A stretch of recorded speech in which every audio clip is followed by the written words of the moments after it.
Hello and welcome to my channel. My name is Megan McCarthy and today we're here to celebrate my 10-year Lupus anniversary. But I'm not alone. I have with me Laura. Hello. Glory. Hey. Stephanie. Hello. Charlie. And Tom.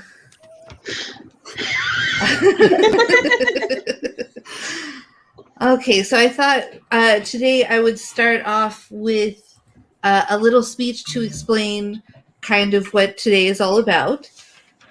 So first, I'd like to thank everyone who could be here to celebrate this occasion. This is a big anniversary for me, and I'm glad I get to share this moment with so many fantastic people. 10 years ago, on May 26th, I cut my leg while shaving and triggered my lupus. It changed my life, and it changed me as well. Over the past 10 years, I've faced many challenges because of my lupus. When I play the what if game, however, I realize I wouldn't change what happened. I've gained more than I've lost. That's why I celebrate. Society told me that my disability is tragic. Someone once told me that if they had to live through what I was living through, they would cash out early. It was meant to be a compliment to show how inspiring they found me. I couldn't pinpoint at the time why the conversation left me feeling uneasy and unseen, but later I realized it was the perfect example of how society devalues disabled lives. Frankly, I'm tired of society's view of disability, and I want to play my part in changing that perception. This party is a part of that effort. So let's celebrate this milestone on my journey and look forward to a more inclusive world. Thank you. All right. Yay! And now we've got so many people in the comments. Let's start with Devin, who's here first. Howdy. CB, hello. He is here. Laura playing double duty. Let's see. And Glory playing double duty. Uh-huh. And Allie's here. Yay. Yes, awesome Allie. Delightful Devin, yes. Okay, let's see. Who else? Ooh, the chat just jumped on me. Let's see. And Charlie's playing double duty. Maggie's here. Yes. Hello. Party time. I'm so excited. Huzzah. Yes. And Diana's here with Alexander, Hello. the cute puppy with the adorable little cheeks. I just want to pinch them. Yeah. And then, oh, I see Tessa's here. Hi, Tessa. Yay. Glad you could make it. So today is just going to be a chatty live stream. You know, we'll just have fun. The whole point is to take care of our mental health. It's important to take care of your mental health as much as it is your physical health. So I thought today would just be a fun, just chatty live stream for us to do. I don't have any topics prepared, though, so if anyone has any topics they'd like to bring up or any exciting... Oh, well, first, you should all introduce yourselves, because that's a great idea. It's different playing host, isn't it? Oh, it's so much to keep track of. Just... Yes. Yeah. Should I go first? Yeah, why not? Okay. My name is Laura Nettles, and I have a YouTube channel. It's called Laura Nettles. And I have a couple of short stories published and more on the way. And it's really fun. And I do live streams Monday nights, Wednesday nights. So come get some words later next week. They're always fun live streams. I'm Glory, and my channel is Glory Writes the Blues. And I like to show up with all of these wonderful folks from time to time on all their channels too. And then they come onto mine, and it's great. And I do a show every Monday at 4 p.m. Eastern on my channel. And this Monday we're going to talk about the Avengers and doing character ensemble stories. And, how to make it fun rather than nerve-wracking. Because I hear a lot of people go, oh, I can't do more than one character, like POV, or I can't do like a whole group of characters. That's too much to juggle. And I'm like, challenge accepted. My struggle is limiting it to as few as possible. I like POVs. Stephanie, why don't you go next? Okay. My name is Stephanie. I have a channel here on YouTube by that name that you see below me. I've written 3 books. I've taken a bit of a break because there's a lot of work. It's been a lot of work to write those. My books they're all written in first person point of view, but they have a lot of different characters because it's a group of people growing up.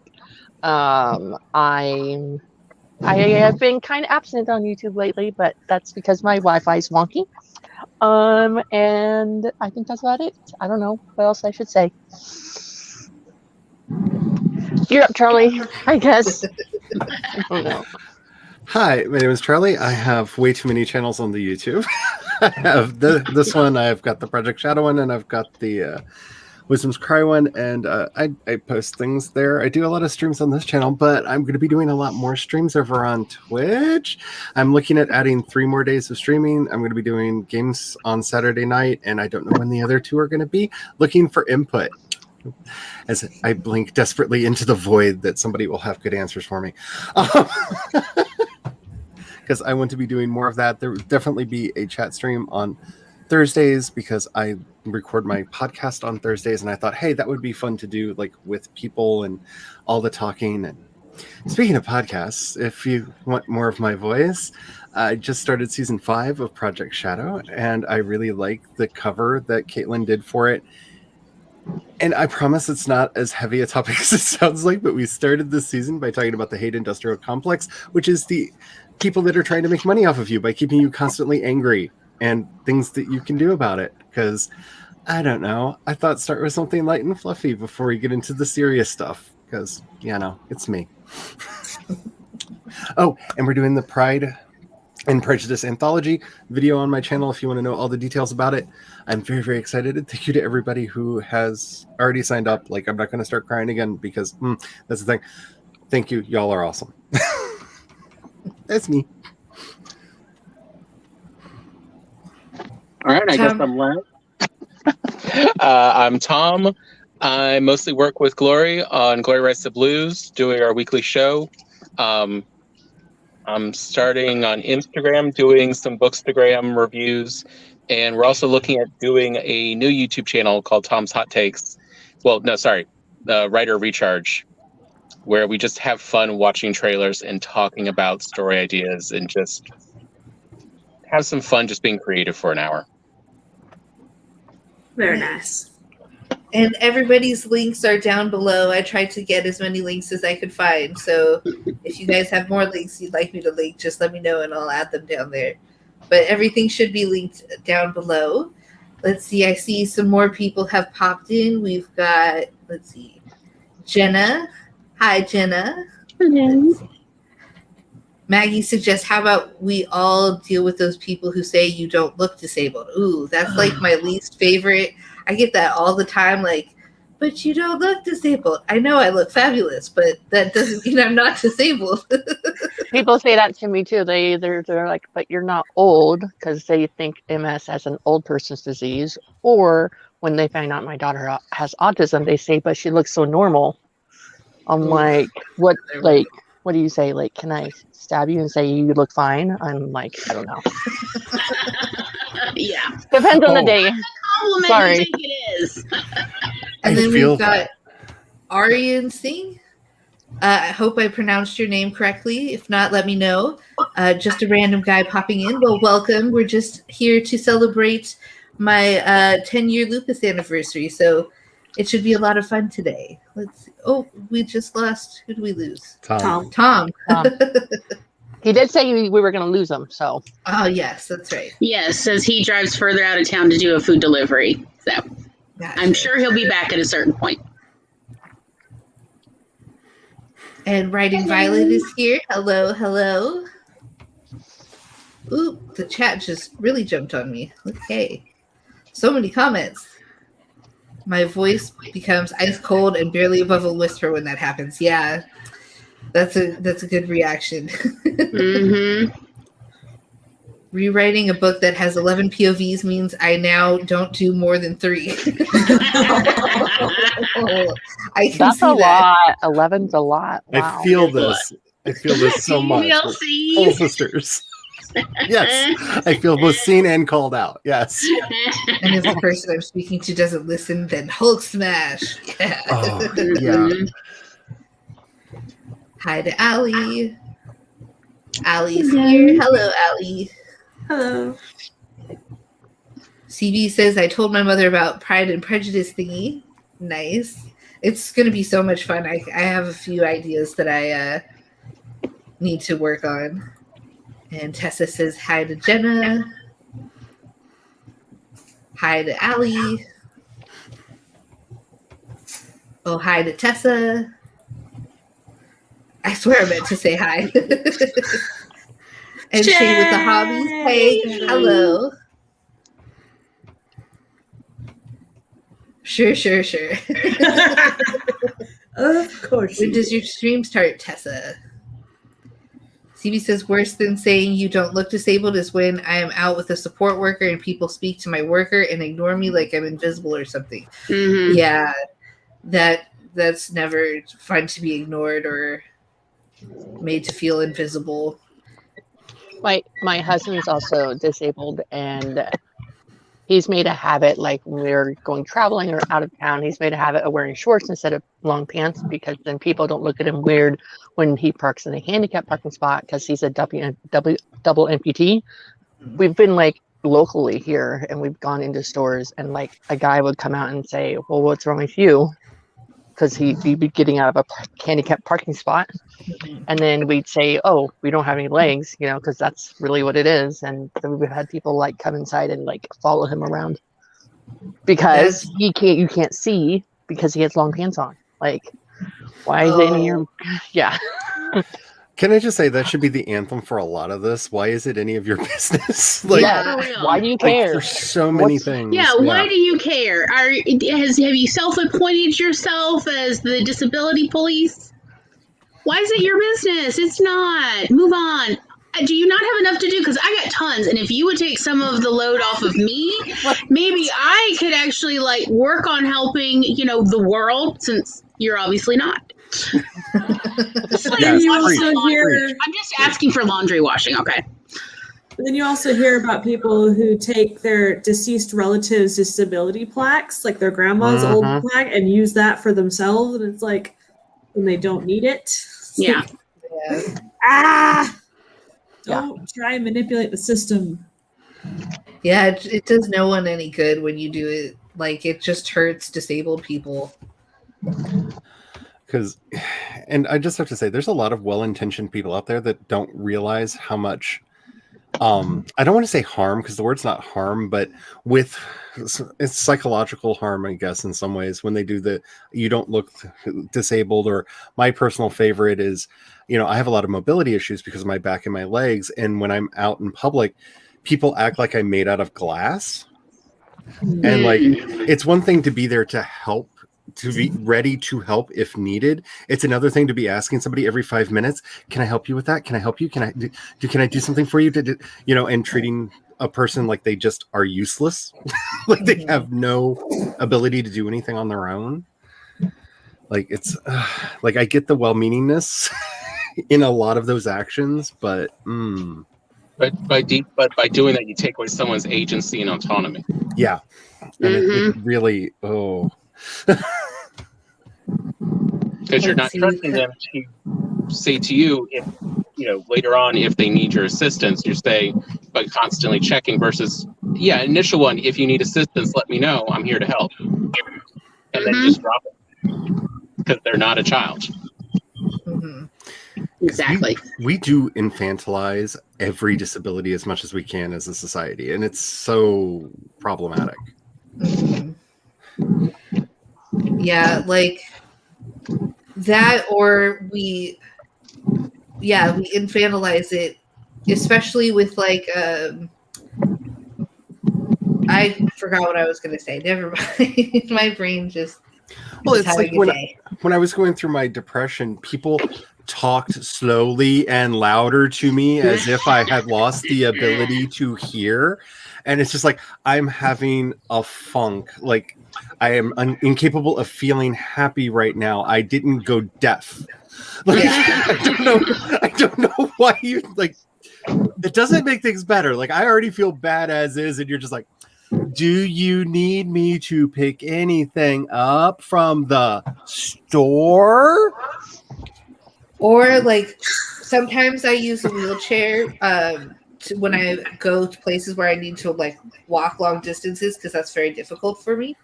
So one thing I hate is when they use the baby voice on you, like, oh, aren't you so sweet? Do you need help? Should I open the door for you? Like, don't talk to me in a baby voice. I'm not a baby. I'm not like a puppy. But you kind of are cute like a puppy, Megan.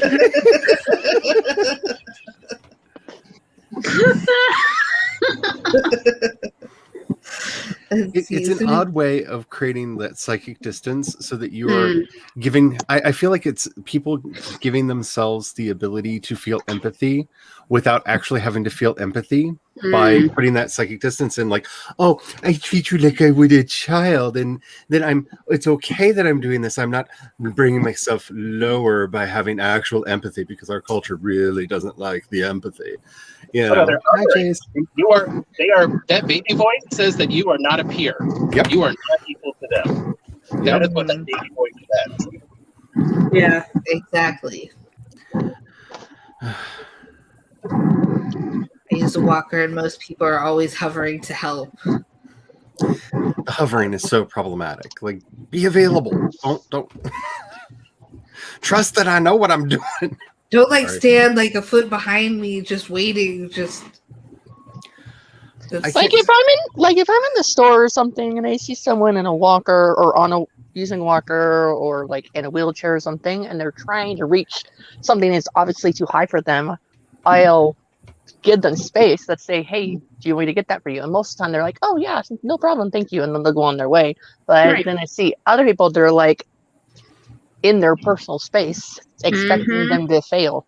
I can't tell you how many times I've had people accidentally kick my cane out from under me because they wanted to help me.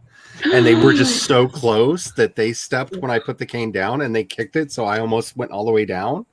Because like personal space is a thing, people. If the last year has taught us anything, respect the personal space. Yes.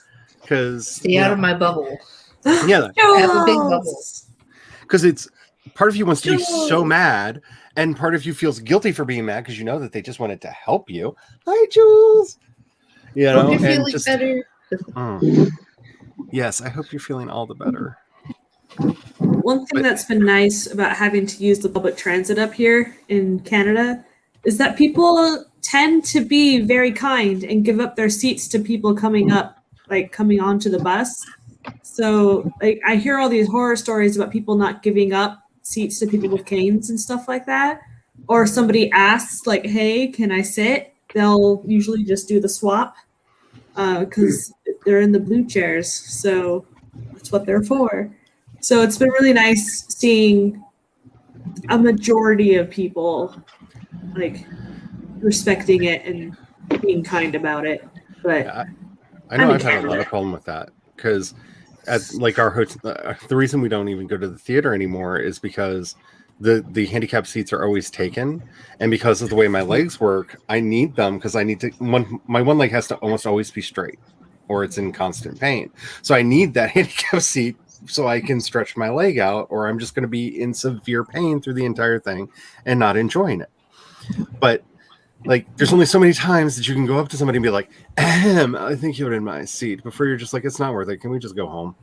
You know, and it's self-defeating, but at the same time, it's just, I have to save my energy to fight the fights that I need to fight. And that stupid seat at the theater is not it. So I just, and it doesn't help that there's only like 2 seats available. Like, right? Not like a whole row of seats. It's 2 seats out of all the seats in the whole theater, and there's like 100 seats in each theater, you know, for most places. And I don't know where you're at, guys, but like where our theaters here, they're always like in the second row, like way up close to the screen, which some people can't look that high up above their, like, arch their neck up that high. Yeah, But, exactly. it's only like 2, and I swear it's like in the second row. I'm like, that's got to Some be people don't want to uncomfortable. be that close. Some people want to be towards the middle, and some people want to be in the very back, you know. The only time I've ever been on the front row was for watching Man on a Ledge, and we were literally like this the entire time, watching a man looking down like this the whole time. It was like, this is an interesting choice. Yeah, I think the only time I went in the very front rows, I took my kids to see The Secret Life of Pets, and those are the only seats available, so we went in. But I would not have willingly went to the front seat. Yeah, I like that we now have a movie theater in town where you can select the specific seats you want, and so you can also see what's already been taken and the layout of each theater, and that has been really helpful. Like our stepfather has issues where he needs to be close to the theater door. And so being able to get those back 3 seats where there's nothing blocking the exit is like, if it's not available, we'll just look at a different, show, a different time. And being able to get that is like, no, the ticket clearly says y'all need to move. Because I have no problem telling people, do you read it? It's time for you to move. You go somewhere else. And I have no problem. My mother was that way, and I obviously inherited this. Hello, can you read? You are in our seats. Bye-bye. Oh, take it up with the manager. Bye.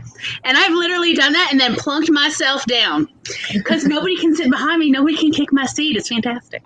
I know I talk about how trash people around here are all the time, but it's not worth the fight. Like literally the fight over, but I'm already sitting here, and I'm like, yes, and I'm like, the theater will kick you out if you try to sit in a seat that's not your reserved seat. And I'm like, I loved this place. Also, they have recliners. Oh, nice. And they're leather, so I can wipe them all down with Clorox wipes before I sit down. It's fantastic. And they have cup holders and everything. And, you can fully recline, and you're not in anyone else's way. That's our VIP Plus theaters, where they also have service to come bring you food to your chair. Oh, nice. That's nice. But you yeah, have your ID to get into those. But yeah, we just don't go to any of the theaters now, other than the one where it's reserved seats and they are leather and they fully recline. Because and it's like, but if they didn't have that, I wouldn't be going to theaters at all. I mean, like I haven't gone to theaters in like a year and a half for reasons. But I have a couple of free movie tickets from 2019. It's like, I'm still hanging on to these. Yeah. We're just hoping that the trend of drive-in theaters catches back on, because it's so much better. We bought our car for comfort. We bought that car specifically because my husband doesn't like stopping during road trips, and I need something comfortable.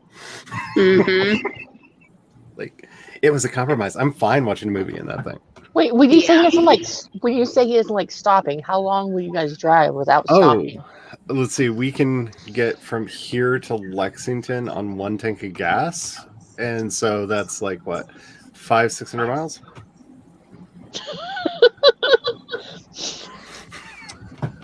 That's a trip. Yeah. When we go from here to Maryland, we stop twice. Wow. Sometimes 3 times if I scream and yell and holler. Oh, I can't sit in a car that long. I have to get out and move, or else my hips kill me. Lidocaine is a hell of a drug.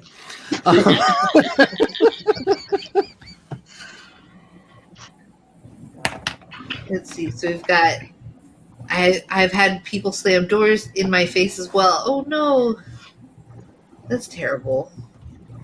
It's like disabled people don't go to movies, or they think we want to watch from the front. Yeah, what's up with that? That just maybe people think if you're disabled, you must be blind as well as deaf. Yeah, well, that's another thing. Everyone assumes that if you're disabled, you have to be 60 years old or something. All the accessibility stuff is designed for older people. Who are 60.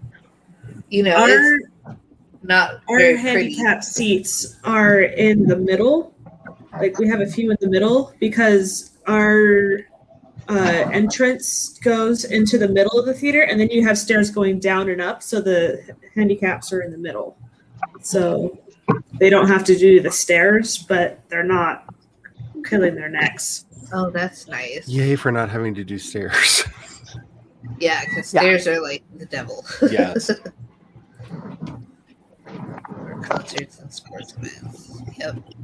We have online booking here for the cinema, which is great. Trouble is sometimes the cinema doesn't have a proper grab rail. Ooh. Oh no! Our cinemas are closed in Glasgow because of COVID-19 and an inept government. I don't know if I'm supposed to say the C word. Oops. The panini.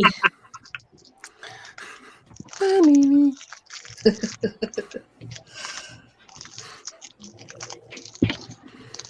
Let's see. What else? So Megan, how's your chronic illness tag coming? Oh, it's slowly coming along. The problem is just coming up with like what kind of questions do I put on there? Well, what kind of questions have you came up with so far? We can help you brainstorm. Yes, I believe like many of us deal with chronic illness here. And many in the chat and on screen, quite a few. I would say I have a good question for anyone with chronic illness. What you got? How has living with your situation given you better, improved your life and skills? Like what better coping skills have you learned that you wouldn't have otherwise that you like having? Ooh, that's a good one. That's a really good question. That's a good one. Like the ED definitely teaches you to do more self-care, or else you just, quickly run out of executive function. So it makes you pace yourself better. What coping skills have you learned? Gotcha. And you think other people might also benefit from. I mean, it's just like disability aids. Like people without those problems also benefit from using them and prefer them a lot of times. Mm-hmm. Just like shower stools are the greatest thing ever. Aren't they? Yes. You could just soak your feet. Just sit on the stool and just have a lovely Epsom soak for your legs after a rough walking day. And everybody would benefit from that. And yet most people don't know, you can get heavy duty shower stools and folding shower stools that can handle up to 400 pounds of weight. So children bouncing on them for $30-$40. They're very affordable, and they're also just so versatile because now when I travel, I always take the folding shower stool because you never know when it'll just come in handy for something. Oh, I see a question. So were you diagnosed 10 years ago? No, I triggered my lupus 10 years ago. I was shaving my legs and I nicked my leg, and that triggered an autoimmune response in both my knees, and both of them swelled up. It was fine. Wow. And then it took me 6 months to get a diagnosis, going to different rheumatologists and other orthopedic doctors and going through the list of people to get a diagnosis.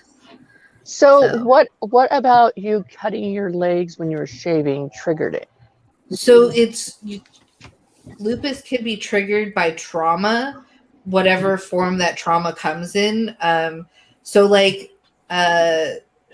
Shannon Box, the Olympic soccer player, she also has lupus. She triggered it by she was kicking a ball and she stubbed her toe. And so the trauma from the stubbing of her toe triggered the lupus, and so it can even be caused by childbirth. Some women their lupus gets triggered when they go through the trauma of childbirth. So it can be caused by trauma. They think it's they don't have a one thing causes it, so it's a genetic. They think it's part hormone. They think it's part environmental. They just don't have a good grasp of what causes it. Okay. Hopefully I made that clear. Yes. Okay, good. You use your words well. Yay. Let's see. What are the things we do to overcome and make it through the days? Ooh, that's a good one.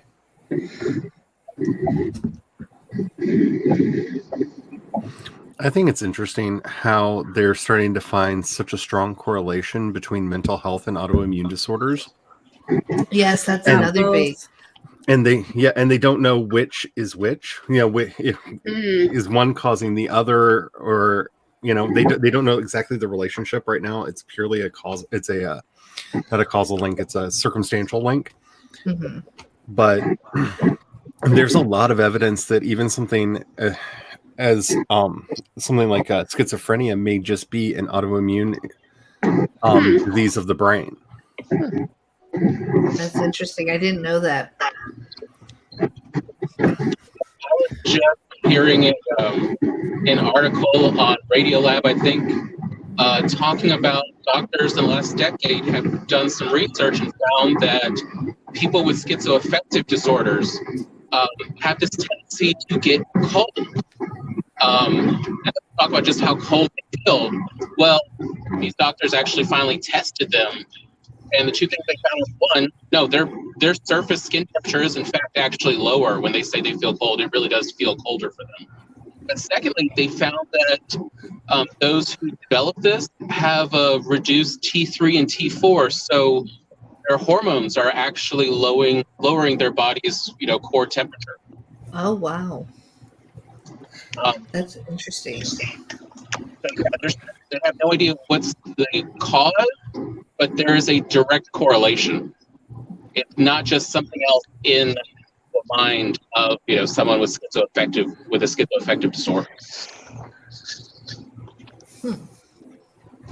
Oh, there's another good question. Do any of you apply your experiences to your writing? Yeah. Not yet. I definitely apply my ADHD to my writing. I obviously have an easily distractible attention span. So my writing has to stand up to my ADHD. So it's kind of a gauntlet of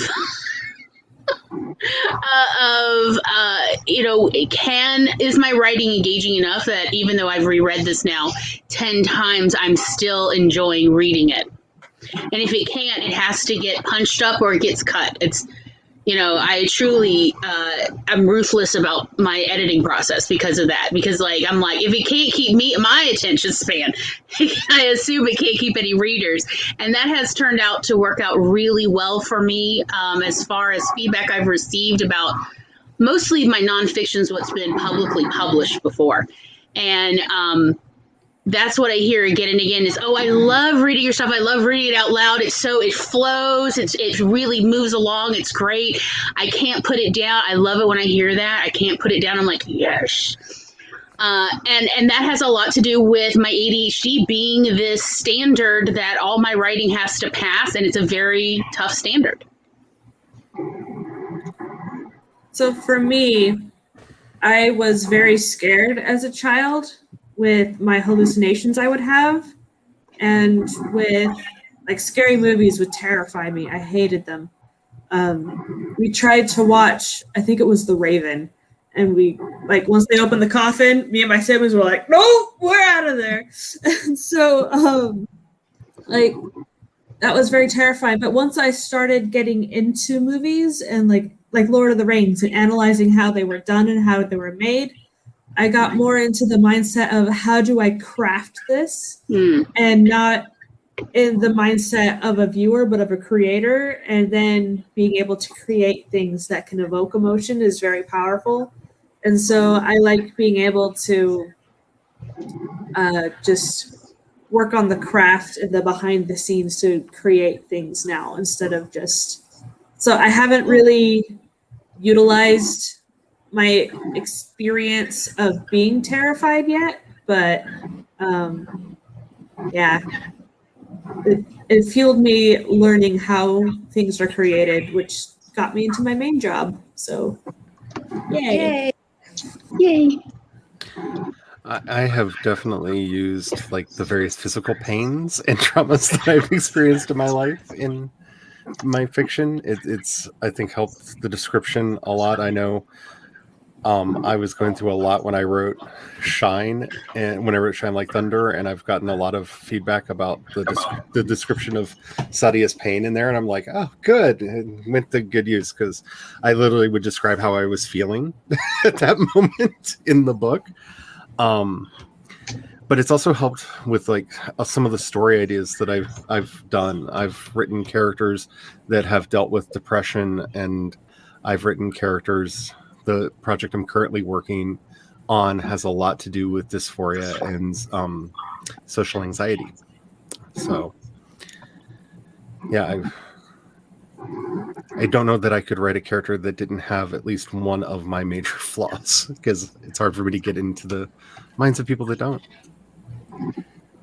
Yeah, with my writing, I've tried to include disabled characters or just make them, neurodivergent or something in some way, just because that makes sense to me. Plus, you hardly ever see it, and it's like we need more diversity in our stories, so I try to include it as best I can in a non-ableist way, but I'm still learning, so I still have a lot of internalized ableism I have to kind of break through, and so sometimes my story ideas don't always work out. Like I had this great story idea, or I thought it was a great story idea, about a young woman who has like what I called Lupus 2.0, but it was like all the symptoms of lupus, but she had the ability to kind of like suck the chi out of people and take their life force and use that to feel better. And she had to kind of decide, do I want to take these people's life force and have them like die earlier, or do I want to feel good and go through life feeling great, or do I deal with these symptoms? And it was just there were too many problems with it, but it was an interesting idea that I had come up with. Mm-hmm. It's interesting, especially when you try to analogize something. It's why, like, I live by what I call the Star Trek rule: never make an analogy out of something you can just state in a story, because they know what they've done so many times over and over again. But yeah, there's some things that I have fought hard to write into fiction and can't find a way to do it without it just making me come off as a monster, because I'm wanting it to be relatable from my experience, but at the same time, I see all the tropes sneaking in from that horrible part of my mind that just keep wanting to like reinforce bad stereotypes, and it's very revealing. Like I always feel like it's a good thing to write that draft for yourself, because you will learn so much about yourself in doing it that you didn't know was in there. That's a good point. Because when you let your guard down and just let the words flow onto paper, and then you reread it and you go, ooh, okay, I need to work on that and that and that and that. Okay, learned. Sometimes it takes others pointing it out to you. Yeah. That's why it's nice to have critique partners that are diverse, so that you get the different perspectives and different ways of seeing the world instead of just, one perspective. Hmm. And Barrett is here. Yay. Yay. Hello. Jules I'm had a so pretty worried good... about being late. I see Mr. P is here. Hello. And then Jules had some questions. How does your chronic condition alter your writing routine? Ooh. How does it impact your writing style, topics, characters, etc.? Those are really good questions. Yes. Let me write those down. Though It's like we have a smart community or something. Though I just look at that and I just see the word routine and I can't take my eyes off of it because I'm like, oh yeah, that thing that I like desperately would love. Like, yes, people have those. I feel like they're little mythical unicorns that I could go on a quest for a year and a day and still not find. Hey, actually, I'll be almost a year and a day in July that I've been trying to find a routine. I just called myself out. It happens. Routines are so difficult, especially because I think we change as people so, much that the routine can't stay the same, otherwise it won't work. Well, especially with I don't know, with I don't know if it's my ADHD or, it needs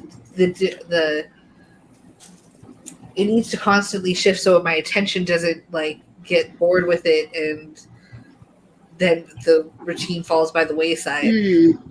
See, that's the struggle for me because with my ADHD, if things become too routine, they do get boring and I get lost. But with my anxiety disorders, if everything doesn't happen the way that I'm used to it happening in, the anxiety goes, everything's wrong in the universe, and it starts acting up. So, I feel like a human tug of war, most of the time. Just anxiety, why do you have to be like that? I'm not in a forest. There are no tigers hunting me. You don't need to be here. Right.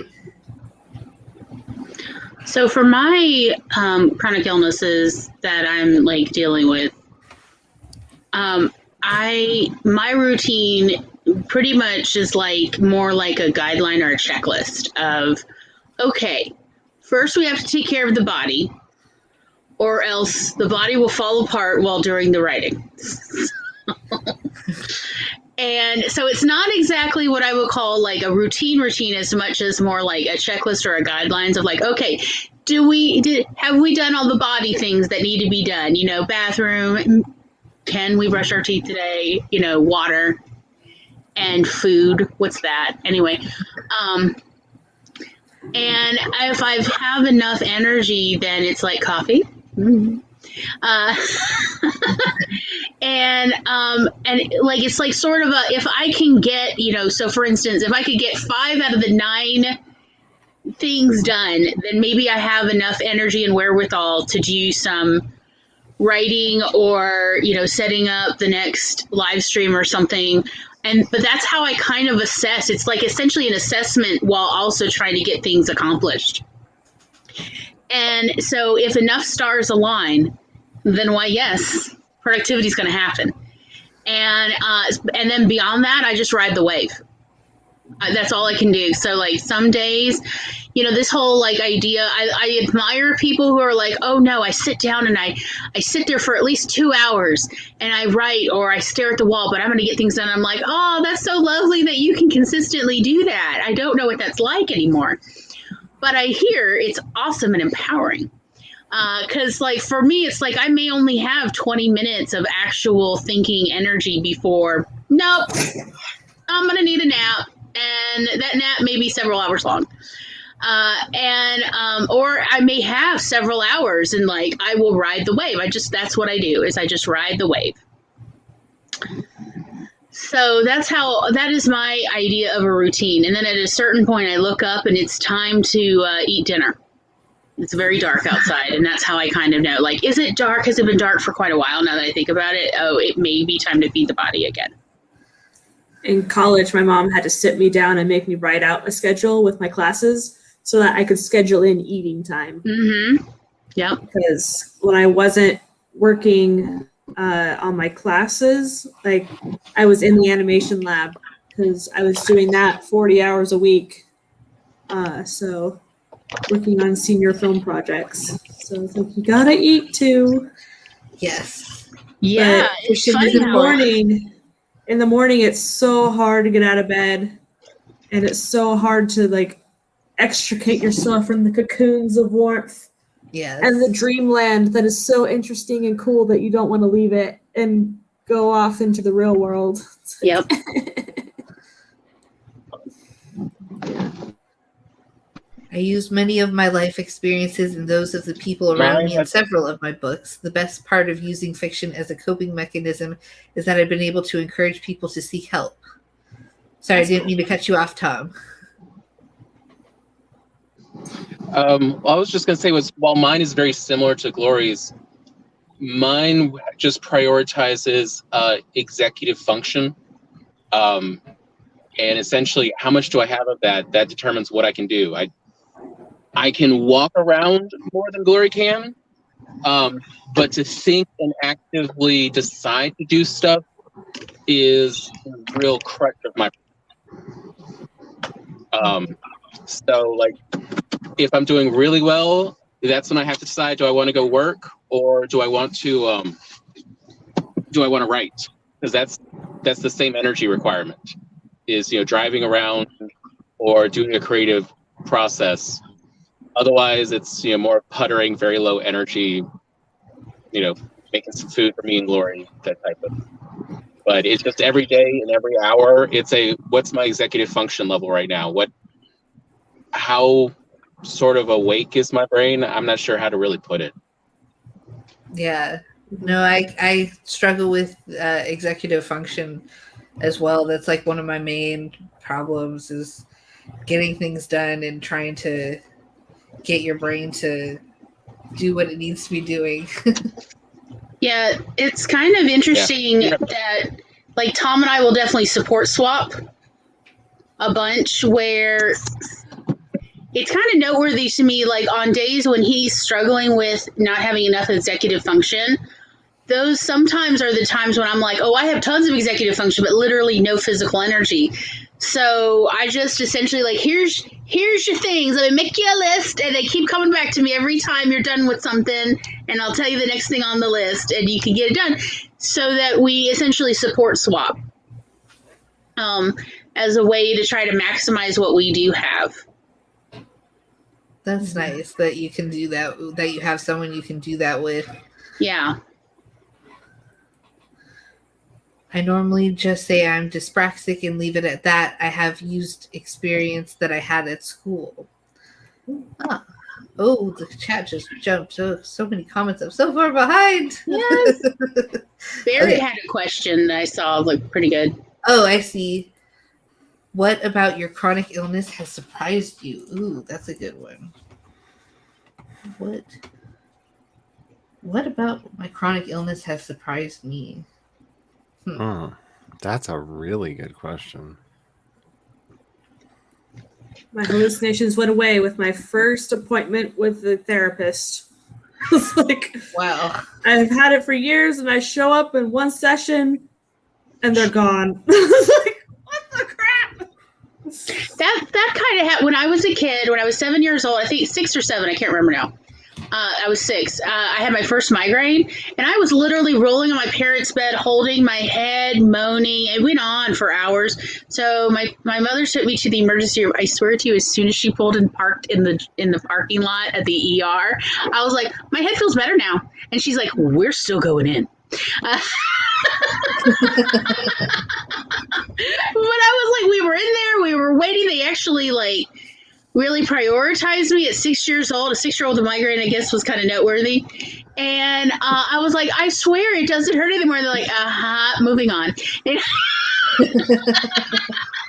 Multiple times I've gone to a doctor's office for something, sat in the waiting room, gotten hives, like an allergic reaction to some cleaning or something. And then by the time they finally call me back, the hives are gone. It's like, you guys are useless. Yes. Your timing is terrible. Yes, exactly. I think what surprised me about my chronic illness the most is just the fact that you can be that sick and still do things. It surprises me. Like the amount of resilience that I have is pretty surprising. I think that would be what has surprised me, is discovering how resilient I am.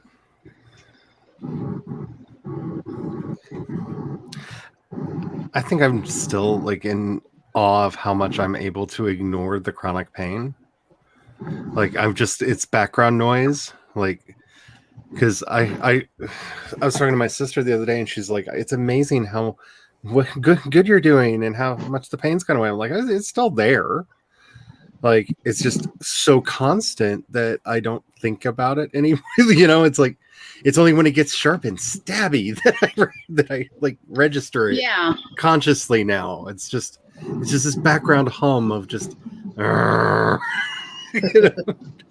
in the background, and it's kind of like the noise of a refrigerator. It's there, but you learn to ignore it. Yeah. I feel it's like a miracle, because like I forget that I have it until I try to stand up, and then all my body like entirely goes, "You realize we can't do this well, right? Like, we'll try. I mean, I know you really want to be standing, but this may not be the best plan."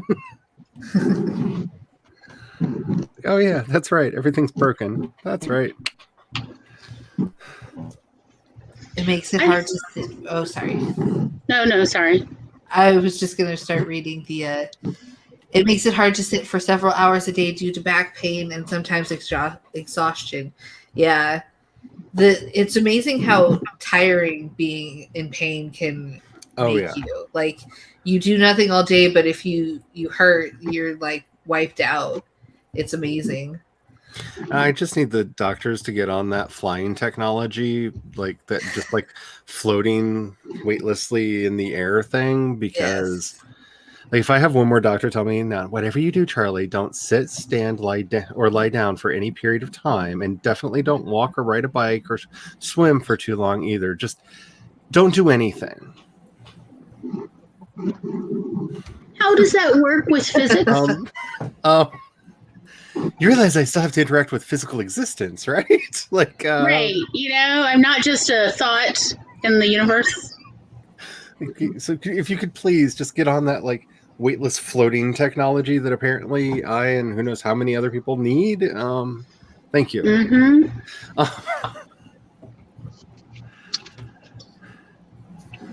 We have tried schedules and routines and stuff with me, and it just does not work. Yeah, I feel that routines and stuff are difficult. I struggle with them for sure. I don't have the insert medical term here to do it. Yep. See, I always joke that it's because of my family, because my entire family, like literally, like it's not a joke. I think people think it's a shtick. My grandfather was literally late for his own funeral. Like, we just cannot keep schedules no matter what we do. Like, it is impossible for us to do it. But the thing that I've learned is find the things that help you to get done what you need to get done, whatever that is. Like, do that. Because I can't really schedule it. I don't know if I'm going to be working while I'm on a stream or not, right? But I'm more likely, when I'm around people that are making me feel human for a brief period of time, to be productive than not. So I schedule time for that. It's just whatever moves you. That's a great Glory story. Glory has all the good stories. Yes. Well, several 100 years of family storytelling apprenticeship pays off. You do have the storytelling down to a science. All your stories just are gripping and exciting. It's where we're from. It's the tradition of the South. I mean, it really is. Like, if you can't tell a good story by the time you're 6, like, people have no time for you. Like, I don't care. Why should I care about your imaginary friend? I don't care what your dolls are doing. Oh, really? Oh, wait, that's a good story. Keep going. Tell me about the drama. Yes. I think my strength has surprised me. I have chronic pain, many mental issues, and I still function at a full-time job and with my writing, though I do crash a lot and have depression. Yeah, it's amazing where your strength comes from. You don't think it's there, and then it's just there when you need it. We become used to chronic pain over time, yeah. I always say that I hurt every day, Charlie. It's just the norm, and some days are worse than others. Mm-hmm. Yeah, Tom and I had to have a conversation recently of Years ago, I had come to understand that Tom had a lot more anxiety than he let on. So at the time, we had made an agreement. Let's just assume for the rest of our lives that I will always assume that you have way more anxiety than you look like you have, you know? And he was like, great, that's fair. So then recently, like a couple weeks ago, we had another kind of culmination, and I was like, now I need you to always assume I am in so much more pain than you think I am, because I am always in constant unending pain. But at a certain point, decades ago, I got tired of telling people about it. I got tired of talking about it, and so I just deal, but it never is not there. My very first memory as a toddler was of being in pain moving, and it has never stopped. And he was just like, okay, I will. And like, I've had to remind him a couple times of like, yeah, it doesn't look like I'm in pain because I've worked really hard to not, always look like, the Edvard Munch painting. But I feel it. I'm here. Yeah. I definitely feel a connection to that painting now as the person with the chronic illness. It's just it feels right. Actually, the most amazing thing about it is it's those paintings. He did several versions of it throughout his there's life. At least 4. Yeah, and each one, like, you can really see what he was going through in the slight variations between them, and the color choices. Yeah, and the color choices. It is an amazing thing. Like, I became obsessed with him for a while, and especially that painting because it was the inside of my head for 5 years straight. And yeah, it's amazing the stuff that he did. Like, And to answer the question from Jenna that was up on the screen earlier, my biggest problem is I don't qualify because they can't find what's wrong with my back. It's apparently all in my head for the last 20 years. It's all been in my head. It's just one big psychosomatic thing that causes so much pain that I scream in the night sometimes, just because I want to, for the lulz, for the giggles. But like, my spine's fine, my muscles are fine.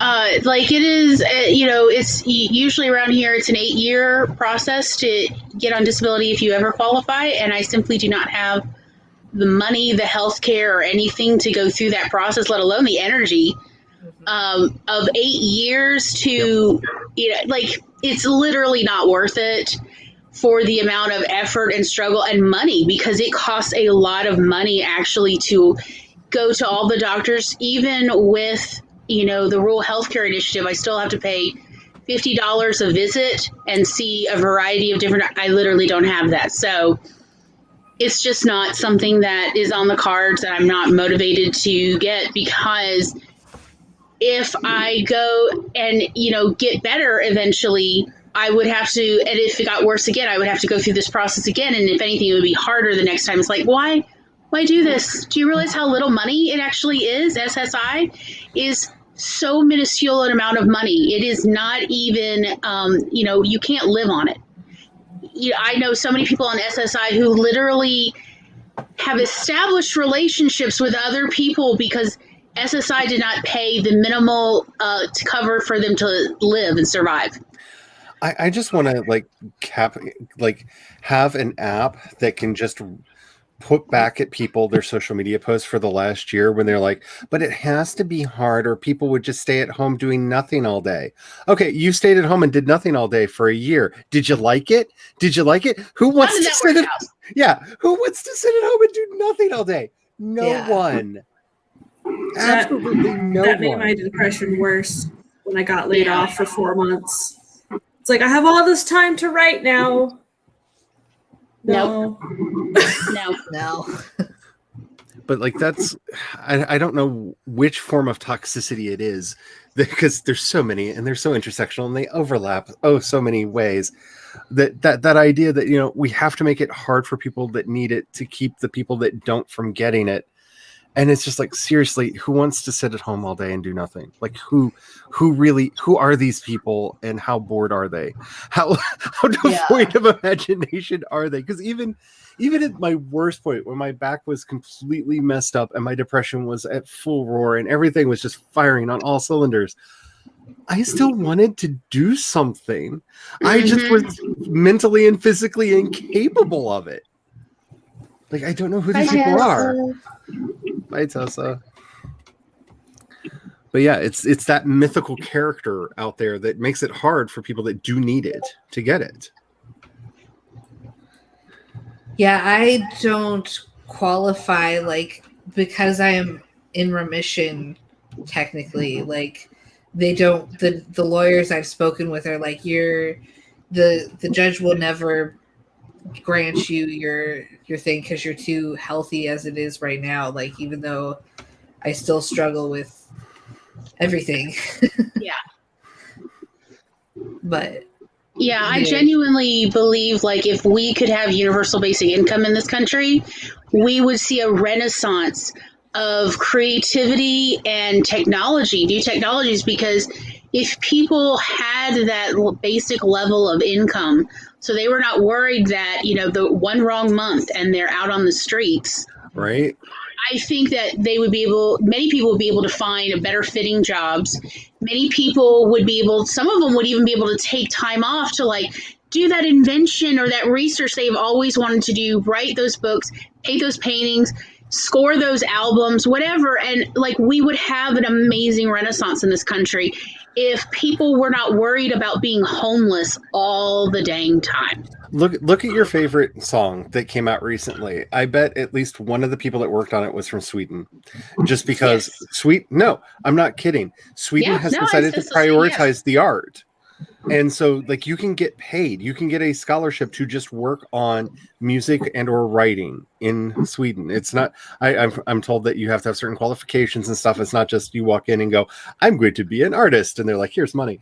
But, like, they are really actively supporting it. So if you look at almost all popular music, regardless of genre, you'll find just a string of Swedish names in there because they're crafting all the beats that we're listening to. They're writing the lyrics. They're taking over because people feel the freedom to actually explore their interest in music and in the arts.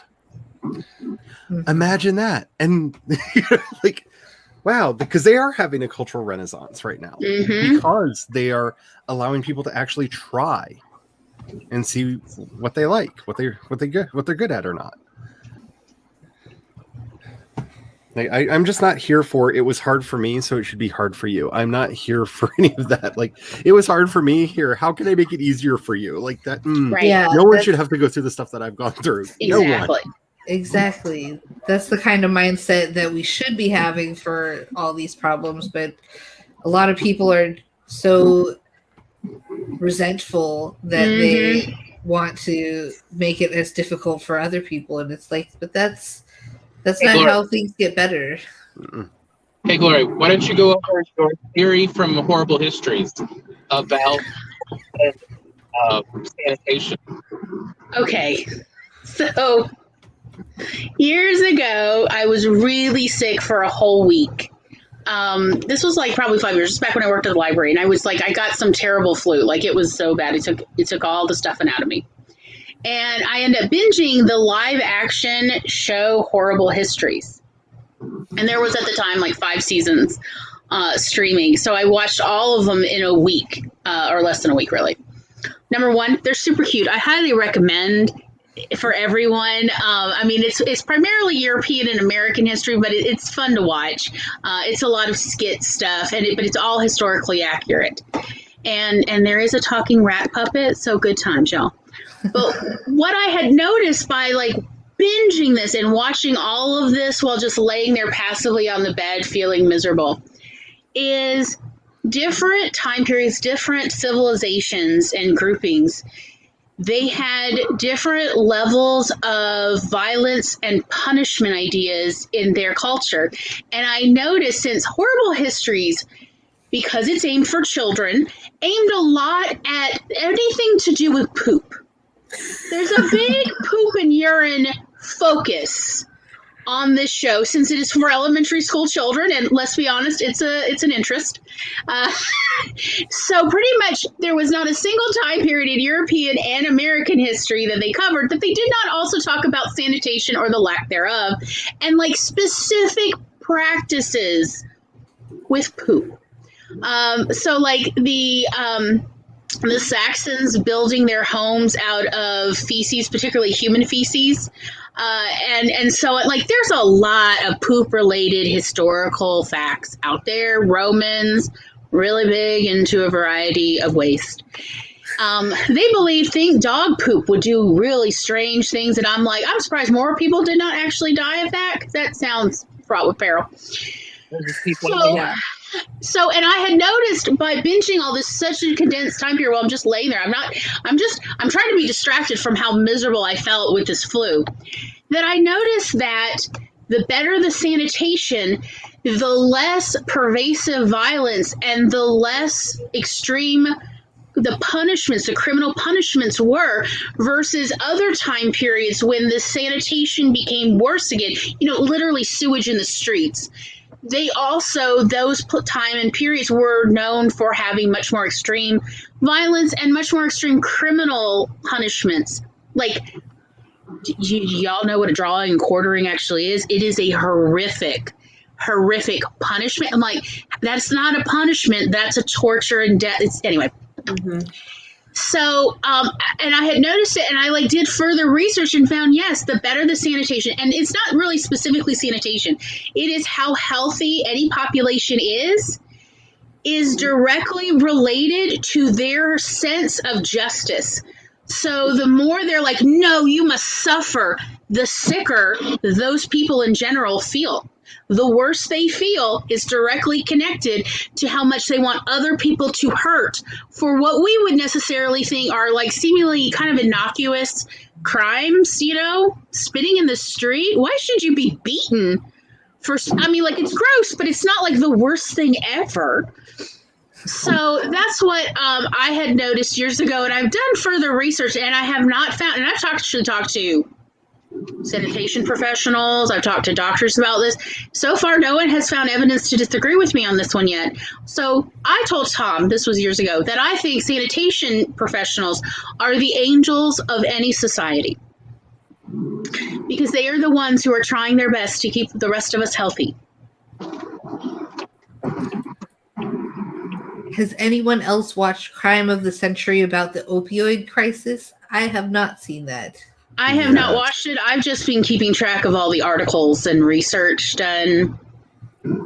I've been just armchair tracking that for a couple years.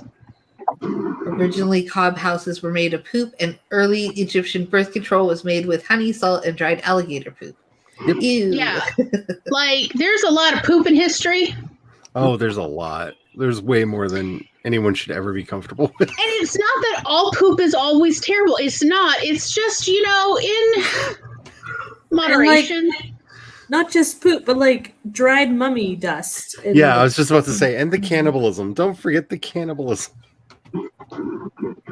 Yeah, let's grind up this corpse and drink it. Eat it. Yeah, using mummies to build houses, the least of the problems. Like using dried mummies as toothpaste, been a bigger problem. They thought if you sniffed the crushed remains of a mummy, it would cure erectile dysfunction. How about that if you, for bad breath, put a dead mouse in your mouth Yep. to absorb the odor? And I'm like, have you ever smelled a dead mouse, y'all, by the way? They're not pleasant. They're gross. And I mean freshly dead. I don't mean this one's had a couple days. No. I mean, okay, terrible story. Hold your teddy bears for this one. Several years ago,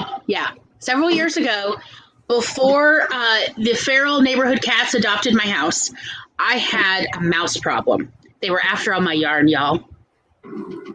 And we couldn't afford all the big live traps, so we had to get the glue traps. Mm-hmm. Those are the worst. And they tended to come at night just as I was falling asleep and get stuck, and then they would scream to each other. And then other mice, I literally watched this at night. Then other mice would come to visit and say their goodbyes. And they would then yell across to each other, "Go tell Uncle Henry goodbye. Bye-bye, Uncle Henry. We love you." And this would go on for hours. And I'm like, "Tom, I don't have the guts. Please help me." So Tom would have to put him in a plastic garbage bag and take a hammer. Because I'm like, "I'm sorry. I'm like, I don't mean to wake you up, Tom. I need you to do this." But yeah, every time the mice would get stuck, We had a BB gun. yell their goodbyes for hours at each other. And it was not scream, "Come and help me." It was come say goodbye. Oh, it was pleading, yearning.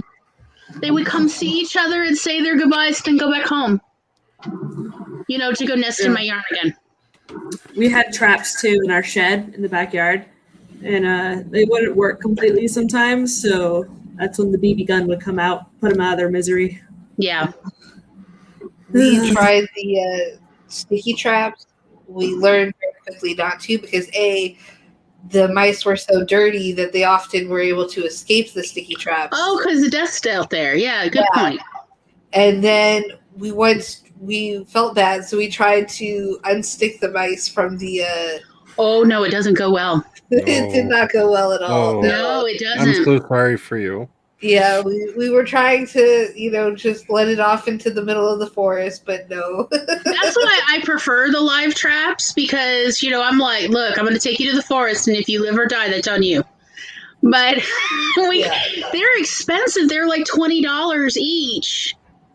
And, yeah, I did. I was like, look, they would cry out to each other and say their goodbyes for hours. Don't make me pull my lamb chop back down. I mean, I felt bad, but still, stay out of my freaking yarn. I did put all the yarn in plastic totes. That's why y'all can sometimes see in pictures the side my wall of yarn.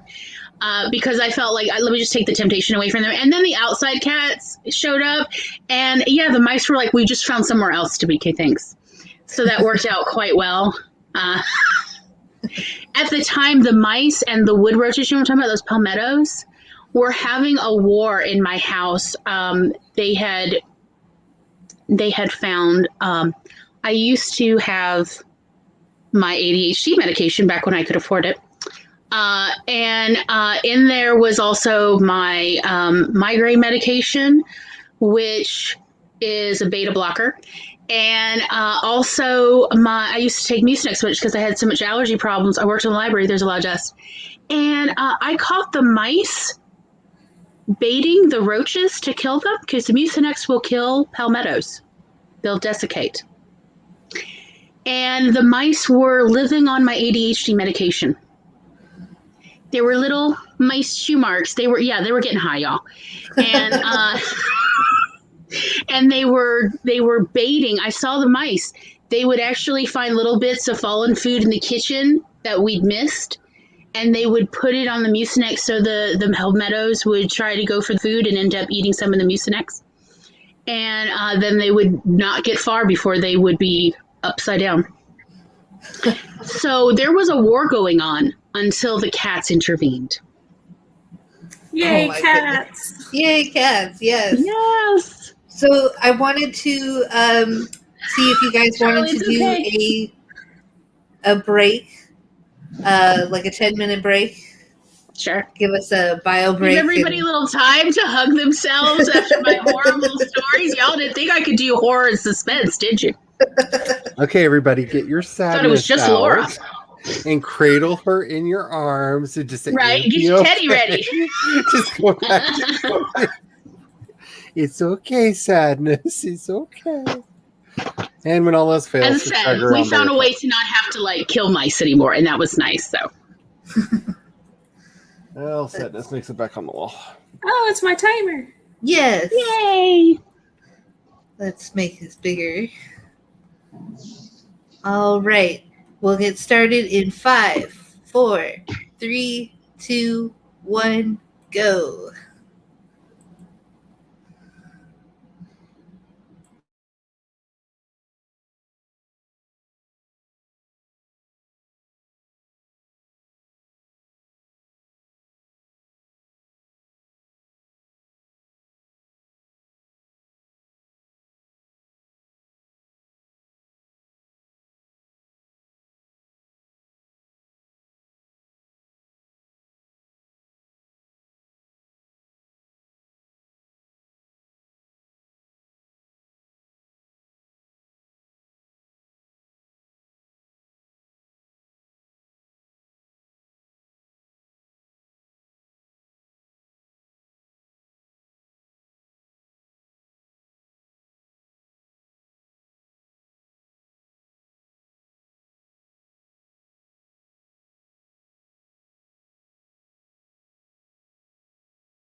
Welcome back.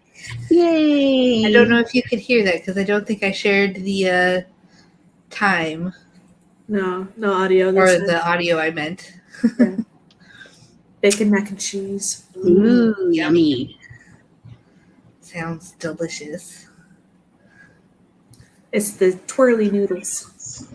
Ooh, they have a pot. They're like, I don't know. They're really tight swirls. Delicious. I got myself a nice, refreshing Pepsi. Nice. I got lemonade too. Ooh, lemonade is like the perfect beverage to drink this time of year because summer. Ooh, strawberry lemonade. Yes. Or like Blueberry watermelon lemonade. Yes. We had raspberry bushes in our backyard, so we would freeze raspberries and just stick them into lemonade for lemons from our trees. So instead of ice cubes, you just have floating raspberries, and it was amazing. Yeah, I bet it was. Oh, that sounds And you delicious. puree the raspberries and stick them in there. Yum. And fresh raspberries are the best. Oh, yeah.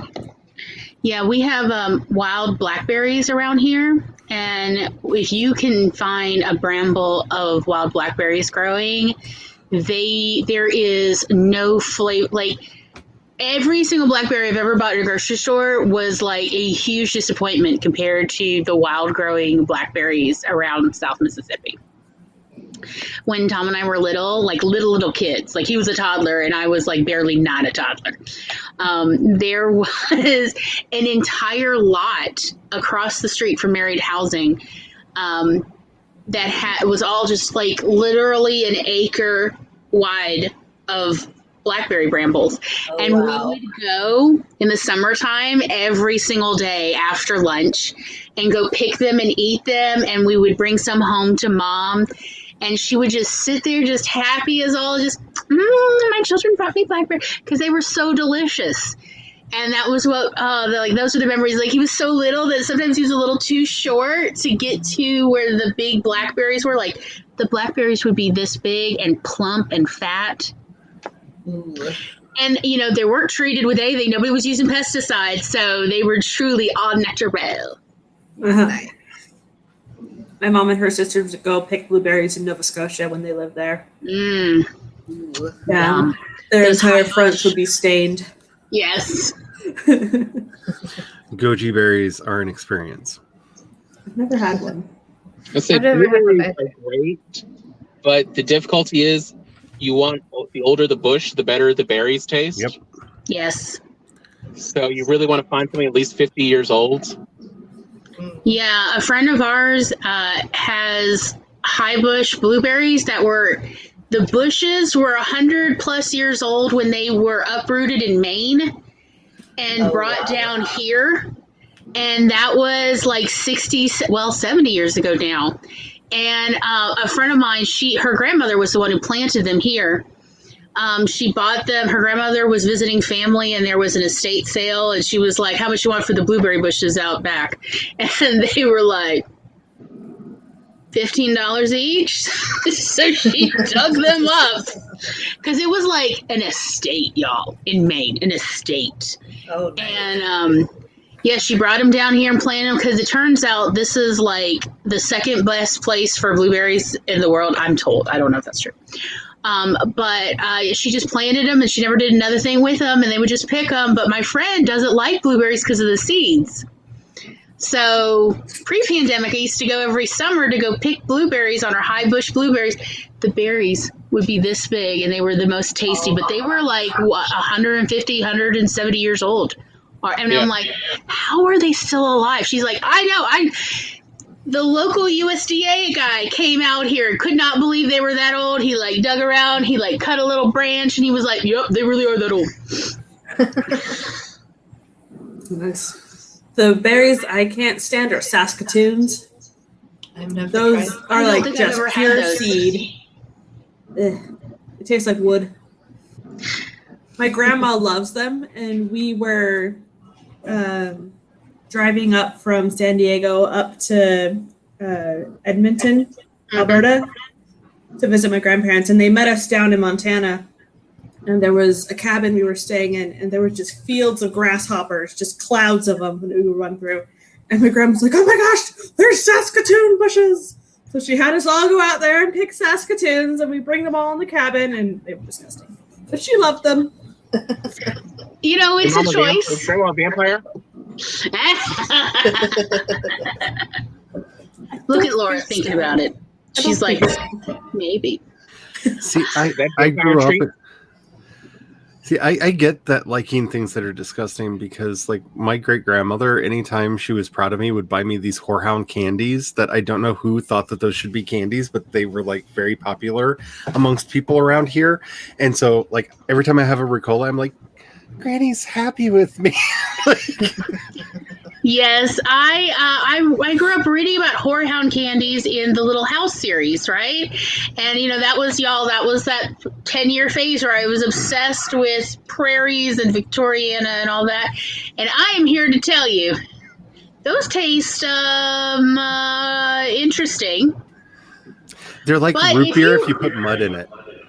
If you eat enough of them, you do develop a taste for them. At least I have. So I like whorehounds and I like Ricolas, but yeah, like I don't. I'm not going to recommend them to other people because it is an acquired taste. So when we first moved back here, it was the first time I had seen them in a store forever, and I bought them. I was so excited, and the poor hubby was like, "You're always going on about how much you love this candy. Let me have one." And before I could get any of the warnings out of my mouth, popped it into his. He was like, "They've gone bad," and I'm like, "No." And I tried one. I was like, "Nope, that's what it's supposed to taste like." Yeah, Walmart in the 90s, early 90s, used to sell bags of whorehound candy for $1. Yep. And they would also sell lemon drops. It was like all these, you know, I mean, and that was my price point, y'all. Why are they called whorehound? It's the name of the plant. They have these big leaves, so the leaves are small, but they have these like big kind of blades or barbs. They're not really barbs, but they look like it. It's a particular type of leaf shape. And that is why it's called whore, as in hoarfrost. Mm-hmm. Like if you ever heard about hoarfrost, it's like when the frost forms large sections of frost, and that's why it's called whore. And hound, I don't know, probably something to do with dogs.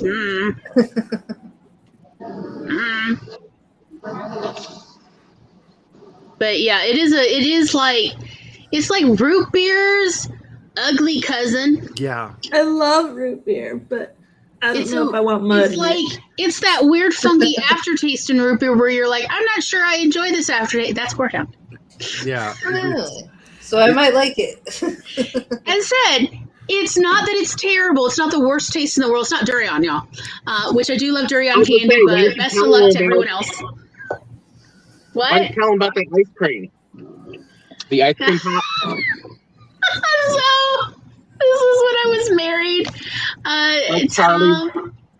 Tom and my ex and I we were up in Huntsville, Alabama. For a job, actually, at a gig. And they had a little Filipino grocery store. And I was like, we're going. And in their freezer section, they had durian ice cream bars. And Tom and I look, made in the Philippines. And I'm like, oh, it's the good durian. The best durian in the world is from the Philippines. But good luck getting it here because it's expensive since everybody in the world wants to import it who likes durian. And two, it is also the stinkiest. It is. I've heard. So at the very end of our little grocery shopping trip, Tom and I each got an ice cream bar, and we're sitting outside eating it before we get in the car because we did not want the smell to absorb into the car. And my ex got a mango one or something, and he was like, "Let me try. I mean, it smells a little bad, but you know, let me try." Y'all always talking about durian, and I'm like, the stories I've told you where people smell it and they think it's toxic waste. They've closed down whole apartment or office complexes because they thought like somebody had, brought toxic waste or a stink bomb or something. You know the stories. It's like, yeah, but let me try it. And they're already eating half the bar at this point. And I'm like, okay, you can have a lick. He takes one lick. He's like, "Oh, poison! You poisoned me! I'm dying!" And all I said was, "I warned you. Now give it back before you drop it." And he's like, "We cannot kiss tonight." And I'm like, "Oh well."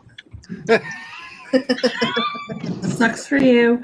Okay, I mean, Yes. I've just gone on an etymology road trip. First of all, the scientific name for whorehound is vulgare, which somehow is really appropriate. Two, it's from the Old English harhun, which means hairy plant. Ah. Yeah, as in hoarfrost, because it looks so fuzzy. Yeah, it just means hairy plant. I got obsessed. I have a problem. I love to photograph hoarfrost as well, y'all, which is really rare down here, but it's pretty. Oh yeah, it's terribly bitter. That's why it was sugar, because it was horehound is supposed to be good for chest infections. Yep, and they also believed it helped expel worms. Most candies, like old style candies, were medicines. That makes sense. And the drinks were drugs. I mean, it was a wild time. Sugar was a medicine for a long time. It was used for kidney problems, as well as general like malaise, like, you know, where I was talking about, like, I'm just laying on the bed feeling sick for a week from flu. They would have prescribed sugar for me several hundred years ago. Here, you'll feel better. And people would feel better. You know, funny how that works. And the original name of the eggplant in English was the mad apple, because they thought it made you insane if you ate it. They thought it was poisonous and caused insanity. It's from the nightshade family, so fair. So yeah, they called it mad apple. It was a mad apple. They thought tomatoes were poisonous because they were doing it on poisonous plates. I mean, fair. You wouldn't think the fruit is safe if the plant is poisonous. And just the plates were poisonous. And just a note for anybody who's writing medieval style fantasy, every fruit is called an apple, but an apple in medieval times. That's confusing.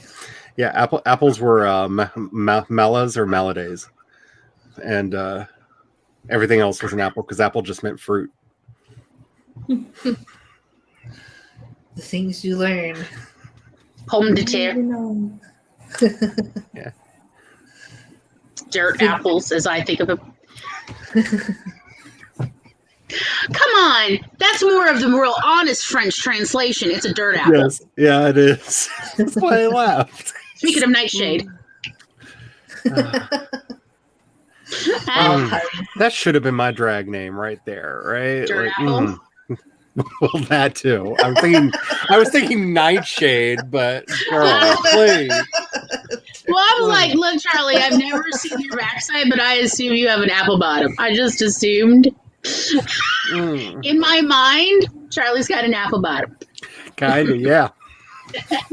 Avocados used to be called alligator pears, and the Aztec name for them translates into testicles of reptiles. Yep. Do you like these balls? They are delicious, creamy balls. They do kind of have that look to them. Oh, they do. Yeah, if you've ever seen, then you know. Oh, He'll be back. He'll be back, don't worry. He'll find his way. So do we have any more questions for the tag? Yes, please have questions. Gloria and I can go on for days. It's true. I mean, we can. Yeah, we can. How did your family react when you were diagnosed? Ooh, that's a good one. Because when my family, like when my parents, or at least my mom, found out that I was diagnosed with depression, they were like, meds, like you don't want to go on meds because you'll become dependent on them and you'll need them for the rest of your life. And it's like, no. And then eventually came around, like after talking to doctors, it's like medication to treat any illness. Like just because it's for the brain doesn't mean it's worse. Like, oh, cool. Tom showed up without me having to click the button. Oh, that's neat. It's a neat trick. Yeah. Welcome back, Tom. My family specifically my mother than my father, but really both of my parents got me almost all of my diagnoses, actually. Or, other than the one story about, me being kidnapped and taken into an asylum. That's a little, but all the other diagnoses, including Ehlers-Danlos and even ADHD, all stem from my parents being the ones to try to figure out what is going on. Mhm. And because they wanted us. These two weirdos got together and specifically got together to make babies for some reason. And they were like, look, we didn't go into all this trouble without, wanting y'all to be able to be the best you could be. So what is going on? And so, yeah, the Ehlers-Danlos diagnosis, everything was my parents. So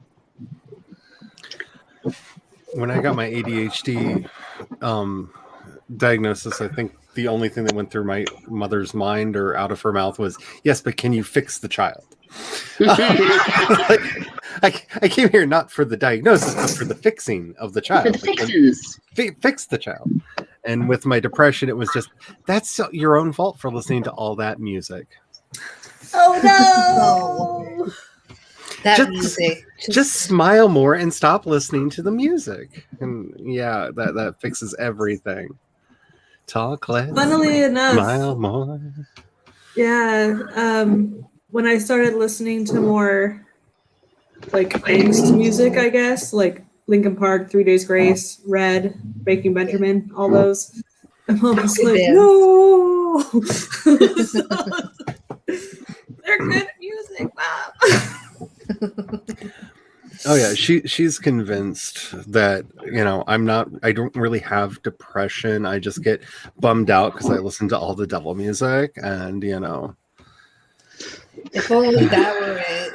Oh yeah, that would be Only wonderful. they were that easy to change or fix. Yeah. Well, like I'd like to point out, I was like, I also listen to like way too much Nancy Sinatra and Leslie Gore, and that doesn't fix me.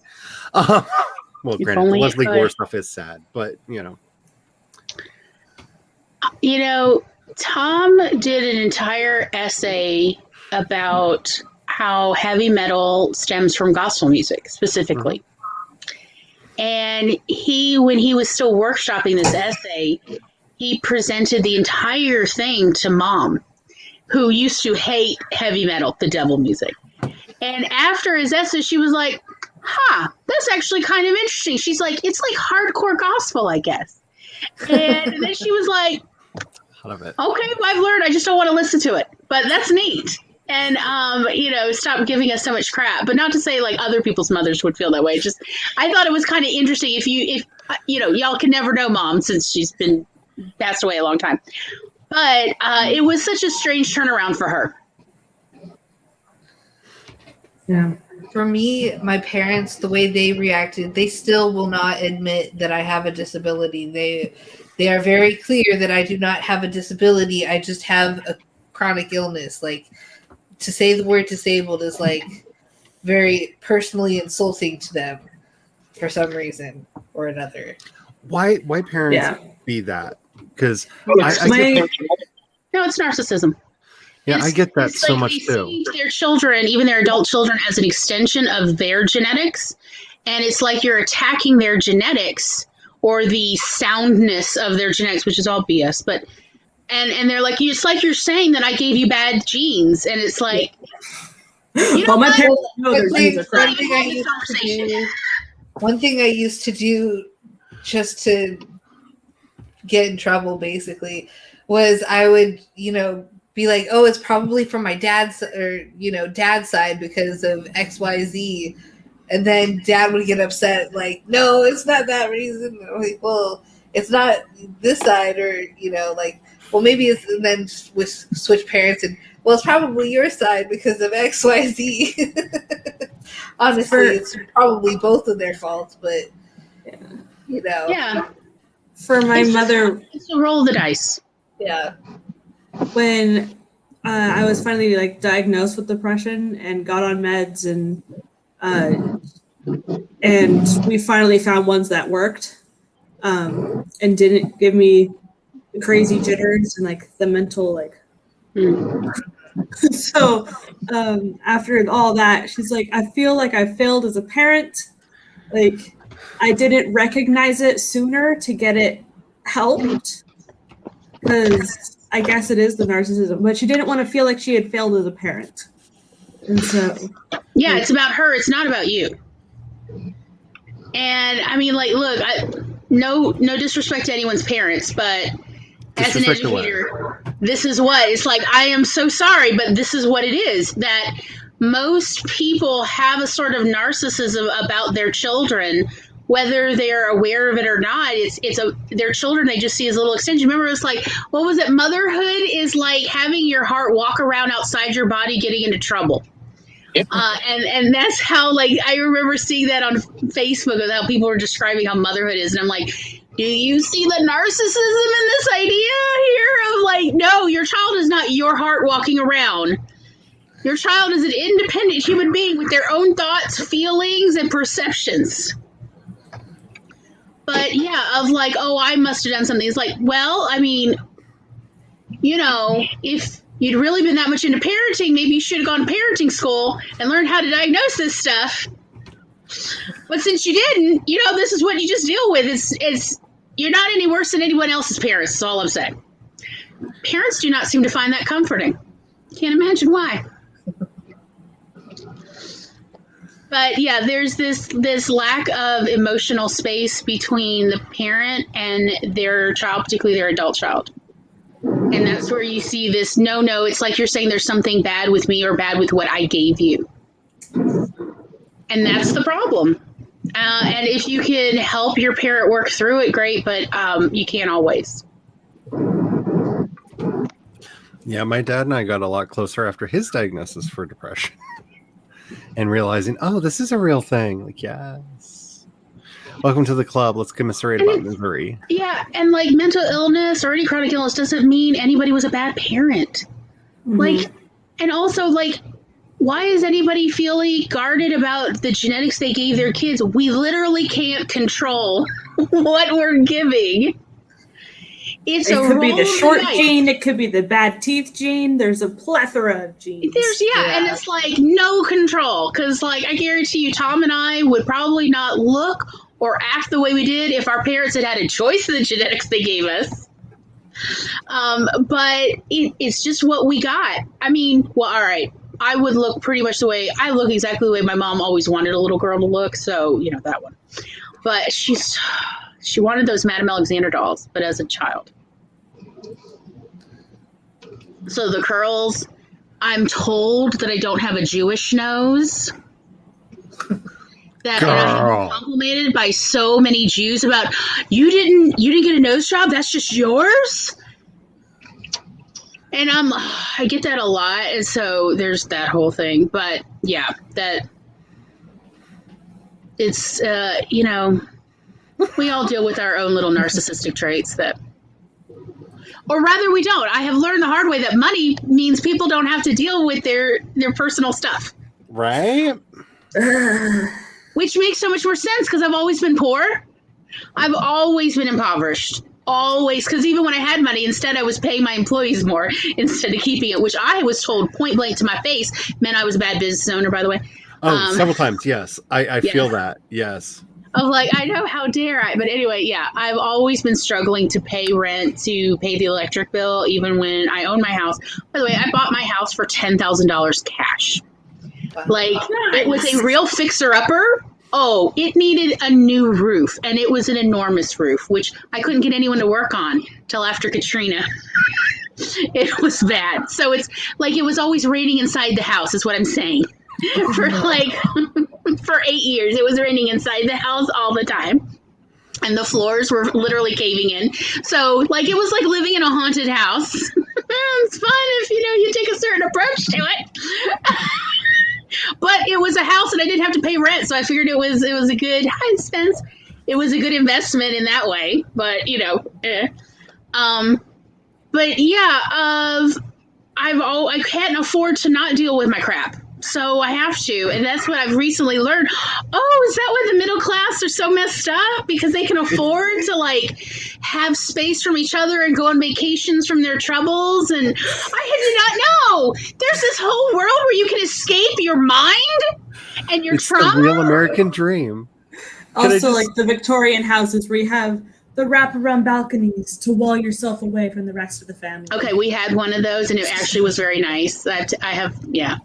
We used to have crawfish boils out there. Can I And just hang out with say, cats. like, when I watched The Marvelous Mrs. Maisel and they go on vacation in season 2, I was just like, people didn't really do this, right? Like, who? Oh, they like, did. I know. Oh, I know now. Like, trust me, I deep dive, deep dive into this. But like, yeah, grew up poor. I had no like the concept of like this is like wonderful movie star stuff. This is the stuff that they do in the film. No, people would just like, let's go to that place where everybody caters to our every whim. What? Yeah, I will never look at tomato juice the same now that I've watched Never. that Or Tony season. Shalhoub, and seen him in his exercise outfit. Yes. Oh yeah. Beauty. Oh, like seriously, I've talked to Tom intensely about like my ideal fantasy of like our home was frankly going to be just become one of those Catskills, getaways. But here in South Mississippi, I'm going to set up I'm going to call it the colony, but it's a commune. Everybody just gets their own houses, and you all will come. You will all come, and we will have a stage. There will be a building with a stage for those who wish to perform or show off their latest. There will be, it's not going to be a dining hall. It's just going to be a lovely dining area. And the food, and the kitchens. And that is the plan. And I think it's kind of possibly doable because everything is relatively inexpensive here in Mississippi. You're not wrong. So, Oh, dude, can we get all... Oh, see, now I just want to, get all the gays together and gentrify Mississippi. oh, yeah. Let's do this. Mississippi is surprisingly queer, but let's make it even queerer. Ooh. Let's use our powers for good. That regularly invites me to their bonfire dances where it's shirt optional. So Please tell me they're in belly Utica. dancers. Please tell me they're belly dancers. I miss belly I dancing so teach much. geriatric belly dancing, just for the record. I have been teaching geriatric belly dancing for 15 years. I miss belly dancers so much. It's great when little old ladies tell me, I've been practicing writing my name the way you taught me. And I'm like, oh, have you? It's healthy. So I came up with a question. What do you think about your chronic illness do you celebrate, or disability do you celebrate? Because we got to get some positivity in here. Yeah, Well, that's interesting. Okay, so speaking of belly dancing, Not toxic positivity. yeah, no, real. Okay, so with the Ehlers-Danlos, I have mostly it's hypermobile and less classic. It's 60 to 70% hypermobile and 30 to 40% classic. So it means that I am quite flexible. And there are many wonderful, wonderful ways this has been useful in my life. Not the least of which is yoga, but also, quite frankly, in the bedroom. And I do not regret 1 minute of that. It is also fun being able to impress lovers. I'm just saying. So I have never regretted that, even though, it's a lot of sprained ankles, a lot of sprained wrists. I actually have, it's kind of hard to see, but there's a bump here, and it's because I've sprained this wrist so many times that the joint, the bone doesn't quite set in the joint how it should versus this one is flat. But you know what?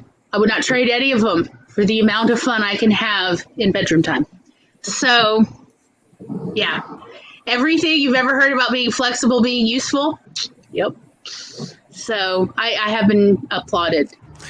I've never been so jealous of a disability in my life. It comes in handy. Plus, even when my sister fell off a second floor balcony outside, she bounced onto the grass, did not break a single bone. So again, that's very useful to have. No one's broken a bone in over 100 years in my mother's side of the family.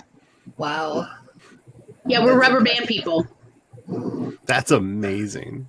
Yeah, because people don't realize how deadly breaking a bone was up until recently. Like even 70 years ago, it turns out the likelihood of not living 3 years was very high after breaking any bone in your body or any large bone, like a limb bone. Mm-hmm. The mortality rate was something like 40%, that you would not live 3 more years. Wow. Like it was, even in the 50s, you were likely to not live 3 more years. That's a pretty amazing. And so since our family literally doesn't have that problem, there's sort of a surety of, well, that's not going to be the thing that kills us. That we can be, because we all have terrible balance, we get dizzy a lot. So it turns out that the Ehlers-Danlos works of, hey, you may fall, but it's not going to be detrimental. That's handy because So what was that movie, Tom? Do you remember the one with Bruce Willis and Samuel L. Jackson? You remember one of them's brittle and the other one? Invincible. Yeah, the Shyamalan movie. Yeah, Invincible. I thought about our family watching that movie of like, oh, is that our superpower? That's cool. So I've noticed that I guess it's just called a mental illness, but like having depression and having siblings diagnosed with depression and being able to help my parents be able to notice it in them to help them get diagnosed and help sooner. And also just to bring it up and like, hey, the sibling doesn't need to go to every semester back to back to back. They need some mental health time. They need to be able to take care of themselves. Has been helpful to just be able to support siblings. Depression will help a person get through a famine. Yeah, depression is actually proven to help people survive famines. Oh. Interesting. Because you're not using as much energy moving? Right. Your body literally doesn't use as much energy. And since depression is about low mood, you're also not getting, your blood pressure is not being raised from getting anxious from high mood. Of worrying about where your food will come. What'd you say, Tom? You're not as distressed by all of the problems going on around you, just because you can't get your emotions up that high. Yep. So you can still putter and like just one foot in front of the other, get through it. I think what I've celebrate the most is that it's helped me be more empathetic to other people. Like I listen more and I'm able to put myself in other people's shoes a little bit better now that I've been in a position where people don't always listen, and I've had to face discrimination because of the lupus and stuff, and so it's helped me be a little more kinder person, helped me realize that I was not as nice a person as I was to begin with. I'm so grateful for having PTSD because it made me a lot more compassionate, because I don't want anyone to ever feel any of the ways that I felt in my life. Like I literally, like, it's such a cliche to say I wouldn't wish that on my worst enemy. No, I wouldn't wish that on my worst enemy. Like, no. And I think a lot of times when I think it's one of the reasons why I don't take compliments well, because I don't look at it as like I'm compassionate or welcoming or something like that. I'm like, no, I'm just traumatized and I want to make sure you're not. You know what I'm saying? I don't often see it as a plus. I'm told that it is. But yeah, I don't think I would be nearly as compassionate of a human being. Like I look at my family. So many of them. chronic illness is sort of the opposite end of the spectrum from people who were born rich and say that they are self-made millionaires. Yeah. Yeah. People with chronic illness know there's nothing they do and exist in society alone. Yeah. There's always so many other people that help you exist. Oh, CBD is a lifesaver. Mm-hmm. Especially when, like, for people like me who can't afford the medicines that I really should be on, because it really does help with the anxiety, at least for me, my anxiety and my joint pain. I have a CBD roll-on that is like magic, and the hubby didn't quite believe me, and he strained his leg, and I was like, come here for a second. I just went, whoop, whoop, whoop, whoop, whoop. He's like, oh, it's so cold. Where'd the pain go? Yeah. Mm-hmm. It's amazing how quickly it works. Like, yeah. It's been very helpful for me. I've appreciated being able to use CBD. Not that it fixes everything, but it definitely helps in a way that other things were not in my life. So I don't think I would be moving around nearly as much without it, because, like I was saying, that constant background pain, like, it had just been to the point where I felt like my head was on fire, like just constantly on fire from just the pain, the anxiety, everything else, and being able to cut that edge, man. Like, CB says, I came off the vitamins, though, till after my shot on Thursday because there's no evidence about the effect of vitamins on the shot's response in the body.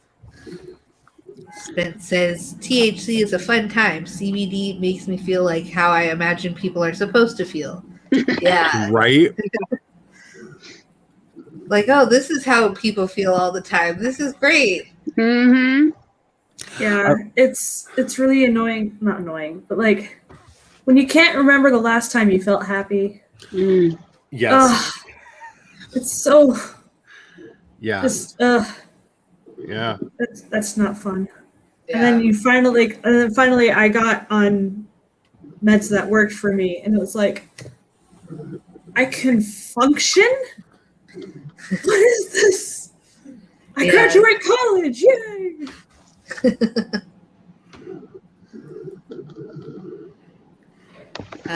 Maggie says, I wish I wasn't allergic to it, but being given cannabis while on chemo made me allergic to all of it. Ooh. That's rough. That's really rough. That's really rough. Also allergic to hemp. Yep, that whole Yeah. juice. Oh no, Maggie. Yeah. It's creating new problems, though, for me. I probably shouldn't be shouting about how Nixon is the devil and Reagan was the Antichrist in my very, very Republican community. Okay, I'm sorry, but Ronald Wilson Reagan, each word in his name had 6 letters. You shall know the number of the base, 666. It's all in there, honey. It's all in there. Preach. Just go for it. I do it. I'm mostly fine. Happy, just plain happy. What is that? I know. First time I ever heard that was from my great grandmother, and I have like relished it my entire life. That's fabulous. CBD knocks me out most of the time. I have some specific for cramps. I don't experience big head highs with indica or edibles, which is what I use for anxiety. Munchies are rare too. Sativas are my preferred, but they'll increase my anxiety if I partake too often with it. Yeah, I prefer the heavy indicas. Yeah. Trying to find a vitamin C chewy or capsule or whatever that is not orange flavor is really, really difficult. I bet. Right. Why does everything have to be orange flavored? I guess it must be a really easy flavor to flavor things. Well, in all honesty, the acids that are used that are vitamin C do have that taste. Yes, citric acid. Just naturally to them, but I feel like they use it way too much. Well, and CB's allergic to all things orange. Period. So. Jenna says, I work in what is sometimes a very high stress environment. My meds and CBD keep me from reacting too strongly. That's good. I'm glad you have that. Yeah. It's good that it helps so many people. Like, it's amazing how I've seen it help people with such a variety of different health problems. And not just people. Like we talked to the vet because my dog has anxiety issues, especially around like loud noises and whatnot. I mean, like full body shaking for hours. Wow, with loud noise. that's rough. And so we talked to the vet, and they said that it was okay to give her the CBD dog treats. And like we have thunderstorms now, and she just looks up, huffs, and sleeps through.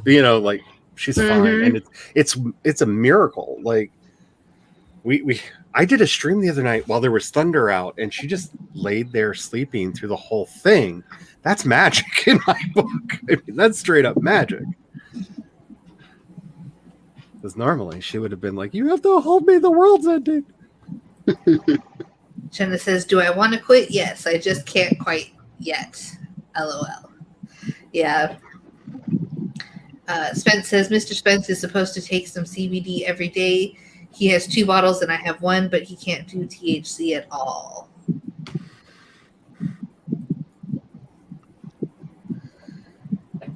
I don't even know what THC is.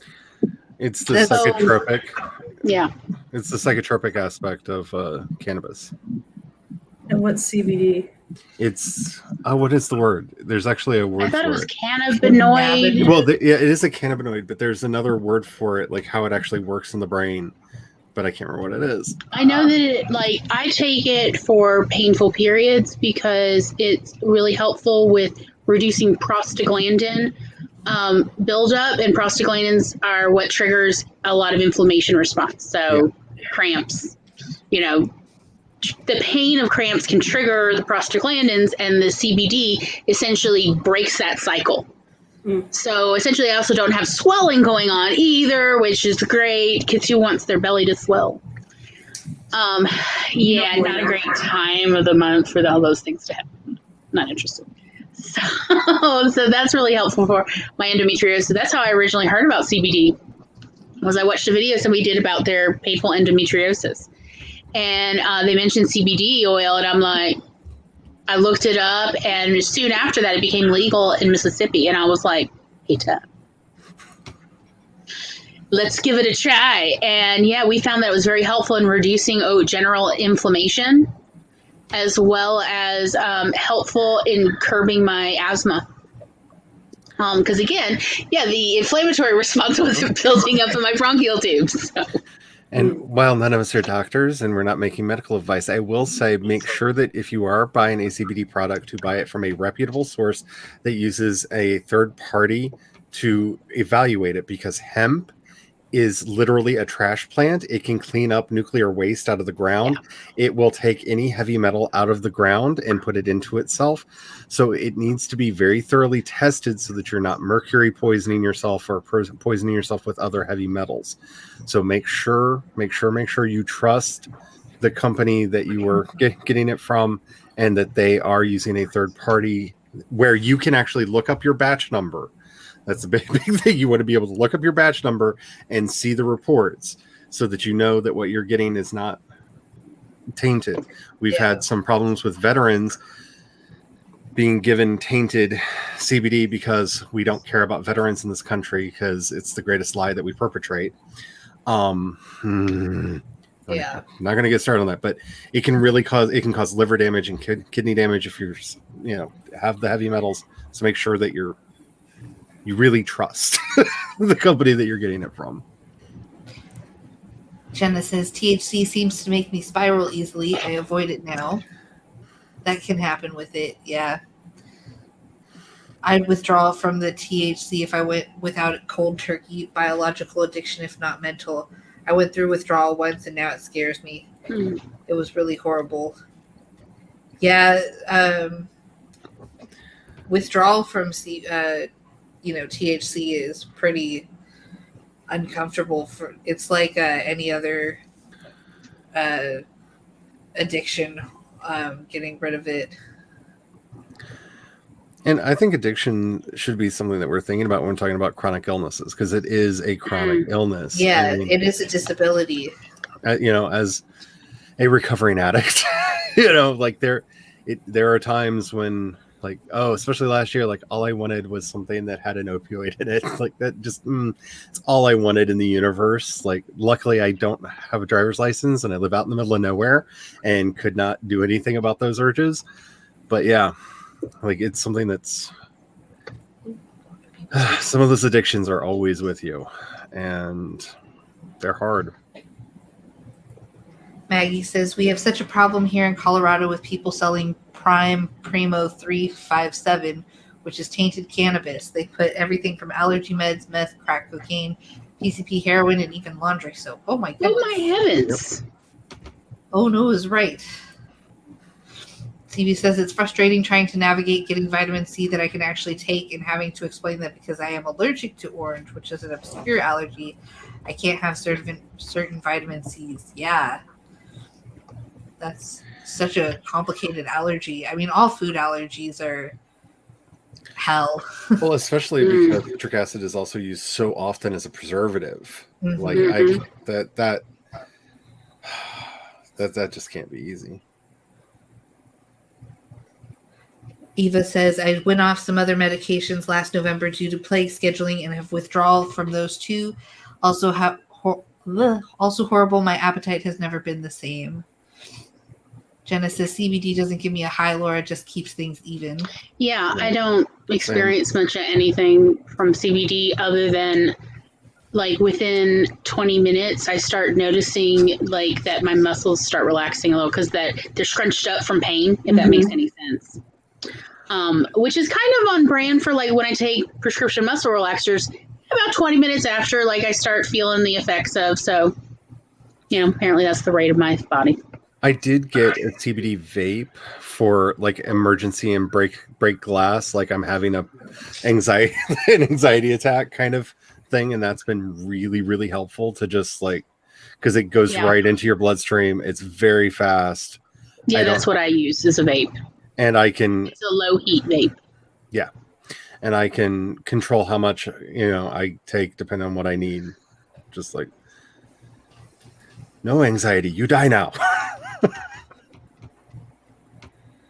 Yeah, because like when I'm having cramps, I do not want to wait an hour or two. It's now. Yeah. I need this to stop at ASAP because I need to be able to walk to the bathroom instead of crawl, which I have done for many years. In the past, I've had to just crawl to the bathroom when I've had really bad problems with endometriosis. Oh yeah, I have endometriosis too. It's not fun. I had, when they cut me open, the first doctor I went to was like, no, you don't have endometriosis. You're just like making it all up, or like it's all in your head or whatever, basically. And then the next doctor who actually cut me open, she was like, you had like stage 4 endometriosis. It was really bad in there. And we had to cut out a lot of stuff. And I'm like, oh, great. Hashtag believe women. Right? Oh, no. It's so frustrating. Like my sister was just recently hospitalized because she couldn't breathe. And the doctors are like, we don't know why you're here. You're fine. Go home. And she's just like, Tom says he's back. I couldn't breathe. Oh. That's yay. Like, I don't know why it's so hard to just like accept that people have pain and then try to figure out what it is or how to treat it. Yeah. The response to the opioid epidemic is to assume all people are drug seeking. Yep. Instead of taking training on what is actual drug seeking behavior. I had one doctor accuse me of seeking drugs, and I was going for anti-nausea pills because the endometriosis was giving me a lot of nausea. Yeah. And so that's what I was going in for. But because I had gone in for the year before, he was like, you're just here for the pills. And I'm like, but this pill does nothing. Like it just makes me not nauseous. Yeah, I've had trouble in the past getting anti-nausea pills again for the endometriosis, and I'm like, how is it addictive? You tell me. Does it have a street value? I don't understand this. Why don't you educate me? Okay, kids these days, are you seriously like trading in this black market of anti-nausea pills? I mean, does it help with the eating of the Tide Pods? Is that what we're missing? There must be a black market for pregnant women because my sister's on anti-nausea. She's like, I need them. Like, yeah. I mean, well, what I was trying to get was Phenogrid, which, I gather you don't prescribe to pregnant women. At least that's what my gyno told me. And I was like, please, can I have more? I need to work. And it's really hard to work if I'm constantly vomiting in my desk because they're getting upset and joking about making my office a biohazard. Oh. And it's just, it was a pain.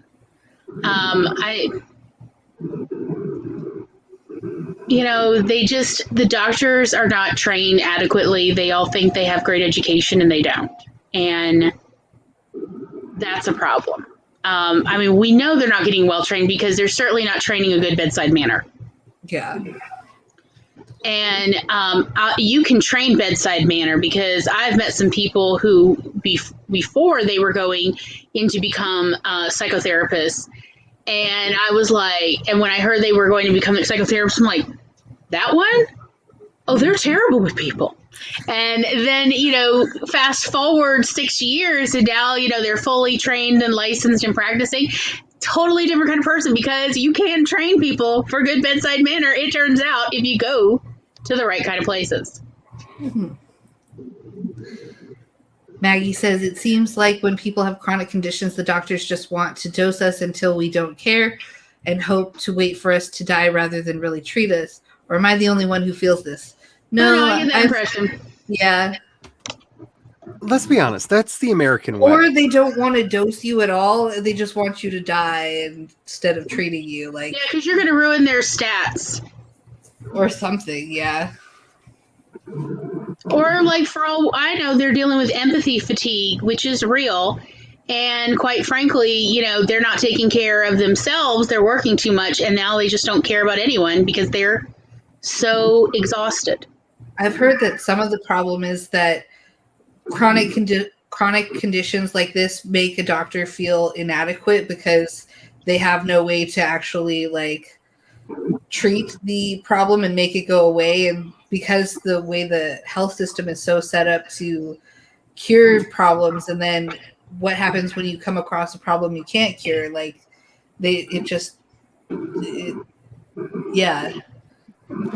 words are not coming to me right now. We just need to sit people down with them and be like, look, there's this thing called life, and some things are magically solvable and some things are not yet, but we have research for that. And who knows? Maybe one day magic. Who knows? Sorry. Truly, it's there is a real problem. If you're not noticing this thing, I have a real issue with middle class.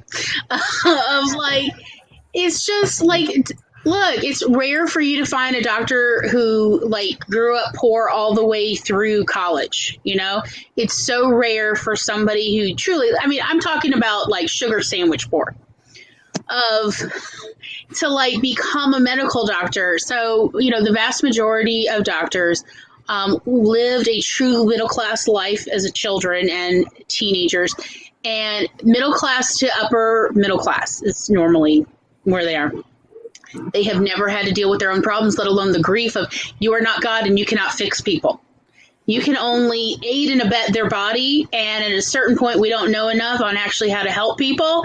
So the best you can do is listen and, go, how can we take the edge off your day? And they're not okay with this because it attracts the wrong kind of people to actually be okay with, I cannot fix you. I can only take the edge off your day, and that is good enough. So, talking for at least a few years now of what kind of reforms do we need to do in the medical industry, and one that has been growing a large group of people is changing medicine from curing to quality of life based. Of how do we get this person the best quality of life they can get right now? Instead of all purpose is either we cure it or we just ignore it. Yeah, definitely that should be the way we are moving. That's the way we should be moving towards. Words are not working. I don't know how that sentence works. Anyways. But yeah, we should be working toward, how can I improve the quality of your life with my, ability to draw blood, take urine, and write on this pad of paper. How can I improve the quality of your life with the meager resources I have? That should be a doctor's aim. Yes. Yeah. Because, well, I mean, at the end of the day, the real issue in the medical industry right now is if you can't measure it, it doesn't count. And so they're not measuring for quality of life stuff. They're measuring for stuff people can't fib about or anything. Well, what's their weight? What's their body temperature? And we're finding these are actually very poor indicators because every person's unique in their responses to stuff. And Maggie, just on what you were saying about how they won't give you anti-nausea pills, but they'll give you that opioid. Okay, so we own a restaurant, and the most lucrative thing that you can do in our town is host the pharma dinners, where they literally come out to bribe doctors to prescribe their medicine to as many people as they can. And they pay very, very well for a private room for this, where the doctors can have anything that they want. They then pay the doctors. Well, they don't pay the doctors. That would be illegal. But they do have all kinds of golfing retreats that they could go on to learn more about the medicines, and boating retreats that they can go on to learn more about the medicines, because they're going for education. The boats are just a perk. Because that's a great place to be learning about something, is when you're distracted by. But like this is why all those medicines are so common. It's not because they're necessarily what people need. Like, we watch them come through the restaurant. Like, they're there to sell their product, whether people need it or not, and like giving them excuses for why they should prescribe it for this, that, and the other thing, even though it may not actually help, but it definitely won't hurt. Like, just try it. Just try it for everything. Just it's like I went through that one real quickly. we have a healthcare crisis that we don't even talk about, on top of the healthcare crisis that we kind of talk about, which is on top of the healthcare crisis that we do talk about in this country. Like, it's layers. It's like an onion or an ogre. Parfait. It is a parfait of suffering for all of us. With despair for dessert. I love a good yummy despair. I mean, there's nothing quite as good as despair, but it's got to be topped with just enough ennui. Because if you don't add the ennui to the despair, then the despair gets a little bit bitter. But with just the right amount of ennui, I mean, it's that's a night at Charlie's right there.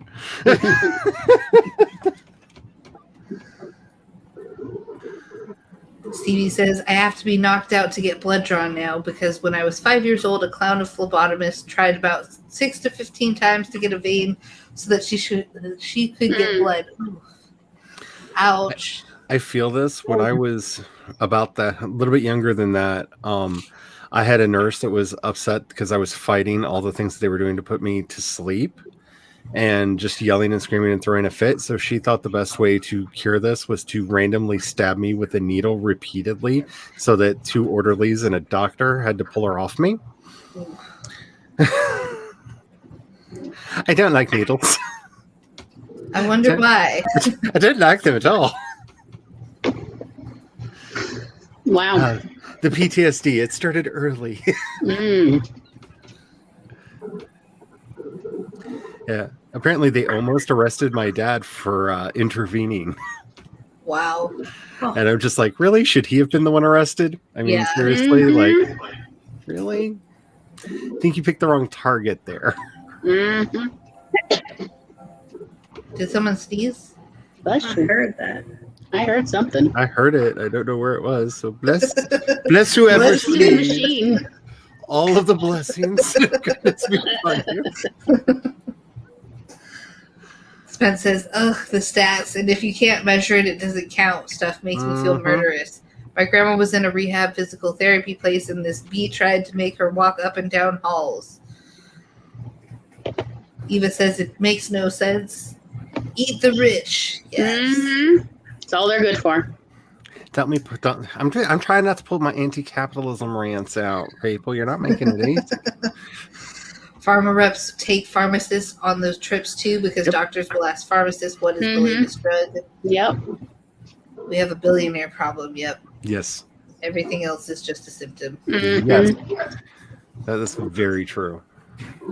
Sven says, when that's not even what she was there for. Oh, this woman had been in a wheelchair for 30 years and she was just there to get her energy back, not to use her needs that needed surgery still. Oh my goodness. That's terrible. Mm-hmm.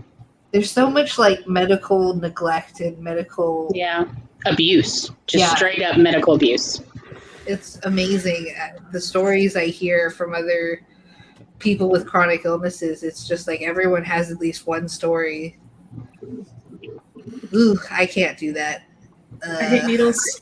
I hate needles too, and blood, and both of them combined. I don't mind blood. I just hate needles. As a result of my experience, I get extremely violent when I see a needle, which is why, like, I always warn them when I go in to get like the flu shot or something. Don't tell me you're doing it. Just do it. I'll be fine. And there's always that one who's going to be really smart. Like, here it comes, and then I'm like, luckily, Brian stands right behind me, ready to grab me, because he knows if you draw my attention and I turn my head and see that needle, that arm's swinging. Like, it's instinctual.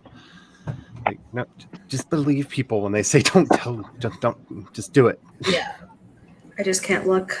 The one thing I hate about getting your blood taken is that you can actually feel the blood being like sucked out from your veins, and it's like this feels too weird for me. Too weird. 6 vials later, my arm is cold.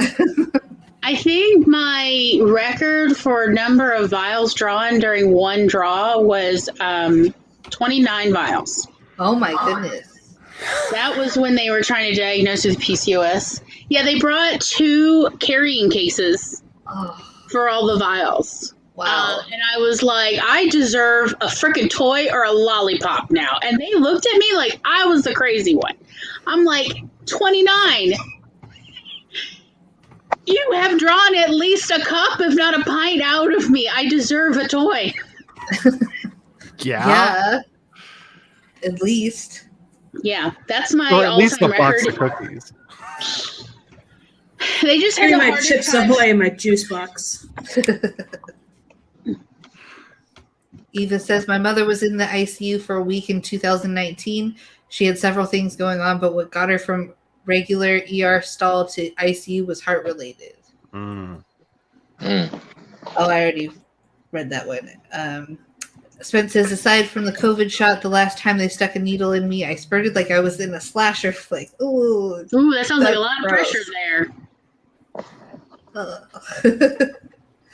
Eva says, after day 5, they were talking serious things because this medicine wasn't working. But oops, oh wait, they hadn't actually administered it yet at all, but thought they were monitoring it for 5 days. What? Oh, wow. That is some incompetence right there. Some special sort of incompetence. But she still got a bill, yeah.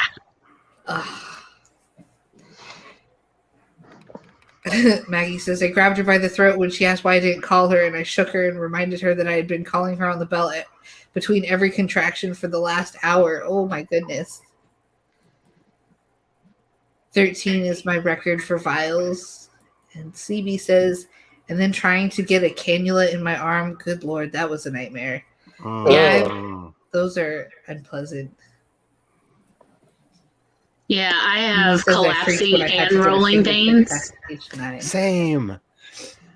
And I had to get an IV for my emergency DNC from, it turned out eventually it was endometrial cancer. But the anesthesiologist didn't want to do an IV. He wanted to do what is the thing that most pregnant women get? A lumbar puncture. Yeah, lumbar puncture. And he came in a bad mood, and I was like, no, you're not getting anywhere near my spine. Oh, Come wreck this arm.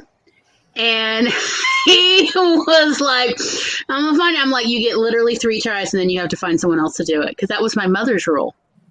And he was like, you can't talk to me that way. And I'm like, I'm literally the person in charge of my own medical fate. Yeah, I can. And I was like, I had been bleeding for 9 months straight at that point. I was so anemic that the blood coming out was pink. It was not red. Oh. Yeah, like it was mostly plasma. And I was like, oh no, you get 3, and then you have to find the baby whisperer, because there's always a vein whisperer in the baby ICU or the baby NICU, you know? And I'm like, if you can't get this IV in, you get 3 tries, and then you have to find the vein whisperer. And he was like, I can do it. And I'm like, oh yeah? Let's see you do it. After the second try, because my mother's watching him, I was 21.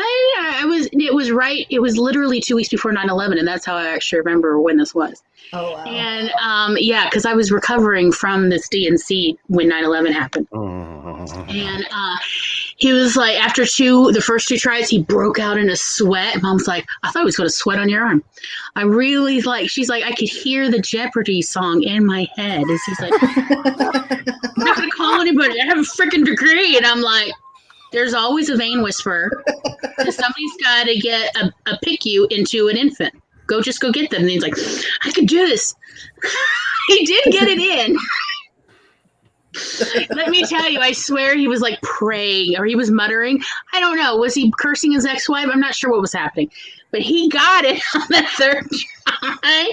And I was like, see, it wasn't so hard. Oh, the murder. I'm like, don't let me die on that table, or they'll know it was you. Mom's like, why? And I'm like, because I want to make it really easy for you to sue him if I die. She's like, okay. They were just dying. Yeah, when I'm not feeling well, I'm not the real me. I'm an evil version. Spence says, Glory, you're right. LOL, I was in the hospital with preeclampsia because the pizza demon has been trying to give me a heart attack since before his birth. I mean, truly, it was, foretelling of things to come. Yeah. Maggie says, I'm going to be fighting with the hospital billing office when the youngest bill comes because they did a pregnancy test on her every day. Oh, my goodness. It isn't like she was leaving with a migraine and getting jiggy. Hi, somebody do me hard. I was told it was a good cure for a headache. CB says, I have very thick skin. I told my GP that it needs to be either knocked out or they have to use the veins in my feet or so a finger prick because my veins are so bad. I just cannot read. My goodness.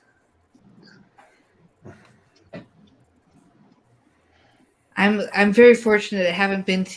I've been in remission, which means I don't go to the hospital every month, which is always nice because it's the one thing that's difficult about being in a hospital is not having or making sure you have the right advocacy with you, the advocate with you, and someone who understands the way the medical system works so that you can maneuver around all the stupid tape. Like, that was one thing I learned in the Philippines that I have kept with me forever since.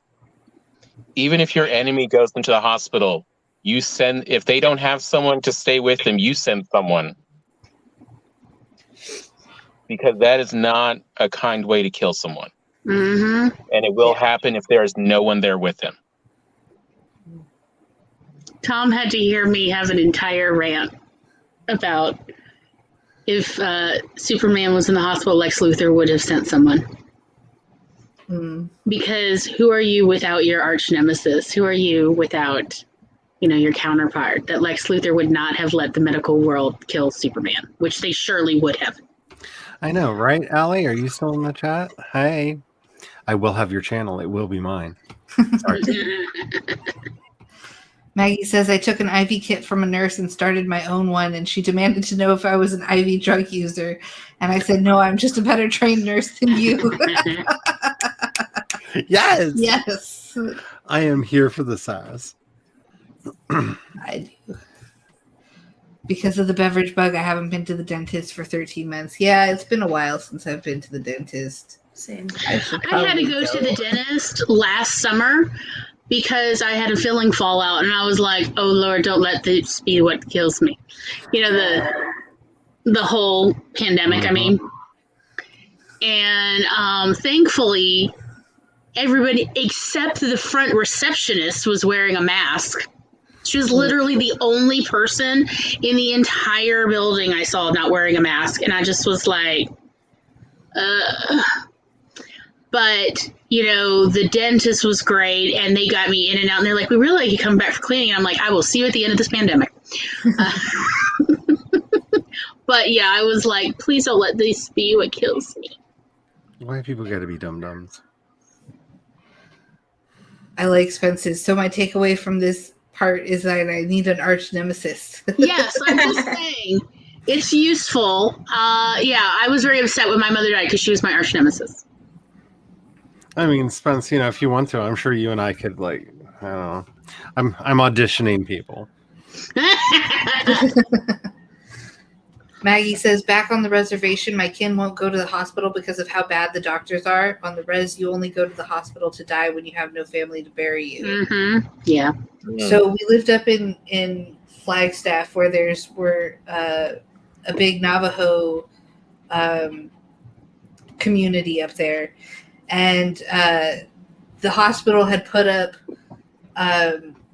those statues of owls, but that is a symbol of death, so that they weren't getting the Navajo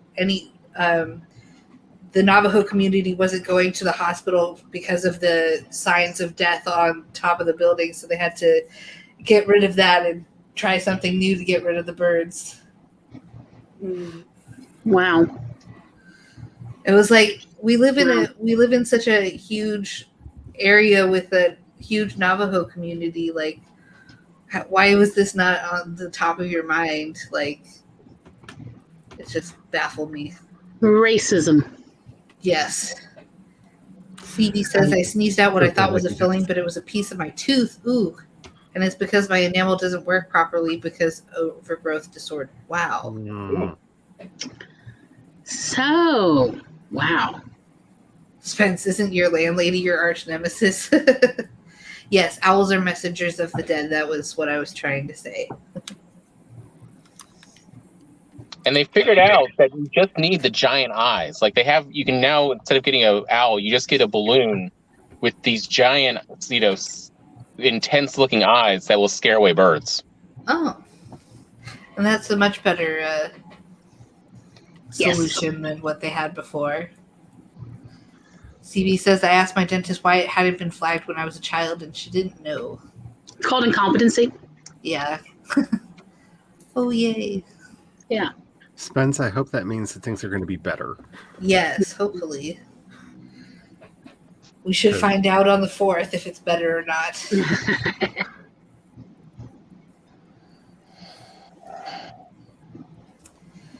Because that was not a fun situation to be in, that's for sure. Sounded rough. You gave me flashbacks to Vicky, and no one should ever have anything in their life that makes me think about her. Ever. Ever. Tisk, tisk. People. What you gonna do? When they come for you. I was just going to start singing that. Let's see. So do we have any more questions? I think this is a good number for the tag. Cool.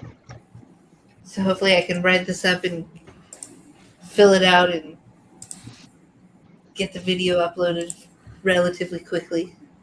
Nice.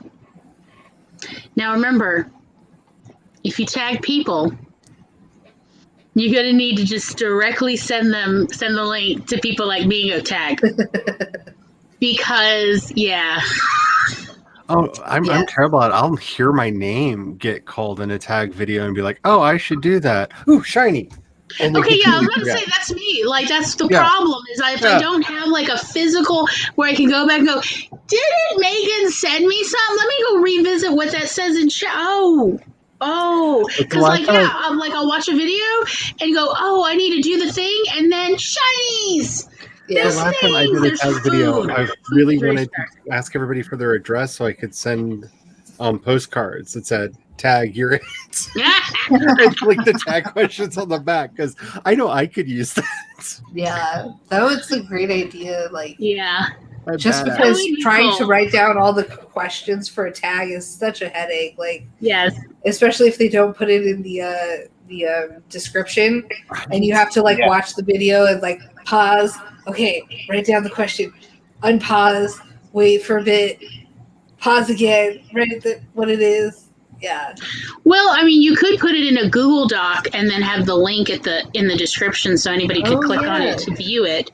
That's like, and then they can just copy it for themselves so that they can then see it, on their own. I'm just thinking out loud on this. Usually the questions are in the description. CB says it's called the NHS being so inflexible and so underfunded that it literally cannot deal with a rarity. I mean, American healthcare is not any better on that, frankly. Yeah. Well, yeah, but that's been the point of a lot of very wealthy interests is to choke out all of the publicly funded healthcare systems so they can go, oh, look, I guess they don't work. Yeah. When, like, honestly, any healthcare is better than no healthcare. Like, only evil people are saying that it should. It's back to a billionaire problem, let's be honest. Yeah, we're back to a billionaire problem, And everything else is symptoms. Yeah. Maggie says, I need to have the rest of my teeth pulled, but I had PTSD from a dental appointment when I was 20, and for years I would pull my own teeth rather than go, ouch. Wow. Ooh, this is a good question. What is your favorite form of self-care? Ooh. I'm going to have to think about that for a second, because reading is probably my favorite form of self-care, like taking a break and just getting lost in another world is probably my favorite. Not the most effective necessarily, but it's my favorite. Taking a bath with Epsom salts that I have put oils on myself to make the scent combos that I like. Oh, yeah. I just and then thought reading of in the that, tub. and that made myself sad because I don't have a bathtub that I can actually get in and out of anymore. I was like, I can't say that answer. It makes me sad. But yay for somebody who can say it and mean it.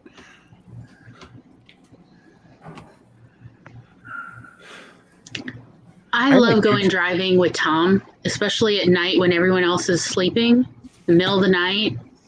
And we've been doing it, 25 years now, kind of almost 25. It's at least 20 years of it.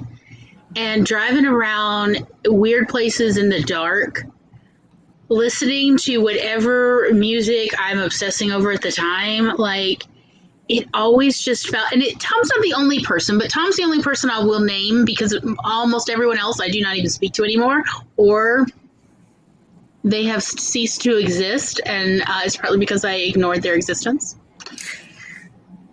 But like, yeah, in the past, friends, we would do it in the middle of the night because, I tend to befriend insomniacs. And it seems so magical when we're driving around deep in the middle, like 2, 3, 4 in the morning on a Tuesday. Ain't nobody up. At least, in this rural area we live in. And it's just like the world is ours and we're just on the roads listening to music and the windows are down and just, it's special. And that is like honestly where I feel like, well, maybe I can like keep moving forward in this world another month. And, every time of like, all right, that has refilled the well of like existence for me. That's probably my favorite self-care. And it's kind of a weird one.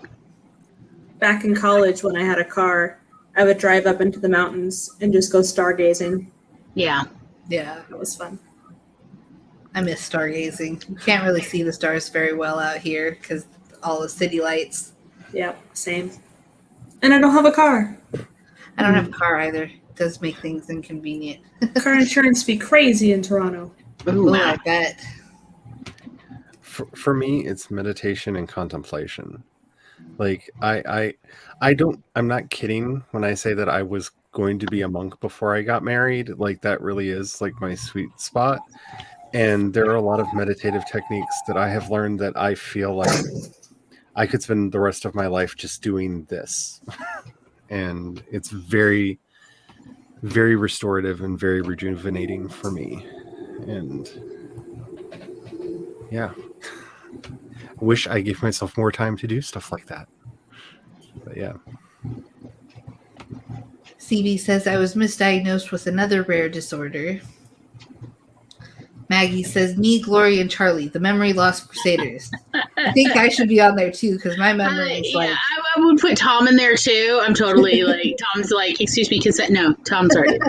I think we've moved on to just being the memory loss league at this point. Yes, we're the league. The league of My memory loss. memory has finally gotten better. Like, in college, I would come out of a class and not remember what class I had just come out of, what day it was, so I couldn't figure out where I was supposed to go next. Like, that was bad. That was fun. That's like the number one thing in my like persistent depression is just I don't know what happened. Stuff. Thank God for journals. They're coming for somebody. For me. Siren. Are Yeah. they coming for you, Not Laura? It's Little the did we sounds know. of Toronto. All of those stories were true. Let Toronto lull you asleep. Seriously. My goodness. Abode of dueling sirens. She's not just a horror writer. She's actually secretly a serial killer. All of the stories are true. All of the Okay, though. sacrifices are made. In high school, we're standing outside the classroom waiting to be let in for the first class of the day because it's California and so it's all just portables because we have no money. And so we're standing on the ramp waiting to go in, and the one girl was like, I had a dream last night. You killed like 50 people and threw them in the ocean, and I was next. I guess. See, this is where I would have been like so traumatizing because I would have been like, how did you know? Like, I didn't even really know her that well. I was like, oh, okay. Oh, then I definitely would have been like, how did you know? Yeah. I was a bit of a B in school. And like I was a bit of a honestly, C in school. if I was already like, oh, this person's irritated me, it's like, you know, you can't prove anything with a dream. And then I just walk off. That's the kind of thing I would have replied. Just tie your hair toss and walk away and just let them talk. And because it just makes them more paranoid, and I love it. After I accidentally had one fake girlfriend and one real stalker because of people randomly saying stuff to me in school, like I just like anything I could do to creep people out to make them leave me alone, I was there for it. Like I'm just here. Suspense wants to know what really even is self-care. For me, Like- self-care is anything that rejuvenates you. Yeah. Yeah. That refills the It is well. mental healing. Yeah. Anything that makes you feel like you. But So, in like, the what if- best ways. One of mine is, as Gloria said, we grew up really poor. So one of my self-cares is, I'll sometimes, while I'm out working, go get myself a pizza or some other childhood food that we really didn't have access to as sort of a way to at least treat my little inner child because, we never entirely grow up. We always have all those little thoughts still in us. And it's you know what? My inner 8-year-old would think I'm awesome right now. Yes. As well as, that and ice cream. Yes. But you do little things that maybe you couldn't do as a kid. Or things that remind you of, what makes you happy. I mean, Yeah. listening to a great playlist. Oh There yeah. are things that make me feel, like, so there's this idea in A Christmas Story toward the end where he says, all was right with the world. We slept, holding our toys wherever we were and felt that all was right with the world. And I thought about that kind of phrase, that mentality of what is that like? And that for me, yeah, driving around in the dark in the middle of the night kind of sometimes makes me feel like all is right in the world. But just for a moment, or like, I'm a baker. I love to bake. The smell of baked goods permeating the house while they bake or they just finish baking makes me feel like for a moment all is right with the world, or at least my world. And it just fills me with so much happiness and warmth inside these things. So like I think it's unique to each person, but there are for some people it's like playing with their kids, in between all the chores, just playing whatever silly game. My mother, for her, when we were little, it used to be that she loved playing grocery store with me. I was not into this game, but I could be convinced to play this game with her. She got me a tiny little cash register. The drawer would come out when you press a certain button. There were little paper dollar bills and little plastic coins in there, and she would bring things down from the cabinets. And she was like, I would like to purchase these things. Please check me out. And yes, ma'am. Oh, green beans. Do you like green? We would just play this little game. She recorded these. She loved playing these little pretend games with us. And that was for her one of those ways to make her feel like all was right with the world for just a moment. For every person, it's different. There's a reason I have a pot of caramel apple tea every day. And it's because we lived on a farm and there were apple trees and my mom could make caramel. And so anytime like she was in a good mood and wanted us to have a treat, she would make caramel apples. Oh, nice. And That's so nice. like it's that happiest, like some of those happy memories from my childhood are just sitting there with a caramel apple still warm. So the caramel's still a little gooey and just, And sometimes self-care can be like doing the hard things, like doing the thing that you've been procrastinating on for too long. Sometimes just getting it done and out of the way is a form of self-care. Like washing the dishes so that you're not thinking about the dishes anymore in the back. Why do you have to mention my dishes? Sorry. Oh, but I love you. I would do those dishes for you if I was there. And then I would go lay down because my back would be killing me. But I would do them for you. Oh, thanks. It's okay. Did I ever tell you there was this story when I was a kid in one of my readers? And it was about a man who hated doing the dishes. So he kept buying more dishes. And the dirty dishes were piling up. And I can't remember what happened, but I think it was he got to a point where he couldn't find his bed for all the dirty dishes and he couldn't find anywhere to sit. He could barely open the front door. So he got a bright idea. And the news was saying that there was a terrible thunderstorm about to come through. So he put all the dishes outside and let the rain wash all the dishes. And then he had a dish giving away party for everyone to come and get any clean dish they wanted and take them home. And so the whole town had a party talking to each other as they, here, this one has roses. You might like this one. And that was pretty much the end of this children's story. And sometimes when people talk about dirty dishes, I think we could just put them out in the rain. We could just let the rain take them. It did rain / snow yesterday. You had snow? Yeah. Wow. So wish I did. It went from 24 degrees to 2. Wow, that is rough. See, I'm there with you, Spence. Yeah, I am that person, and it's for me, it was not learning to stop harming myself. It was finding a way to give myself permission. I almost said justify, and that's bad wording. Yeah. Give myself permission to treat myself. Because I know the things that get me to the place where I want to self-harm. And I can't let myself get there. So I started learning the little things it's so inexpensive to get a thing of tea and have it every day because it does bring up those happy memories and like help equalize things out, and the little things that help me get to that place of just feeling human. I've had friends who went through periods where they couldn't enjoy anything, you know, like their brain wouldn't let them. And, you know, what we did do in those times was like, well, then why don't you do the self-care I would like to do with you? Like, I love Korean face masks because they're cheap and they're cool, they're interesting, and they surprisingly the work. bubble ones.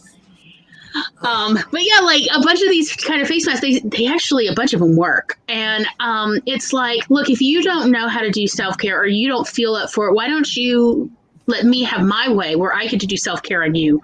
Or at least, and like during the pandemic, one of my friends, she's like, feel so run down, and I'm like, if you could come to my house right now, I would put a Korean mask on your face. So how about I leave one out for you in the smoker, and then you take a picture of it on your face for me, so I know that at least you're taking care of your skin. And she did do it, and she's like, you know, I feel better knowing that you feel better. And I'm like, you know what? I'll take it. It's a bridge to this for when your brain will let you feel good again. We'll take this in the meantime because we still have to take care of all the things. I can testify to how much that helps. When I was going through my unscheduled mental health vacation, like I always say I found out who my real friends were. I had one friend who would come over and do my nails because she knows that I have a hard time doing it, and I love having my nails done. So she would schedule special times to come over and help me with that. I had a friend who would come over just to brush my hair. Like, that's what she was there for. She brought her special brush that felt oh so good. Like, you know what I'm saying? Like, that was what she was there for, because she knew I love having my hair brushed, because it's very, very few people don't like being taken care of. You know what I'm saying? Yeah. Like, Yeah. and I just love that feeling of people messing with my hair and, you know, stuff like that. And like, that's when I knew who my real friends were, because they were the ones that were coming over and they knew how bad it was on the inside of my head. And they were bringing, like, a friend of mine who knows that I love really terrible movies, I mean, truly awful movies, would go to Walmart at the end of his shift, go into their $5 bin and dig out the worst piece of trash and bring it over to the house. We watched one zombie movie where they could literally shoot them in the toe and their heads would explode. It was so bad. Like, they didn't. Yeah, there was no like genuinely terrible. Where they were actually pointing the fake gun and where the squibs went off. Like, they didn't coordinate it at all. And you'd see like the guy pointing at the zombie's feet and its head would go poof. Just like, yes, I love trash movies. I love them so much. And so he would just over and over again find new trash movies, you know? And yeah, it can be really, you don't realize how you might save someone's life doing something silly and stupid, like coming over to the house and saying, "Can I brush your hair?" You know, you never know. Yeah. Usually if your brain is like, no, you don't deserve happiness, it does not have a built-up tolerance yet to the thought of you don't deserve to allow other people to be happy. So you can do a vicarious model to kind of, you know, just get over in the meantime. And it's kind of its own form of support swapping. Of like, I can't care for myself, so I will let someone else care for me in this tiny little way. And we both can feel better in this process. You know? It can be powerful. My favorite thing growing up was we would watch a movie or something, but whatever, we were in the living room. And so we had a couch, and we would all, like most of us, would sit on the couch and just domino on each other and just being each other's weighted blanket. And just, it was so nice. Yeah. Yeah. I miss hugs. Yeah. Yeah. I miss being able to like physically touch other people, not like inappropriately, but no, but like being able to hug people without like, oh, are we all safe to hug? You know what I mean? But just, hey, you're here, hug.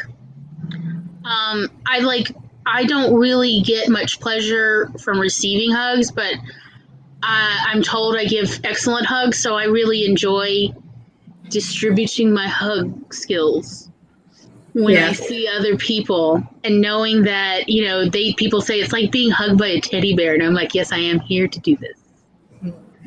And I miss being able to give it. Like people would just sigh in my arms, and I liked that, of like knowing that they felt so good. It's been hard to not do that for the last year and a half. Yeah. I like what Stevie says right here. I don't drive yet. Nice. I am hell-bent on learning. I'm not going to let this stupid disability hold me back from that. Exactly. It might take until I'm 60, but I'm determined to I am determined to learn to drive and get an Audi. But I won't drive like Tony Stark. He says that now. My other favorite self-care is Mario Kart 8. Yes. Do y'all remember what was it? Driving like Tony Stark. Yeah, what was it? What was the arcade game? Was it Driving USA or California Driving or something? Well, there's Cruising USA. That was it, Cruising USA. And what was the other one before I thought it was that? something California in the name. Yeah, Sega's California Run or something. Yeah, just driving like just mad people. Those are fun because they even had an accelerator and a brake in the arcade game. Good times. And playing games can be a form of self-care, especially one that you're like, this is the dumbest game and I don't care. I literally own a GameCube for one game, and it is a Muppets multi-arcade pack game.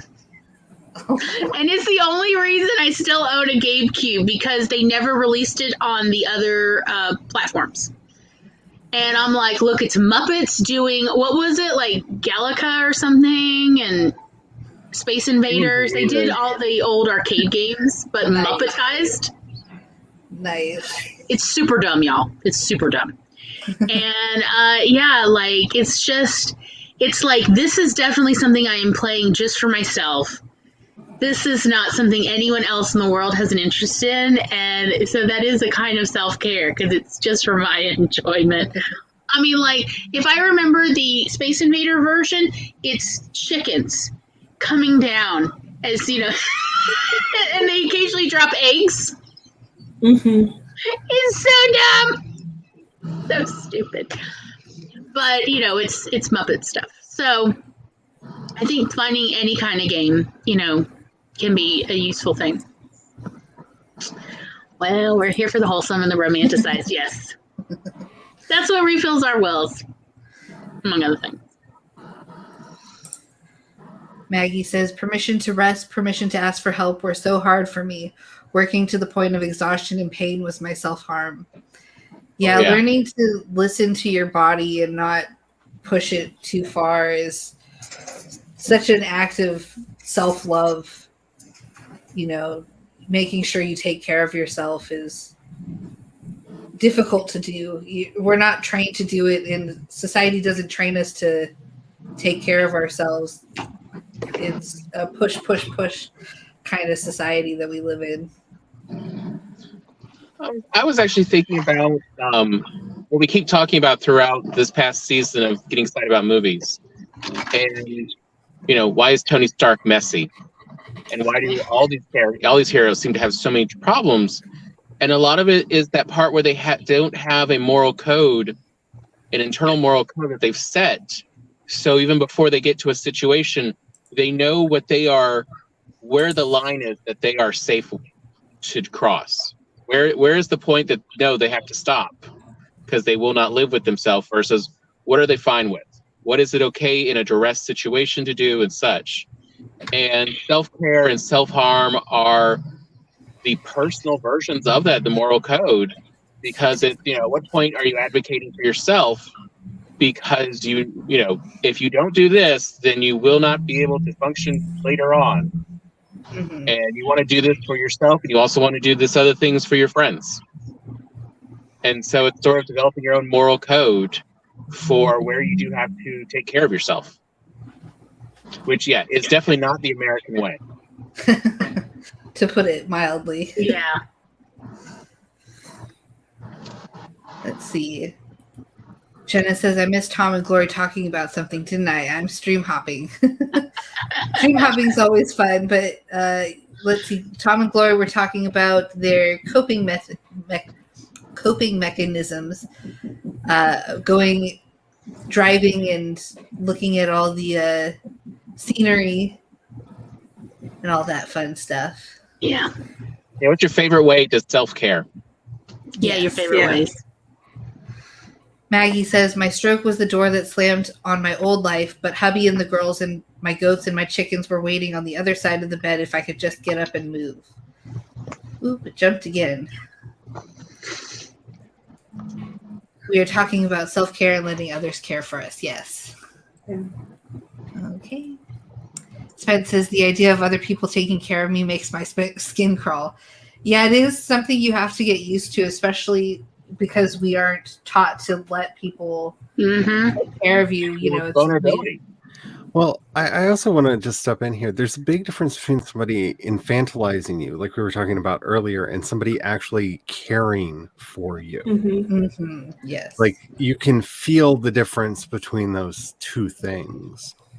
And it's when I was talking earlier, like, yeah, I could see how somebody could be very condescending with some of those actions, like, you know, oh, for goodness sakes, why haven't you done your hair? You know what I'm saying? But like, and it wasn't like, oh, you poor child. Like, yeah, it wasn't you poor child. It was, you know, the one girl, she's a beautician, but her hair snaps. Like, nothing she does, she can't get her hair past her ear, and she loves playing with long hair. And so, you know, I was her Barbie doll, that, you know, that right. Weird decapitated Barbie. I had one. Yeah, I had two actually over time. Yes. And she would get to play with the hair, and that to me was a very different thing, because I don't know, it may be because I watched a lot of like Gidget movies and stuff when I was a kid, but it felt like that's what it's like to hang with the girls more than she's here to take care of me. That makes sense. Yes. Yeah. And the same thing for most of the things that I was talking about, because yeah, I know when I was bedridden, it was uncomfortable but necessary to be taken care of. Especially like after I hurt my back and everything and could not stand up. But yeah, there's a very important difference there in learning to accept that love and care from people is and so recognizing that important to life. Is that it's one thing to be vulnerable to someone who loves you. Yeah. You know, it's difficult, but it is something that is rewarding. Versus being, you know, you should never try to be vulnerable to someone who is just doing that as a job, who's doing that as or performatively. Yeah, performatively. You do not owe them any form of vulnerability. You do not have to accede to any of that. The vulnerability is only for those who are actually caring. Yeah, it's a privilege for you to be vulnerable, or other people they have a privilege that you are extending to them. Yes. Yeah. Tessa says, I just popped in again. We are kind of talking about the same thing on my stream. I forgot I was supposed to be doing sprints. It happens. Yeah. Yes, Spence. I want to hug you, Laura. Yes, all the hugs. Oh, I know. I am known as the huggy one. Like, people used to just come over to the house and just be like, I'm sorry, but I need a hug. Can I come in for a couple minutes? And like that was literally the visit, is they would come in, I would give them the hug, and they were like, I feel so much better. Thank you.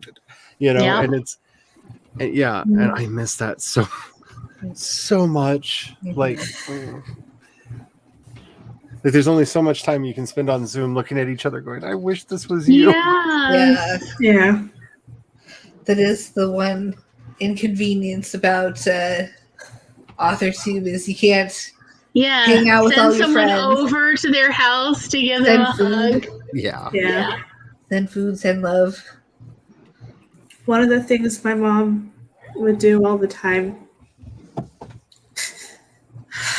and try not to cry, is she would send like care packages, and there would be wrapped gifts in them, and there would be like snowmen or whatever on the wrapping paper, and she would write individual speech bubbles for every single snowman on every single package, Oh.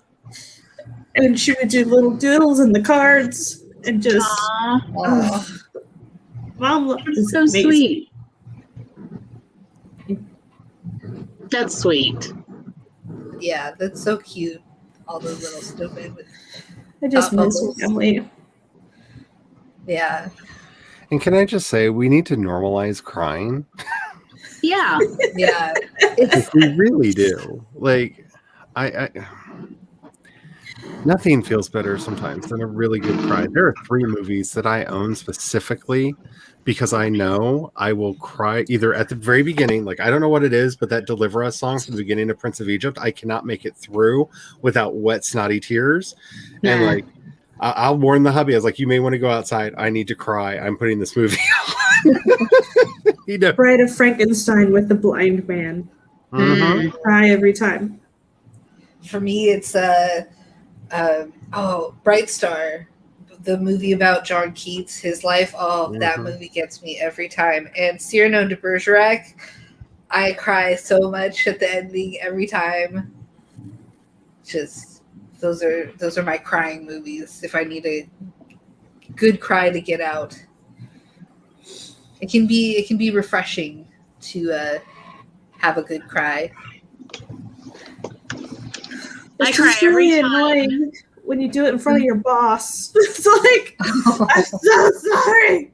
Please That's my don't fire favorite. me. That's my favorite chapter in Bossy Pants, though.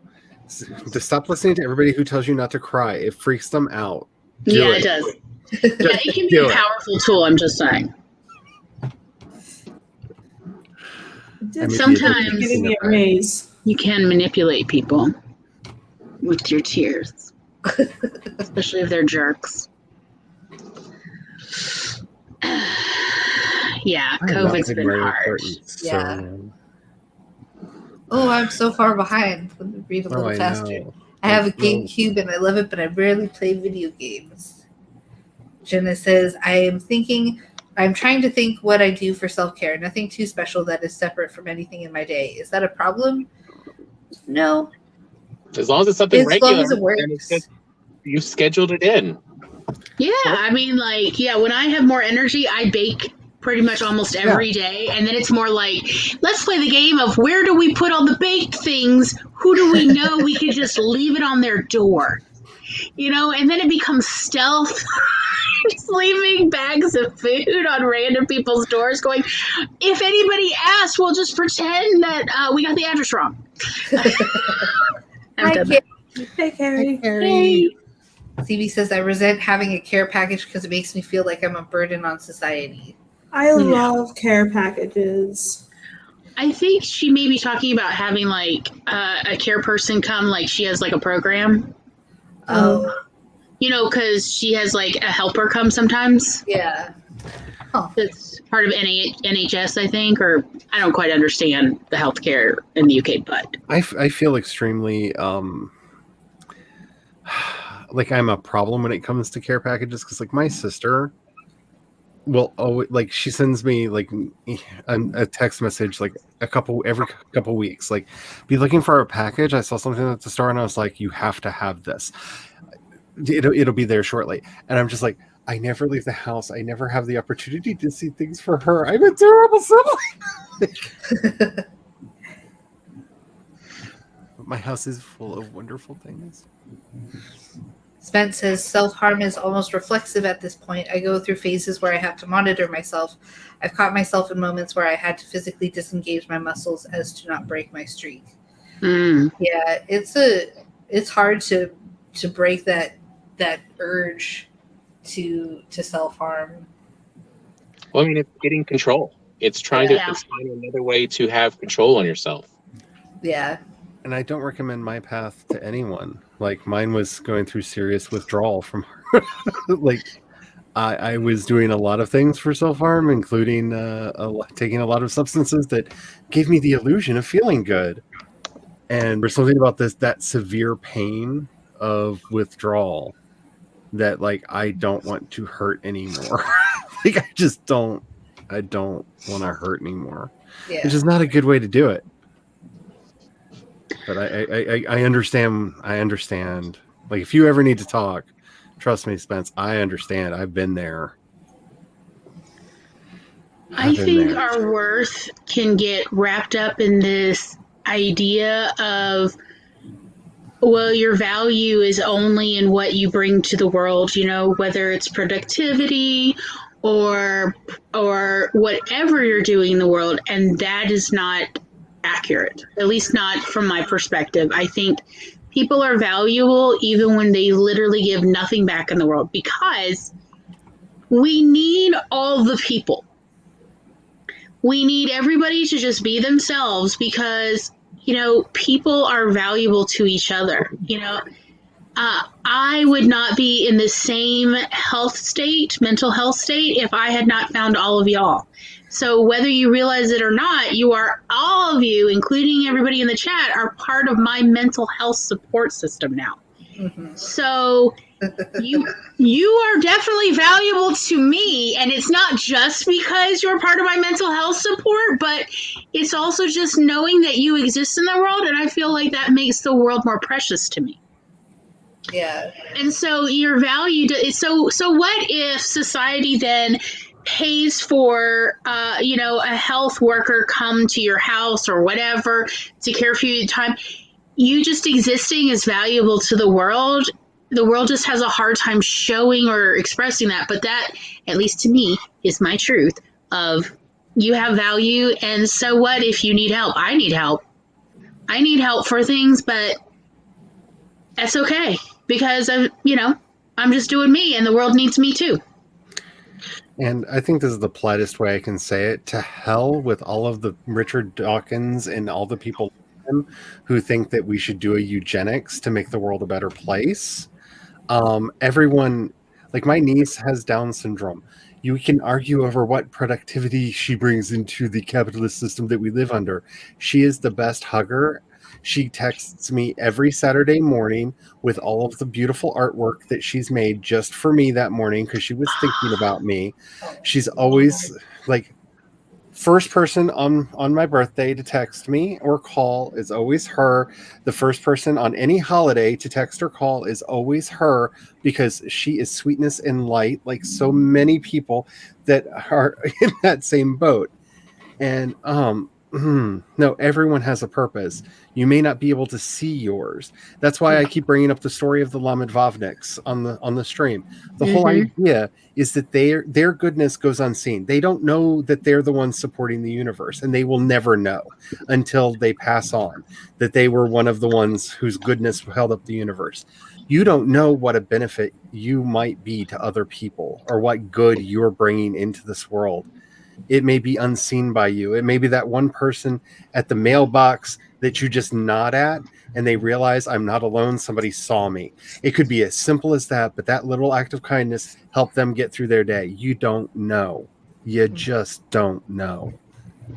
I know, like, honestly, CB is a large part of why our show kept going in the early months.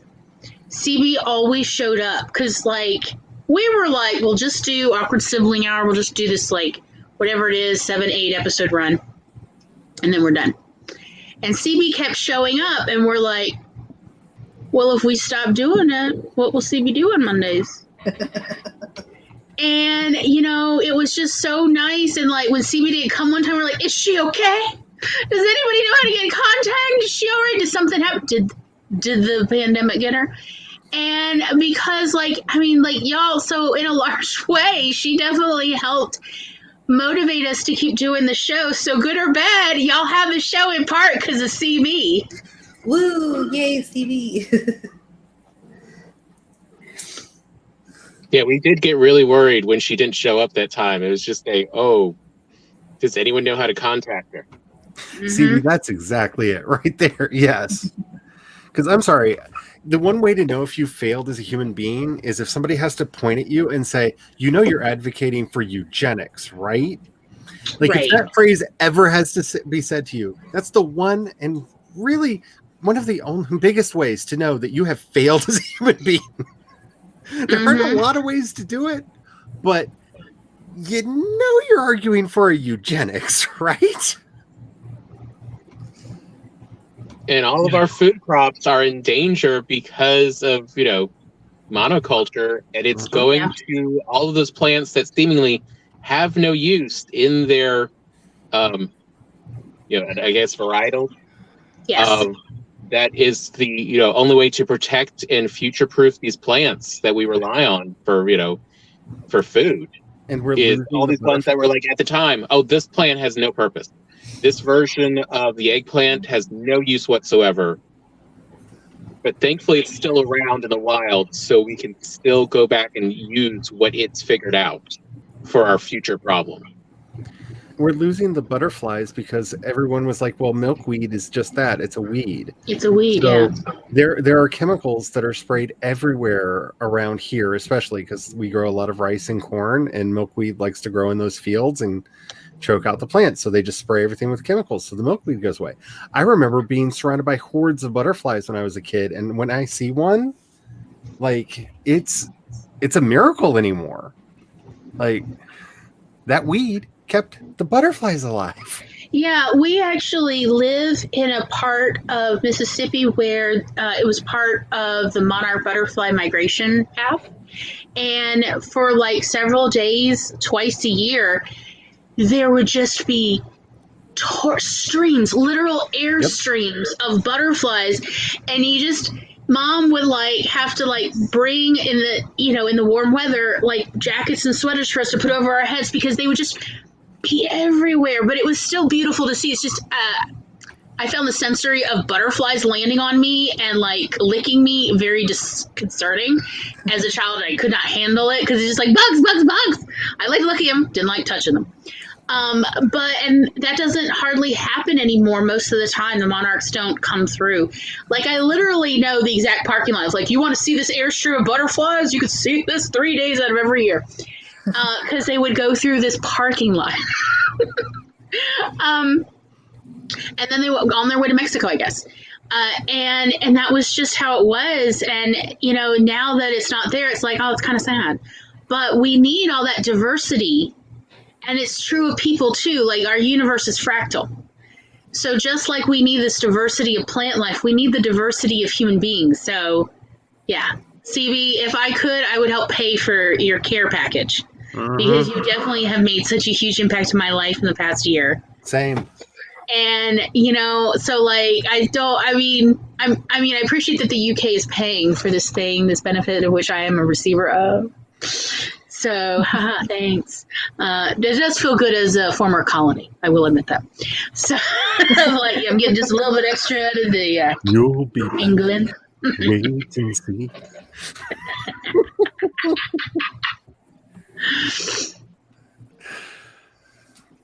Yeah, I honestly don't know how I would have gotten over the last year without most of the people in chat and all the people on screen. Well, I don't know how that would have been humanly possible. Yeah, y'all have been a lifeline for me. It's been such a comfort knowing that if I'm having a bad day, as soon as I hop on Charlie's stream or Glory's stream, I get to chat with awesome people, and it's just so nice that we have this little community that we've created here.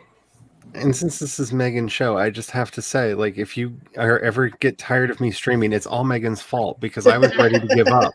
I had a really bad experience with finding people to stream with me, and I was like hell, I'm doing that by myself.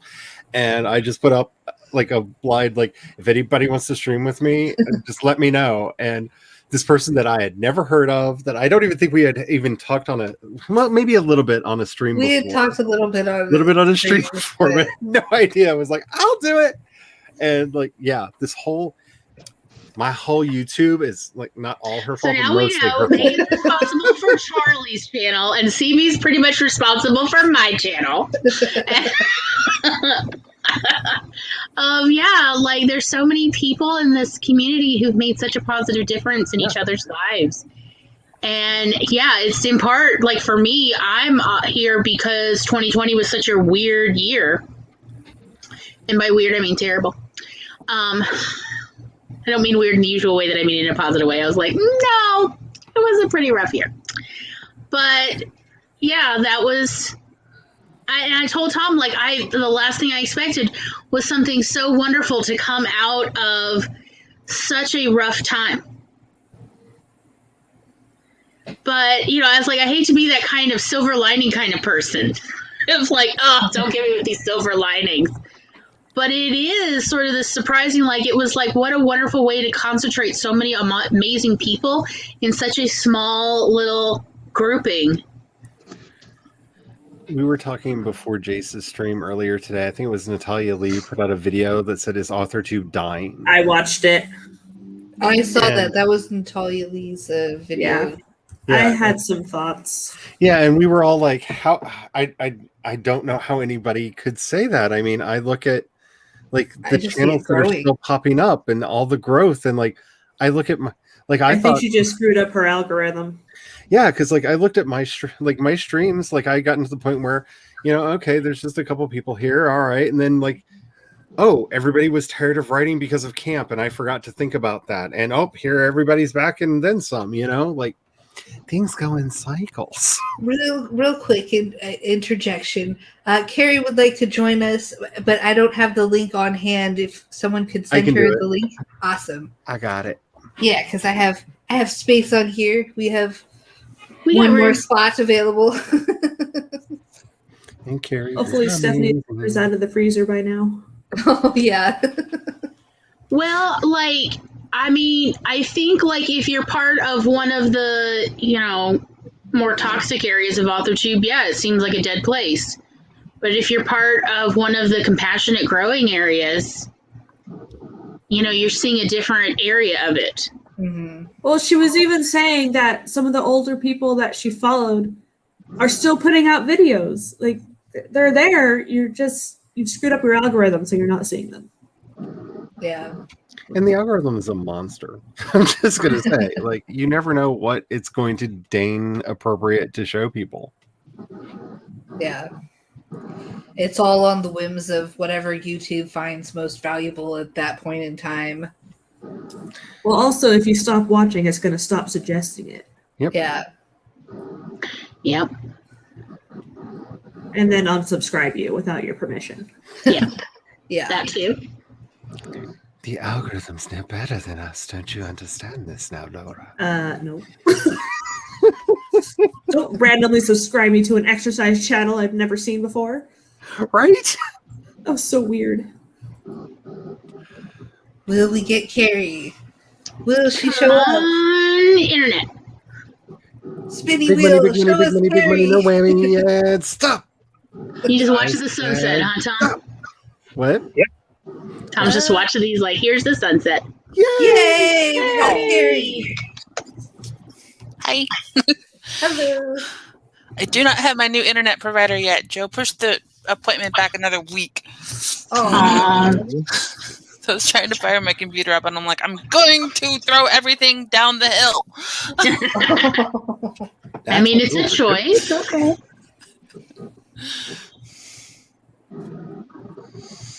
So did you have thoughts about self-care you wanted to express? Yes. Oh, I don't do it enough. Oh, Carrie, why did you have to show up and be so relatable? Like, I just can't with you right now. Like, called out, like you just show up and call me out like that. I see. Basically, anytime. This is gonna sound terrible. Anytime I'm kid-free is my self-care. He wears me out so much. That sounds so bad.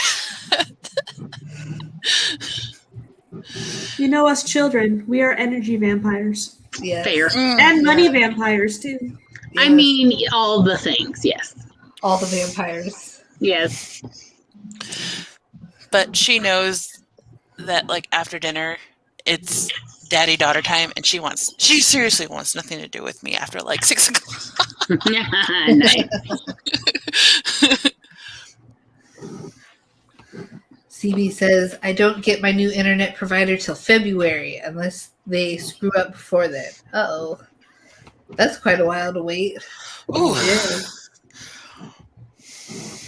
I will never have a new internet provider because Monopoly Town. Yeah. Spence says, I haven't watched the video yet, but I have a very uncharitable opinion on that sort of topic in general. Yeah. Yeah, I think I refrained from commenting on it. I was going to comment too. I was like one of the first people who saw the video, like it said like less than 10 people had watched it. And I was like, ooh, do I say something? Because only one person has commented. And I have opinions, but do I want to have those kind of public opinions? I know. On an account that's that big? I don't know. I'm used to being hated. Just send your your opinions to me. I'll post them. It's like if you really miss streaming with other author tubers, do it. Start doing it again. It's not like there's only like 5 of us. Like, Yeah.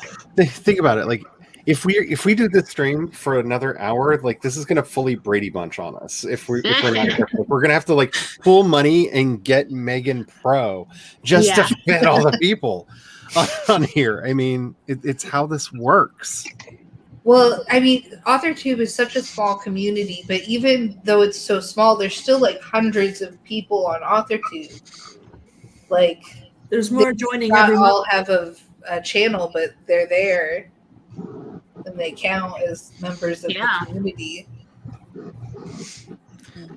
And I think that's a really big thing is you don't have to have a channel to be part of the community. I've noticed in some circles, people really kind of pushing this like very toxic idea that if you're not making videos or streaming, you're not part of the AuthorTube community. That like we video makers, we are the community. And like, no, like we are the community, all of it, because my streams would be very boring without people in the chat. Yes. Yeah. Like I can prattle on, but at a certain point, if nobody's watching it, that's just like when I And watch sometimes TV. you have situations where you can't put out regular content. Yeah. Hello. Because I think that more than anything, what the community is going through right now is that you have the toxic positivity on one side, you have the toxic productivity on the other side, you have the just toxic over there, and like that's problematic. Spence says it's because the OG channels got so big, the people who made it feel like a community to them left for the smaller places where we get attention. Fair. Yeah, because I was talking to the hubby about that because he was asking like, what are your goals with all of this? And it's just like, I'd like to have a decent sized channel, but I don't want it to be too big. I love knowing that Project Spider 2's story Bible's in the works, and you know what I'm saying, like what fantasy series Carrie's working on, and like all the different people that are in the chat. Like I like knowing that. Like that's what makes it feel like community. I don't want a huge. When you get on the chat bigger streams that have 400 plus, like nobody knows what's going on except for comments are just flying. Yeah, that's when I just go into introvert mode, which very rarely happens when I'm online. But if there's an overwhelming chat, then I'm just like, Then you have to super chat to get your stuff seen. Mm-hmm. Yeah. Yeah, but that's funny how they found a way to capitalize off of our engagement and incentivize us to give them the monies. Funny how that works. And how few people actually turn on that "could you slow down the chat please" function. The slow chat. I think it was last Worldwide Write-a-thon, or maybe it was the virtual writing retreat, but they had slow mode on, and I was like, oh, that's a thing! Yep. Oh my goodness! Yep. It It's only- so much nicer that You way. can only chat once every 30 seconds or so. It was so much nicer. Yeah. Like, there are solutions that don't require us giving YouTube the monies. They just like to bury them because they want all the monies. Yep. That's why you can't monetize if you're under 1,000 subscribers or something like that. Yep. It's 1,000. Yeah. It's annoying. Which again doesn't make sense because if Twitch can make it work at 50. Mm-hmm. Yeah.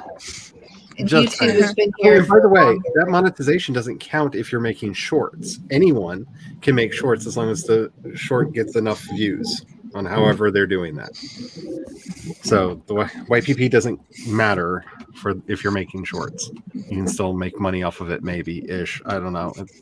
It feels like the Amazon lottery thing that they do with Kindle Unlimited. Like, some people get some money, some people get more money, and I was thinking of doing YouTube shorts where I read horror stories that are less than a minute. I've been thinking Oh, about that's a doing good that too. idea. That's a good idea. You I just have had to a be couple careful about videos from like copyrights. 3 or 4 years ago that automatically got put in a shorts playlist because they're like 30 seconds long. I think it was one of my attempts at like Vita or something. And so there's like 2 shorts and a thing on my channel. I'm like, okay. Ooh, giant thunderstorms. Spence says, I say we very much on purpose because I went from being a huge Kate Kavanaugh watcher to barely watching because I found Amber and the rest of AuthorTube and stayed here because I get attention. Yeah. Great.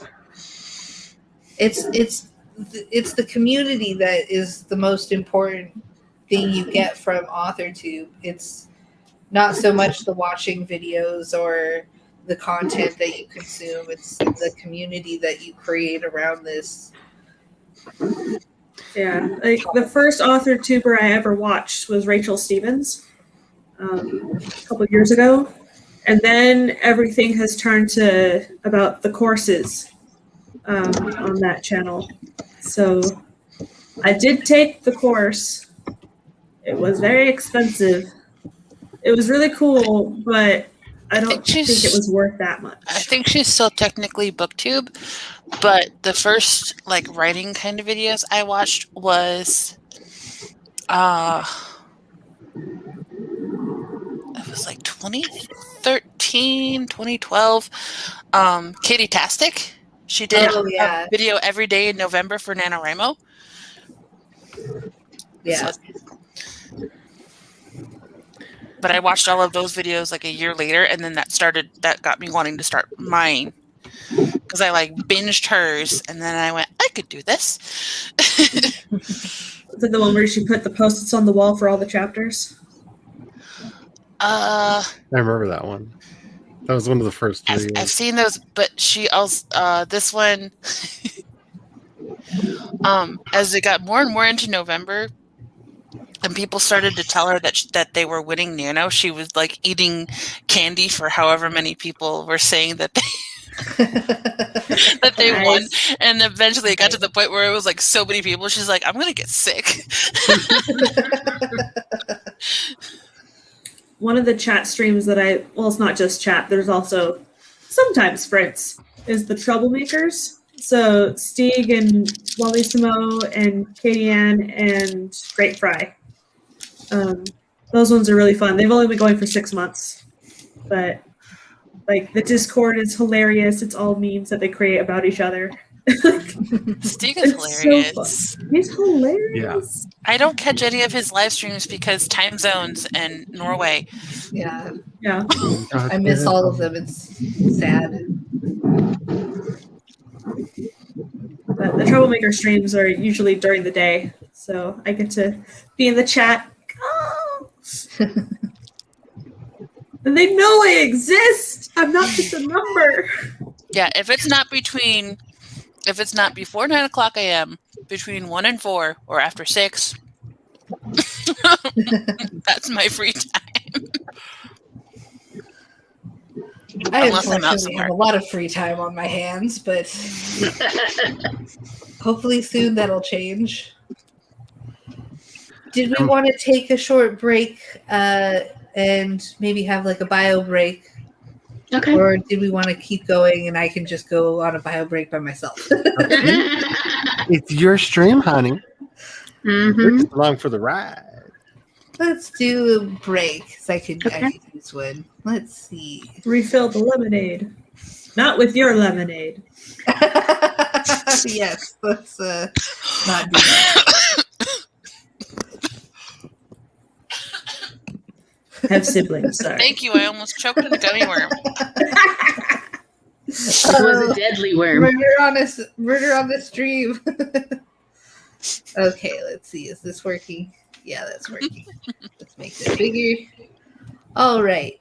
We'll get started in 5, 4, 3, 2, 1, go.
All right, there we go. I had to figure out where the unmute button was. But we are back from our break. Yay! It was a nice little break. I got to see my boyfriend went shopping for groceries, and I got to see all the food that we've got. And we got the Margaritaville jammin' Jamaican shrimp, which is my favorite, so I'm excited.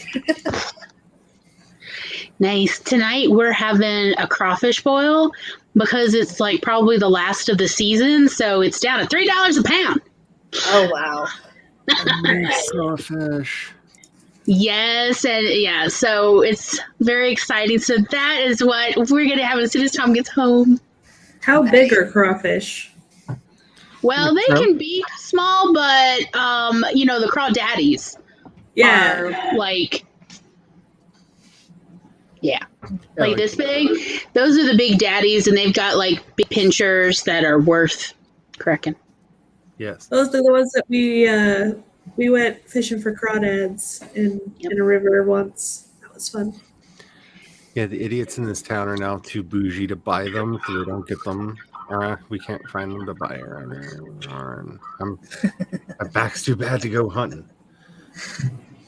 Devin is the FBI agent tasked with supervising AuthorTube. That's why he's so omnipresent. That's my headcanon.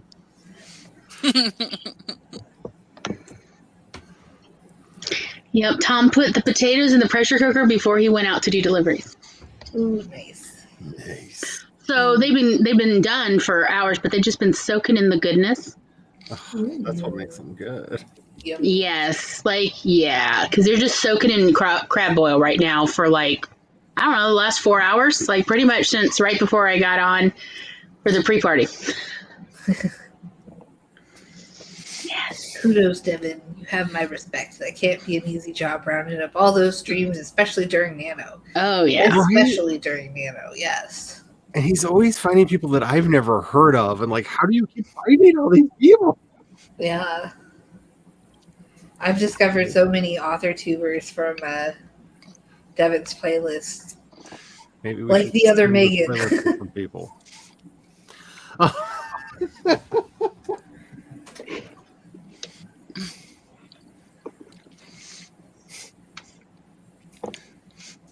I had like a moment when Kay subscribed to my channel and added me to his playlist. I'm like,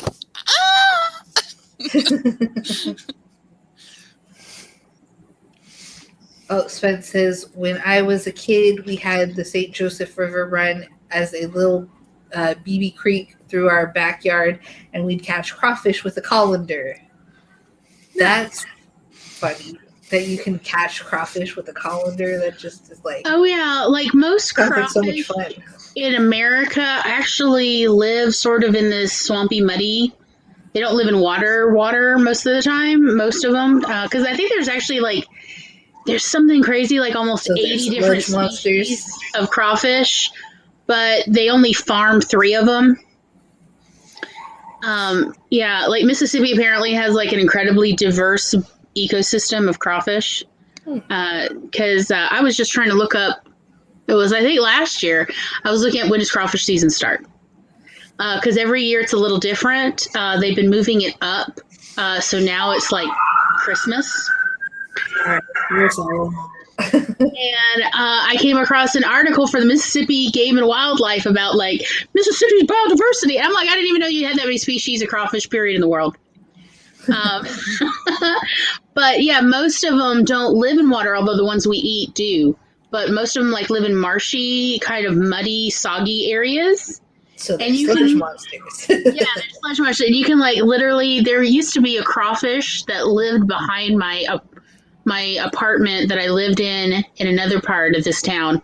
And he had a little crawfish hole, and I would stick a little piece of long grass in there, and he'd come out going, yes. So then I started leaving him little treats at his little hole opening. Here you go. And I was like, that is my pet crawfish. He is very nice, and he takes care of the bugs, because at the time I was in an environmental science special class where I was doing my own experiments. And so I was growing plants and all sorts of interesting materials. And I'm like, take care of all the little bugs. Don't let them eat my experiments. I need to get a good grade. So he did. He took pretty good care of him. Since Ben we live, says we'd stand on the mud bar and it was like panning for gold, but instead it was crawfish our dad would be too suspicious of to eat.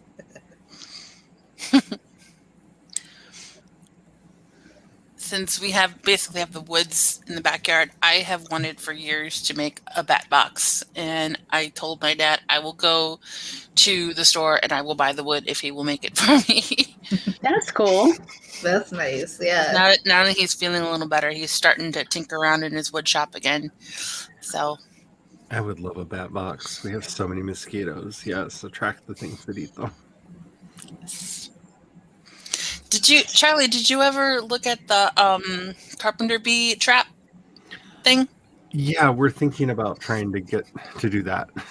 Because Yeah. the war is real. No chemicals and it helps a lot. My dad's already collected a bunch of them and has had to empty all 3 of his traps a couple of times this spring. Wow. The war is real.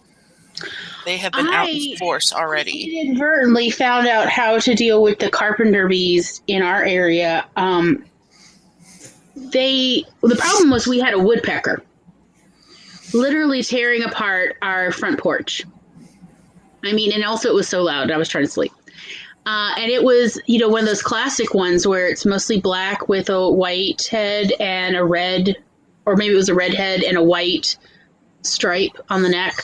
And those things have the hardest head on the planet, I'm told.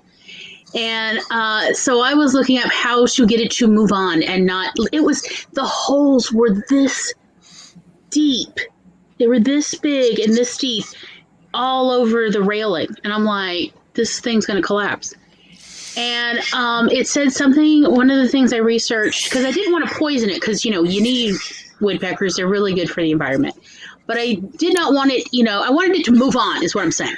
Yeah. And it was the hugest thing. I'm like, it was larger than Wikipedia said they get. I mean, it had to be like a granddaddy.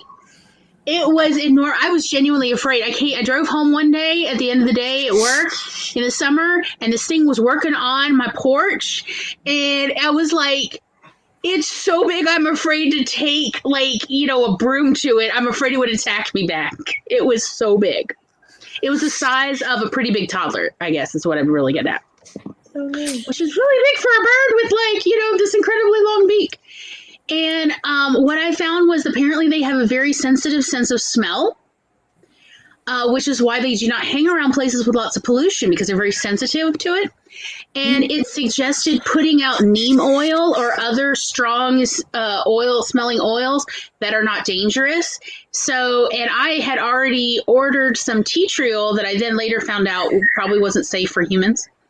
So I would have to share that video sometime if anybody's interested. Yeah. But so, I mean, I had 4 ounces of this stuff that I'm like, yeah, I'm not using it on me. And so I just took a dropper and just put it on the wood overnight, let it soak in. The woodpecker was so long, and so did the carpenter bees, who had also been drilling into the porch all over. And so every year the woodpecker tries to come back and the carpenter bees try to come back. And every summer I just put little dropper fills all up and down the area, and they move on to, find our other areas. So just throwing that out there.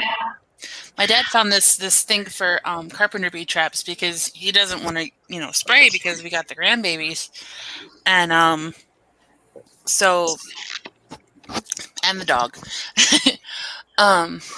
So he found it's a block of wood, to lure them in. And then behind the wood is a plastic cup. And then they can't climb up the plastic. They crawl in and they fall down the trap and they can't climb up the plastic and they can't get out the hole. And so they just kind of languish there and die. But yeah, because they have a wood patio, so you could hear them just crunch, crunch, crunch, crunch. Yes. And so he's got 3 of them all along the patio. Yeah, I had heard the bees are disappearing, so I didn't want to hurt the bees, although sometimes we're having to swat them away just to get to the front door to get in the house. And so it was a nice surprise to find out, oh, they do not like tea tree oil either. Hello. And I only had to do it once for the whole summer. You know, I didn't have to keep reapplying. And it was like, oh, wow, this is lovely. And so, because I'm like, and I told Tom, like, why is everybody talking about how the bees are disappearing? We've got at least like 12 different species of bees hanging out on our porch. We've got like these tiny little bees. We have sweat bees, and we've got all these different bees. And I'm like, and he said, no, it's not that the bees are disappearing. It's that commercial bees are disappearing because they keep moving them and the bees can't find their hives. It's like if you live in a mobile home and you left to go to school that day, and when you came back, your parents had driven off, and you're like, "Where home bee?" And that's what's happening. The commercial hive collapse. That's why the bees are disappearing. But they're just going out into the world. They're still there. They didn't die off. They just can't find home because they keep moving these bees every couple weeks, and it's the commercial bees, not the ecosystem. And they get sick quicker as well. Yeah, because they're in really large groupings, which they don't need to be in. It's not healthy. So if one of them gets sick, they're all going to get sick. It's sort of like school. I mean, children are petri dishes. Apparently, bees are a bit too. Doesn't surprise me. Because, yeah, we have tons of different kinds of bees all over here. You know, because most bees are actually isolated bees. They live quiet lives of solitude. My heroes. There are hermit bees. There's all sorts of bees. I had no idea. Heckin' cool critters. Yep.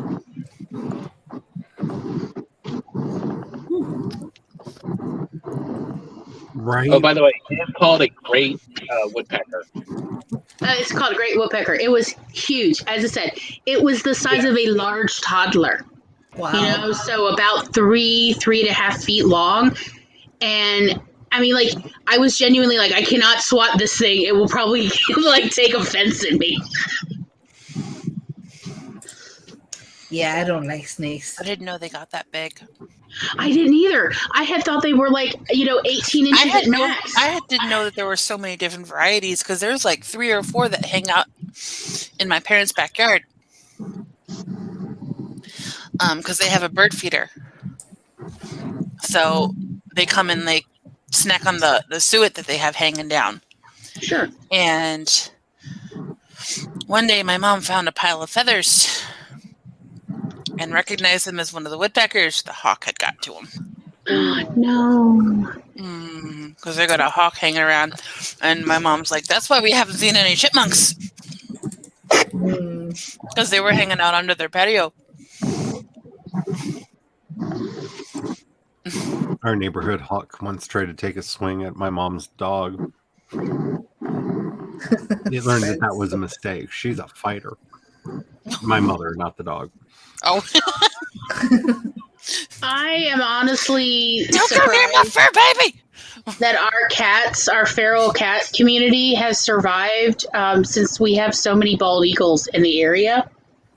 And the eagles, regularly snack on cats and small dogs. But I guess, like, where I live in this area, the trees aren't that old because, like, bald eagles need very big and old trees that are very tall because they weigh so much. I mean, like, you're thinking it's a bird. Don't they have hollow bones? But it turns out bald eagles are not like other birds. They're a bit different. We had to pick the bald eagle. Ben Franklin was right. We should have picked. Also, the gnats. I was going to say, Ben Franklin wanted the turkey.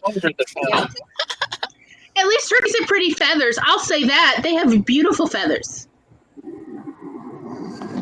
But it's not manly enough. Oh, whatever. Just to let you know, toxic masculinity's been around a long time. And have you heard the sound that a bald eagle makes? It sounds like a smoker with emphysema that just doesn't have the energy to cough anymore. Like, they're the least majestic bird. You think I'm kidding? Look up bald eagle sounds. They're horrifying. They sound like a cat with a fur ball stuck in their throat. They have this weird sound. Like, when you see like bald eagles and things to make them sound majestic, they use like hawk cries and falcon sound. That's not what bald eagles actually sound like. They do not sound like hawks, because that's the sound they use are hawks. That's a hawk. Oh, so Upper Rack Battles was lying when their eagle swoops in and Yes. Yeah, that's not what they sound like. They sound like, you know, an asthmatic old altacocker just swooping in for a Denny's sale. Yeah. Yep. Yes. They half of their diet in Mississippi are cats. Wow. So that is why Mississippi doesn't really have a feral cat problem anymore. Because that's also why so many bald eagles moved to Mississippi. In a crater that was once a fireworks factory. That sounds a little familiar, doesn't it, Charlie? A little bit. I'm just saying, I feel like it's karma for the bald eagles to be eating the cats because cats should not be outside. They are a menace. Like, they kill so many birds. Like, they're thinking about classifying certain songbirds as endangered species because so many have been killed by the cats. Well, Yes. a third of the species of hummingbirds are going extinct because of cats Mm-hmm. and global warming, but mostly cats.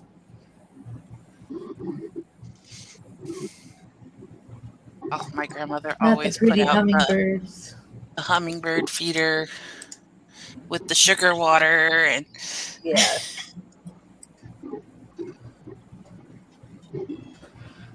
I love hummingbirds. They're so pretty. Mm-hmm. mhm.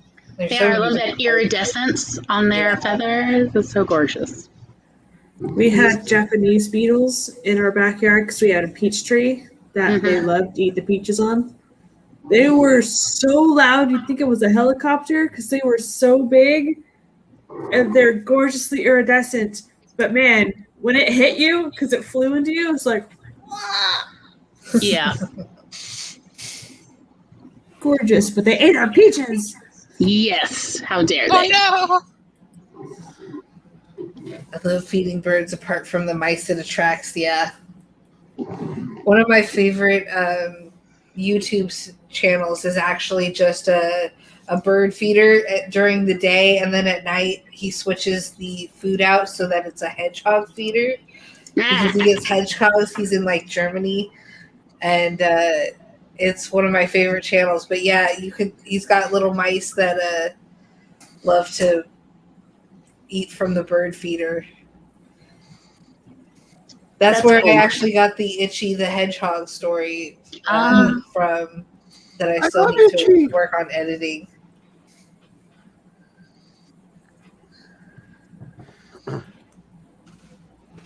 Replay this stream, but every time someone says the word cat, the musical Cats plays in its entirety. But every time in Cats they say cats, it speeds up. No, thank you. Can I just say, I rather enjoyed the movie because I hated cats to begin with, and this was so much more fuel to mock it because I didn't have to be like, with the exception of Jason Derulo's number, which he tried so hard, and it probably would have been okay if it wasn't for the fact they interrupted it every 5 minutes so that somebody could make a joke for no reason that wasn't funny. But the fact that like you can't come after me for hating this thing. Finally, I can say all the bad things about cats that I've wanted to say, and you can't be like, but the talent of the performers. No, 2 of the people that they had in this thing had talent, and they put it to good use. The rest of them, hot garbage. Just like Sir Ian McKellen, I don't know what he was smoking before he showed up on set, but girl, no. I love this movie. I get to finally voice all of my feelings. Some of my coworkers worked on it before they came to this studio. They have horror stories. They hated that movie so much. So they would update the look test for the grooms for the cats weeks before it was due. So they would have to update every shot for the whole movie and re-render the whole movie every update for this groom, even though it was due in 3 weeks. It's like The poor compositing artists, like, oh no. Compositing is not easy either. No, especially when you're in that big of a crunch for the whole movie. That's just insane.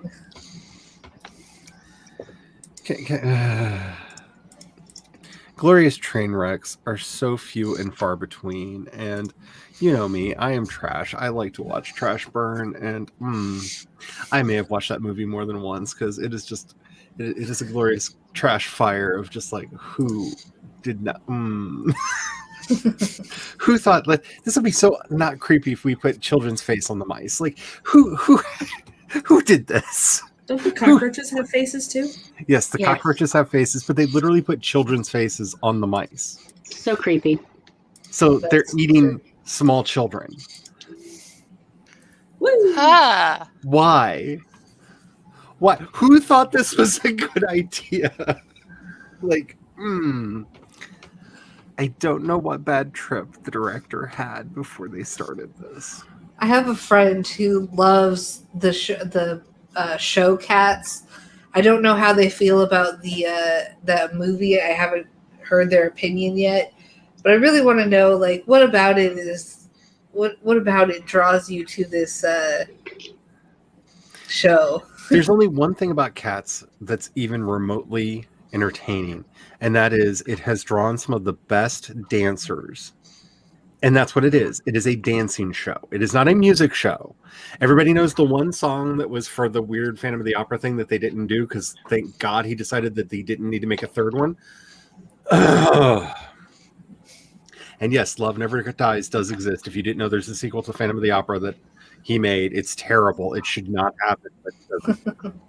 I've heard about it. Because he can't. I don't even know the plot line for it. Hotline? Oh no! It's like an that? music video meets an acid trip with the Phantom. Like, there's the plot line. Like, he's come back for Christine. This time it's personal. I mean, it's yeah. Yeah, it's oh. But yeah, people know that one song because it was literally stolen from a project that, thank God, never happened. And put into this musical. It's a fine song. But the real thing that makes Cats amazing is the dancing. It's just all of the dancing. It's like you could take straight people to a gay nightclub and they could go, oh, look at all of the innuendo and the dancing. Isn't this wonderful? Like, it's really gay people in a cage. That's what makes Cats good. Because if you've never paid attention, there's so much innuendo that they literally had to add no homo lines to the movie that they made just to be clear that no homo, like they created a character just to be the love interest of two of the characters that have a lot of innuendo in the actual music. Just to be like, no homo, Victoria's here now. See, Victoria's here. See, girl.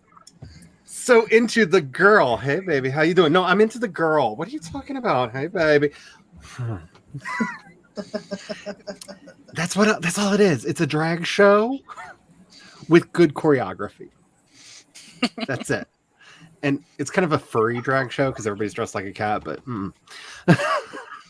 This clarifies so much for me. yeah.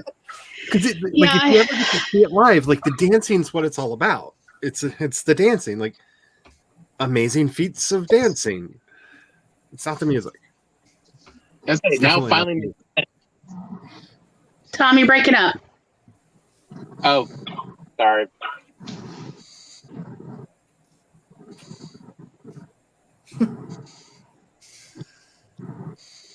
Yeah, And the more you know about the man who wrote the original poems, the less interesting it is. Yeah, I read the source material and was very disappointed. Oh no, he in particular, he always painted his face a pale white color so women would not lust for him and sin. Like, I mean, it dude, must did you be have a such mirror? burden. Like, did you really have a mirror? Like, this wasn't a problem. Like, this is a problem. Like, it's seriously, it's a solution in search of a Yeah, problem. like it's like, you're fine. Like, sweetie. Speaking of think too ironic highly of characters, This is never a problem. it's an old incel. It really is. It really is. Like so much of his poem, the gerontology. What is it? The gerontlon or whatever. Yeah. We serve an Oh, old no. man in a dry sea. Losing Bye, power Maggie. again. Stay safe. Have the fun. Dance in the thunder. Dodge the lightning. Yes. Don't get hit Twirl by in the the ozone. twirl in the ozone. I like that. Why is that not a 70s musical? I'm just saying, like, we had Godspeed in here. Like, Twirl in the Ozone just sounds like a thing that would have happened. Like, Yeah. Andrew Lloyd Webber, you missed out. That should have been your sequel to Joseph and the Technicolor Dreamcoat. I love that show. That show was so fun. I still I think have that was the first musical I ever saw live. Like in Wow. person.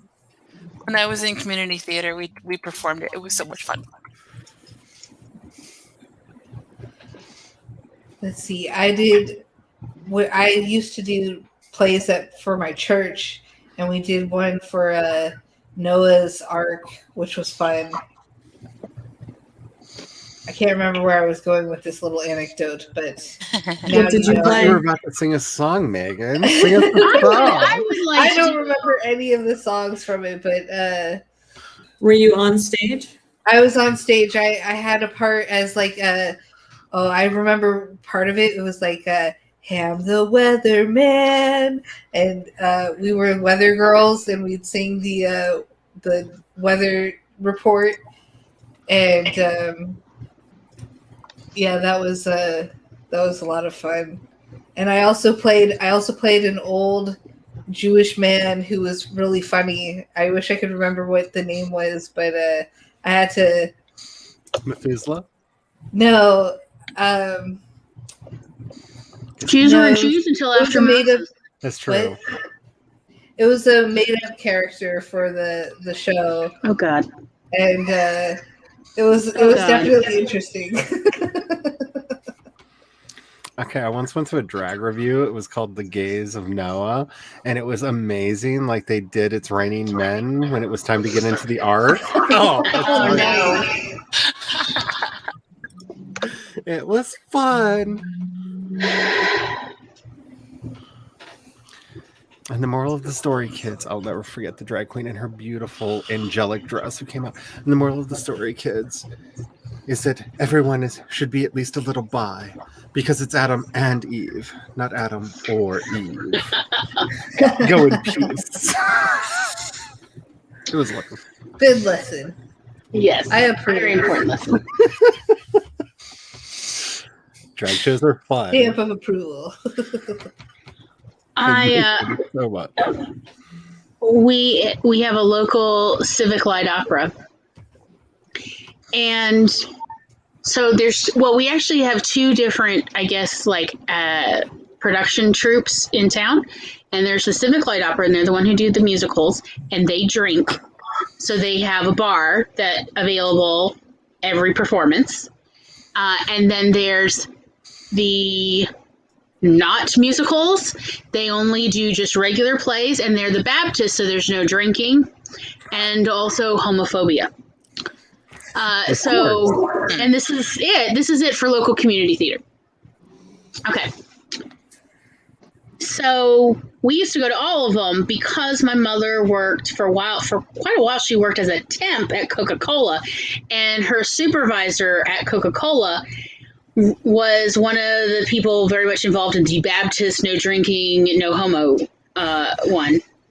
And so she would drag me to those too, but like she knew I always wanted to go to the Civic Light Opera where I could get a drink and watch stuff.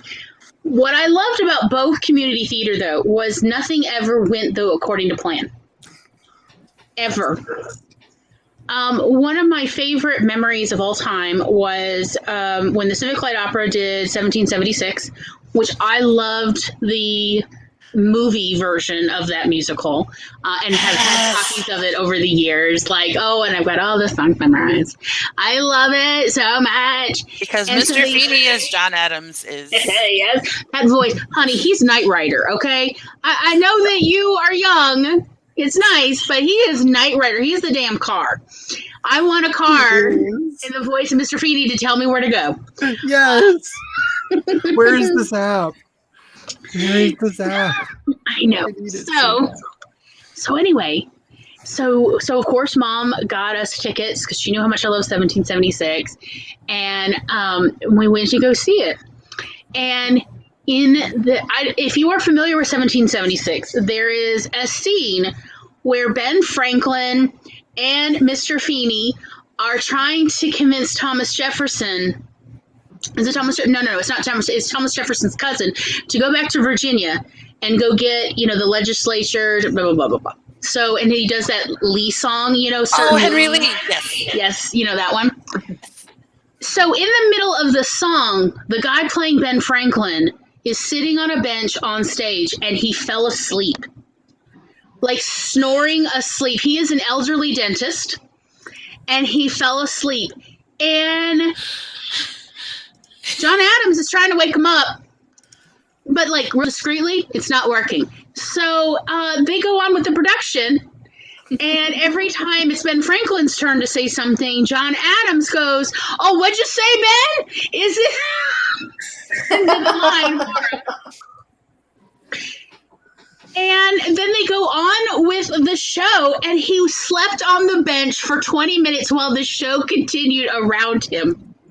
Snoring the whole time until it was time. I think about 20 minutes later, it was time to go to intermission. So they drew the curtains, and then they tried to wake him up, but he was just sleeping real hard. So they literally hoisted the bench onto a dolly and just wheeled him back out of the way to just let him have his nap. He woke up in time for the final production. Because he was tired. We all in the crowd just loved it. Everybody's talking at the bar like, did you see that poor Ben? I guess he's had a rough day filling teeth. I Theater's loved hard, it. okay? Theater's It's exhausting sitting there and filling teeth. No, I'm not. I wasn't paid talking so about much for a video of this. And that is one of the reasons, because everything that could, every show, it was like, if we could get the money, that was what our family really spent money on, was to scrounge up money to go to tickets. Oh, I forgot, because there's also another tiny Baptist university in town, and they've started doing productions because there is a love of community theater here, because it's always a show, honey. It's not the planned show, but just a show. And so I love the Goes Wrong show. If you have Amazon Prime, I cannot recommend enough that you watch the Goes Wrong show, because it is local theater plays, and then everything goes wrong in every episode, and it so reminds me of my local community theater, where everything possible could go wrong in the most cute, funny way. Let me tell you, once they did Nonsense, and the freezer really wouldn't open when she's supposed to burst out, "I'm fine, I'm alive," and you just hear her thumping, "Let me out, somebody!" And then the stage manager comes out with a key. Somebody accidentally locked it. "Why did you lock me in? There's no air holes in here. You're never getting me in there again, Frank." And so everyone knew it was Frank's problem. It's a whole new meeting till we have to clean out the freezer by Friday morning. Right? Yeah. So, I just want to say, if you like something delightful, I highly recommend the Goes Wrong show. Since I don't think this was Ben Franklin falling asleep for 20 solid minutes in the show, and they're just we'll just let him sleep through this. It was before recordings. It was before YouTube. This was a while ago. But you can at least watch the Goes Wrong show and know what it's like. Local South Mississippi Community Theater. This is it. Sidebar, I love Nonsense too much. It's too cute. Yes, it is. You're never locking me in there again, Frank. And everybody's like, "Oh, Frank."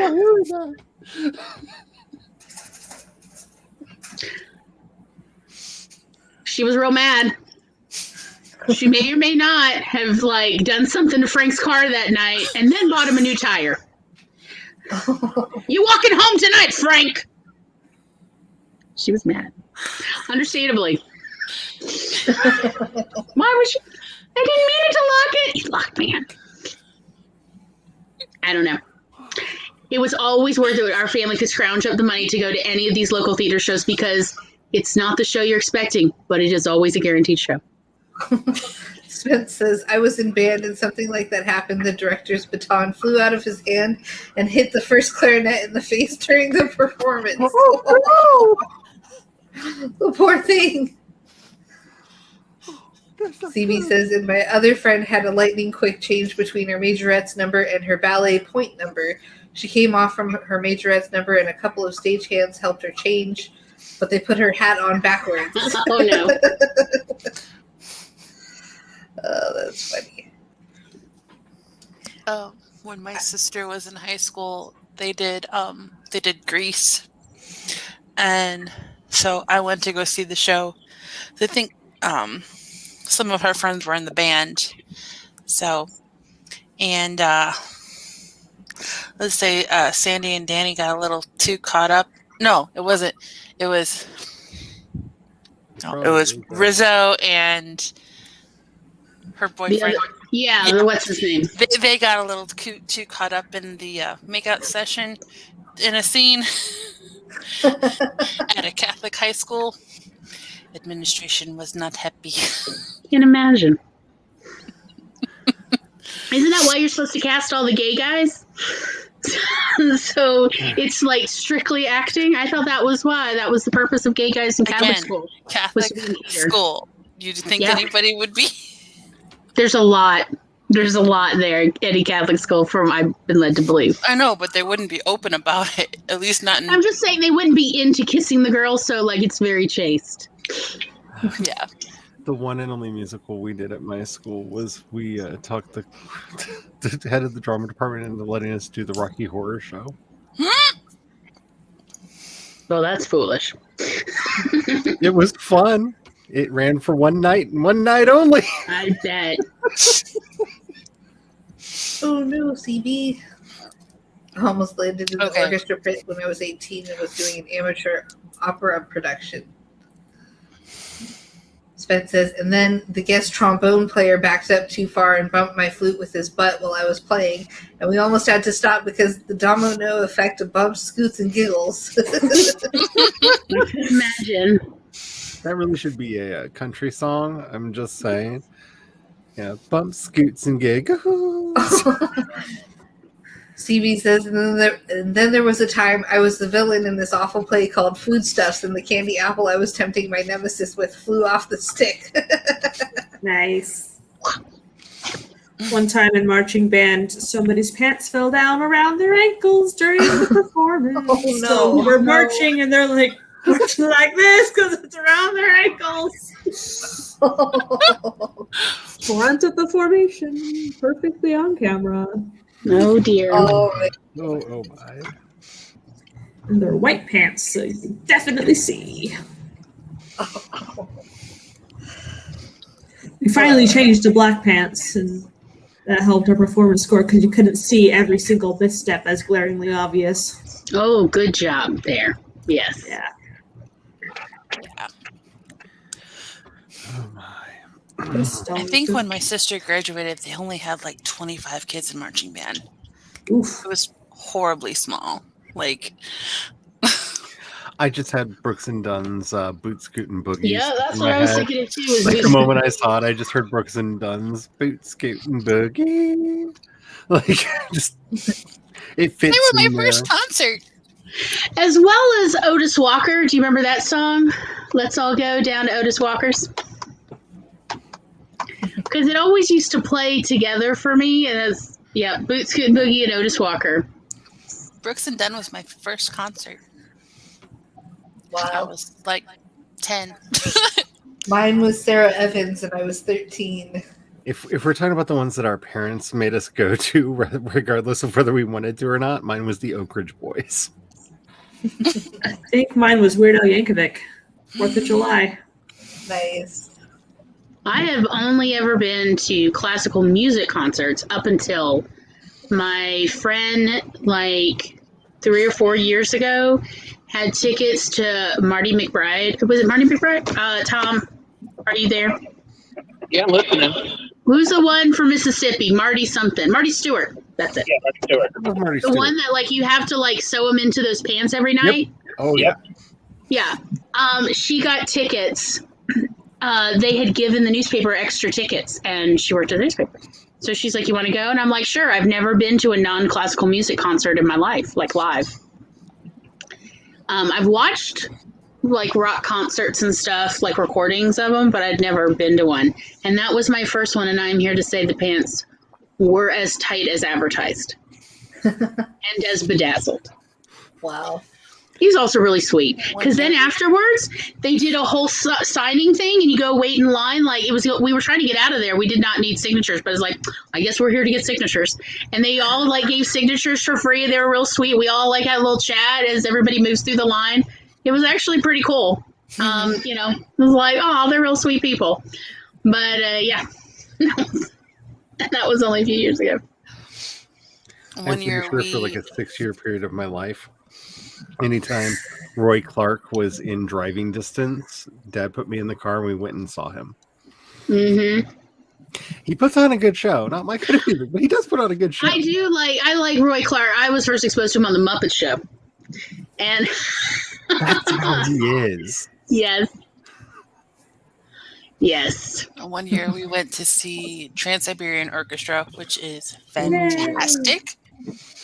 And their pyrotechnics, like we were like midway up and I could feel the heat coming off that stage because of all the stuff, the lights and the pyrotechnics from that show. They even have like on their tickets, if you have any condition that makes you susceptible to seizures, don't go see it because lights and flashing. And I wish more fantastic places would music. actually give that warning, because like it's so hard to avoid. Like I go to concerts and I have to close my eyes and I'm just sitting there like usually because I'm so short I can manage to wiggle my way up to the very front, like where the bars are, so I'm always standing there, and of course the band can see you and I'm just standing there like yeah, trying to make sure that they know that I'm enjoying myself even though I can't see. It must look so bizarre.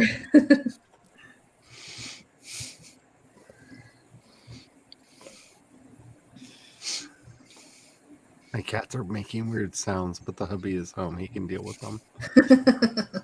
As long as it's not another weird glass episode. Right. That was so weird. Yeah. My life. Just, Who was trying to get your attention? That's the mystery. See, the biggest problem is because those were the glasses from the speakeasy. I mean, that really could be anything. Like, I want to think it's Wanda. Like, I have not been lewd enough recently, and she's very, very mad at me. Because she taught me the arts of inappropriateness, and I have always loved her for that. This is what great aunts are for. If you ever get to be a great aunt, embarrass as many people as you can and teach the children well. I'm just an aunt. I'm not a great aunt. You could still do that as an aunt. Yes. My uncle taught me my first swear word. My great-grandmother taught me all of my early swear words. Whoopi Goldberg taught me everything I was know. like Anna's age. And he taught me that when somebody goes, son of a, and I would respond with, bitch, bitch, bitch. And it was funny until he had kids.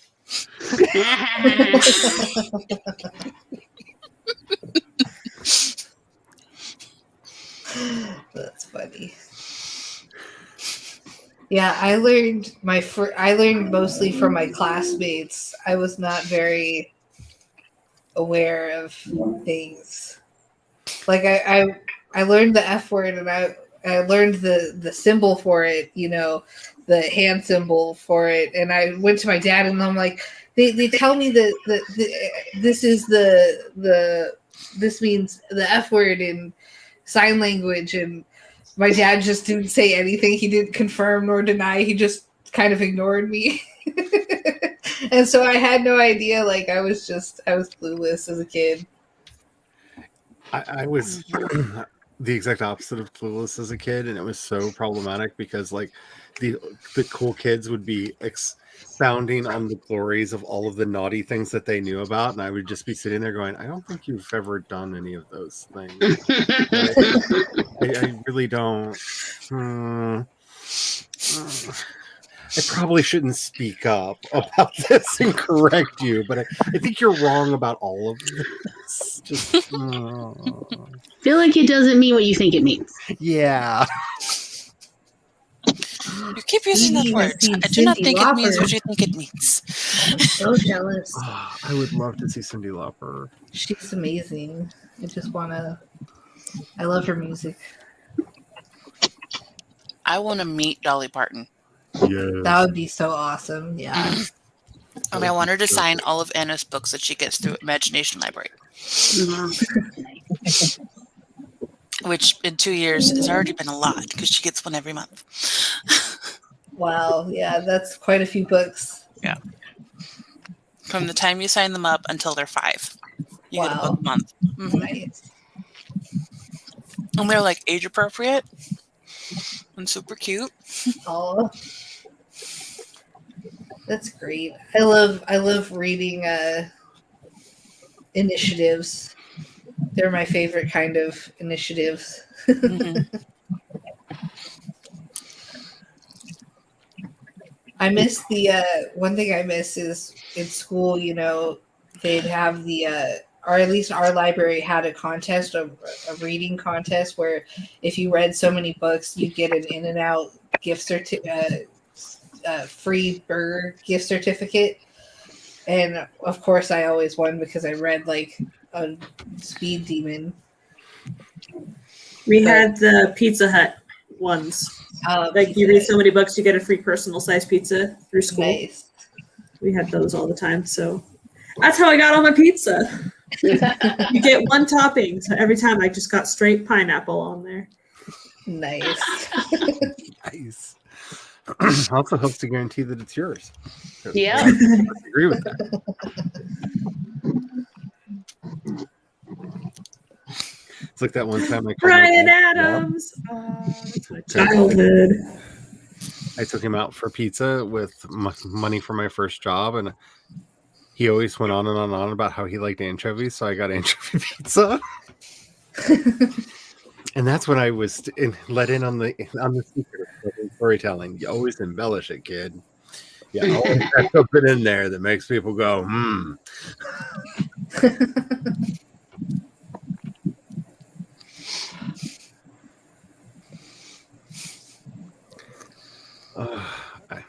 I like the reflection off of Tom's face, and then in the back window, it's like flashing green.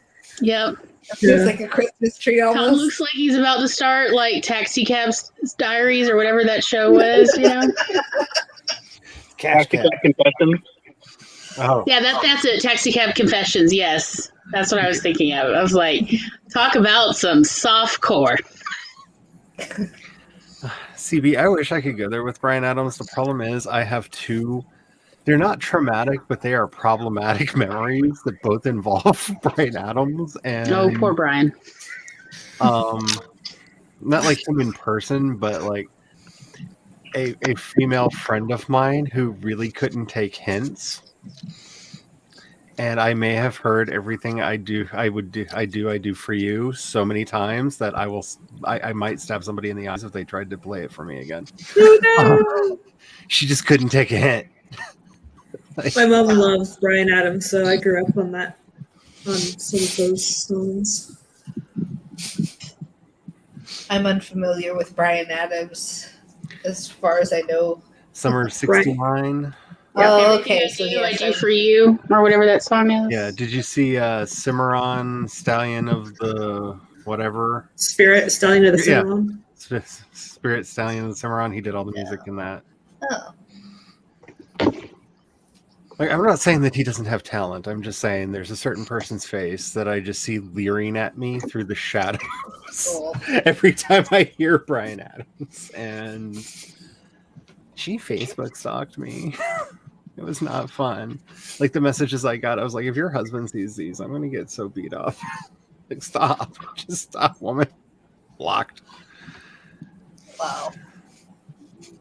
Interesting people that are out there in the world. To say the least. I'm just gonna say, if you had a crush on somebody in middle school and you run into them like, oh, I don't know, 30 years later, maybe not try to make that happen when you're married and they're gayer than a $3 bill.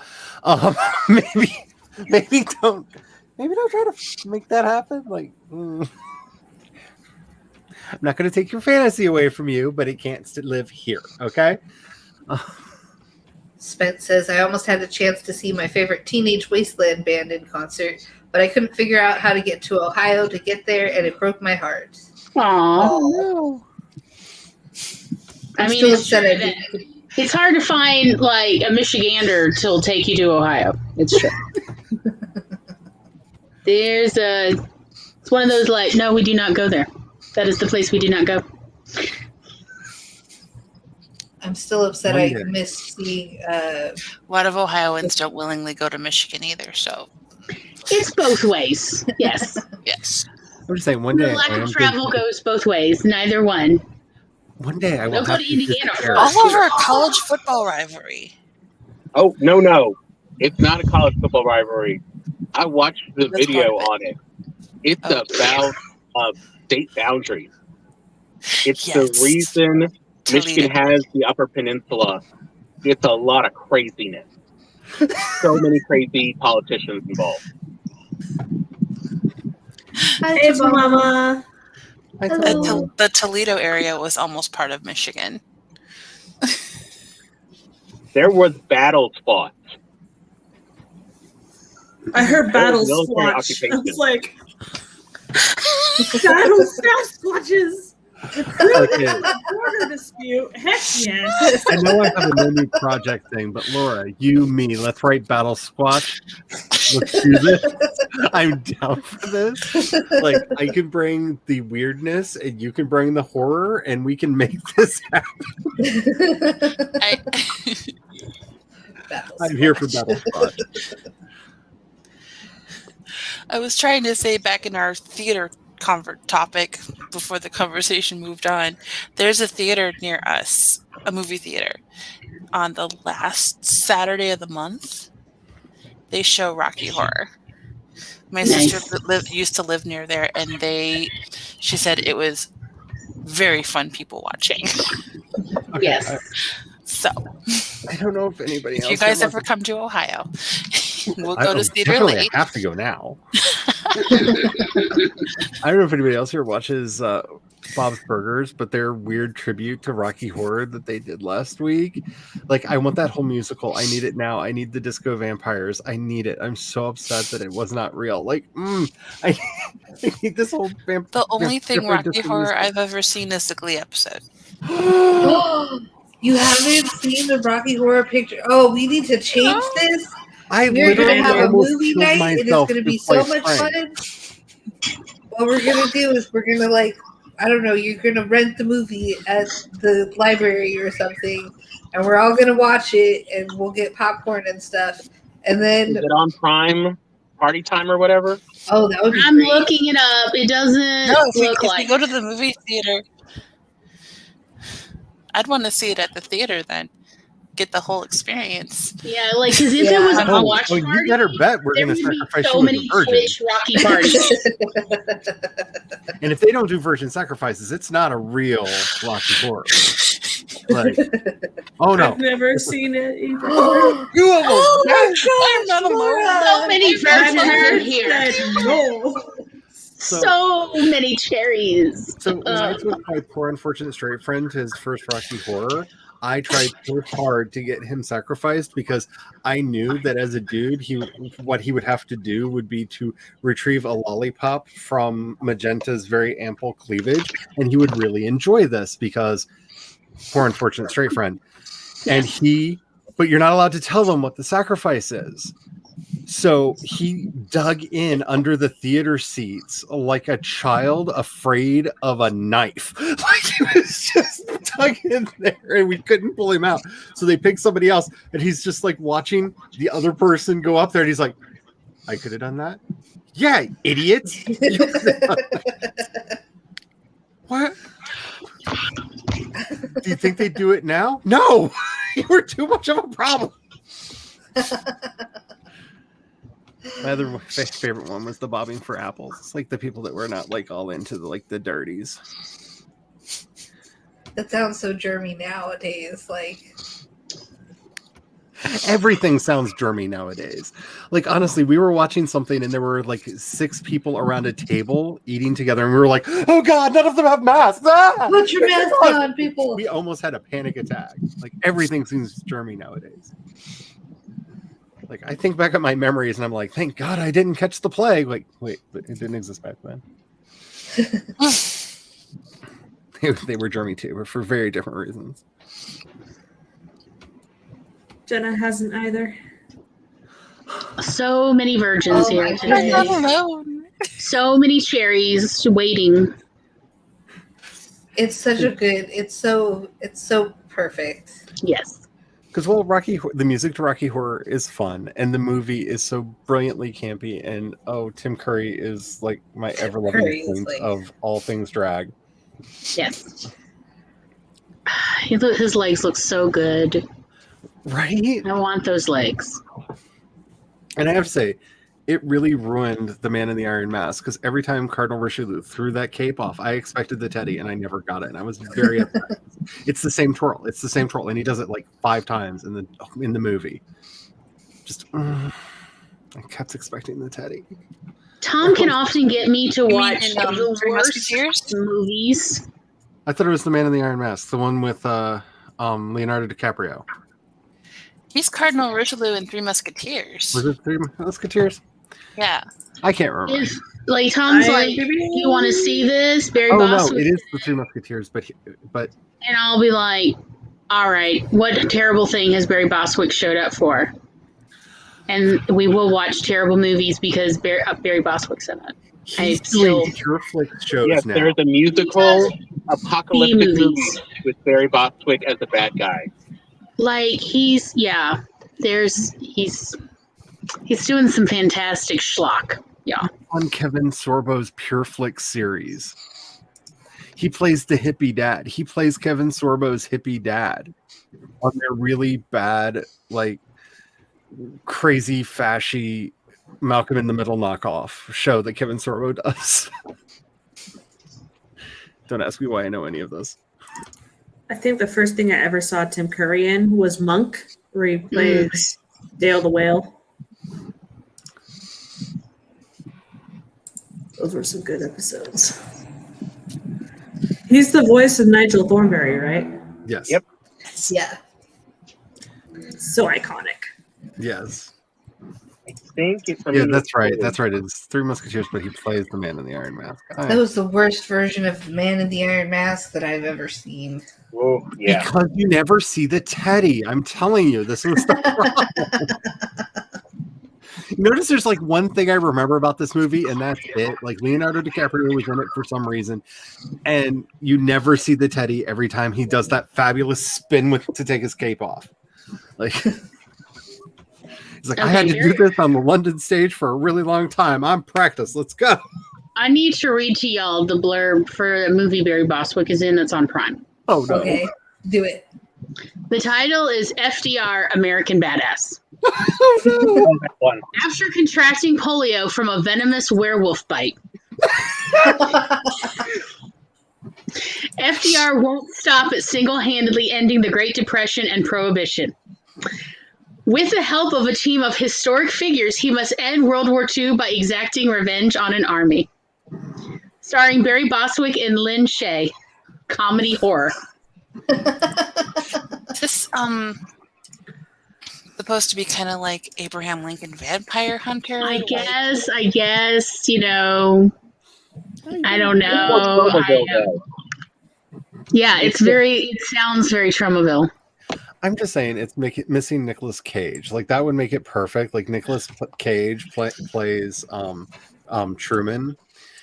Like it would just make it all the more perfect. Truman. Nicolas Cage. I'm sorry, can't you see Nicolas Cage playing Truman? I mean, yes, but like put himself down a little bit. Harry would roll at his grave, which would make it better. I think more like Harry Truman meets Truman Capote. It's terrible. Harry Truman is why you should learn your history, kids, because like it's amazing we have a country left, because his go-to when he became president was, it'd be really nice if we do this, and by the way, I can nuke you. Like he would end conversations with almost every world leader with, and remember, I can always nuke you. Oh, wow. Like, and somehow we still have a country left. The rest of the world didn't just go, to hell with them. Like, strike first. My goodness. The only president from my state. And it shows. Spence says, my D&D group has a trope they want to do where the players meet every character Tim Curry's played. Yes. He's in so many of my favorite movies. I just found out that he voices Dr. Frankenstein in a video game. Yep.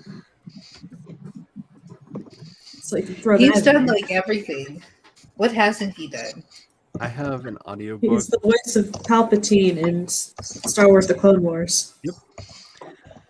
I have a audiobook of him reading Christmas Carol that we listen to every year during Advent. That sounds like it would be It's so good. Really good. Yeah, it's so good. And I'm not really a big fan of Dickens. I am, but then again, see previous comments about loving trash.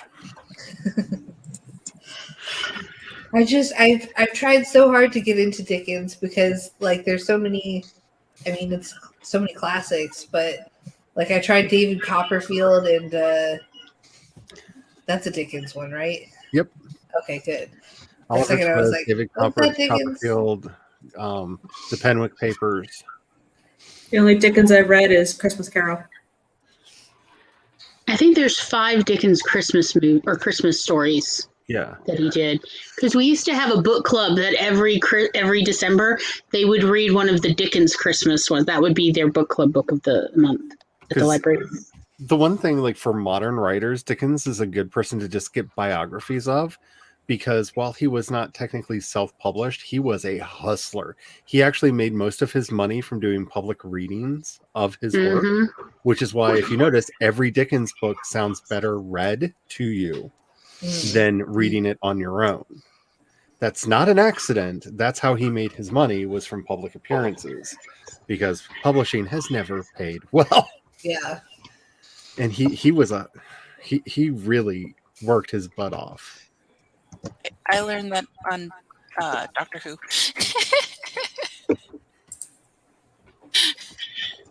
There's a lot of things that you can learn from Doctor Who that are shockingly true.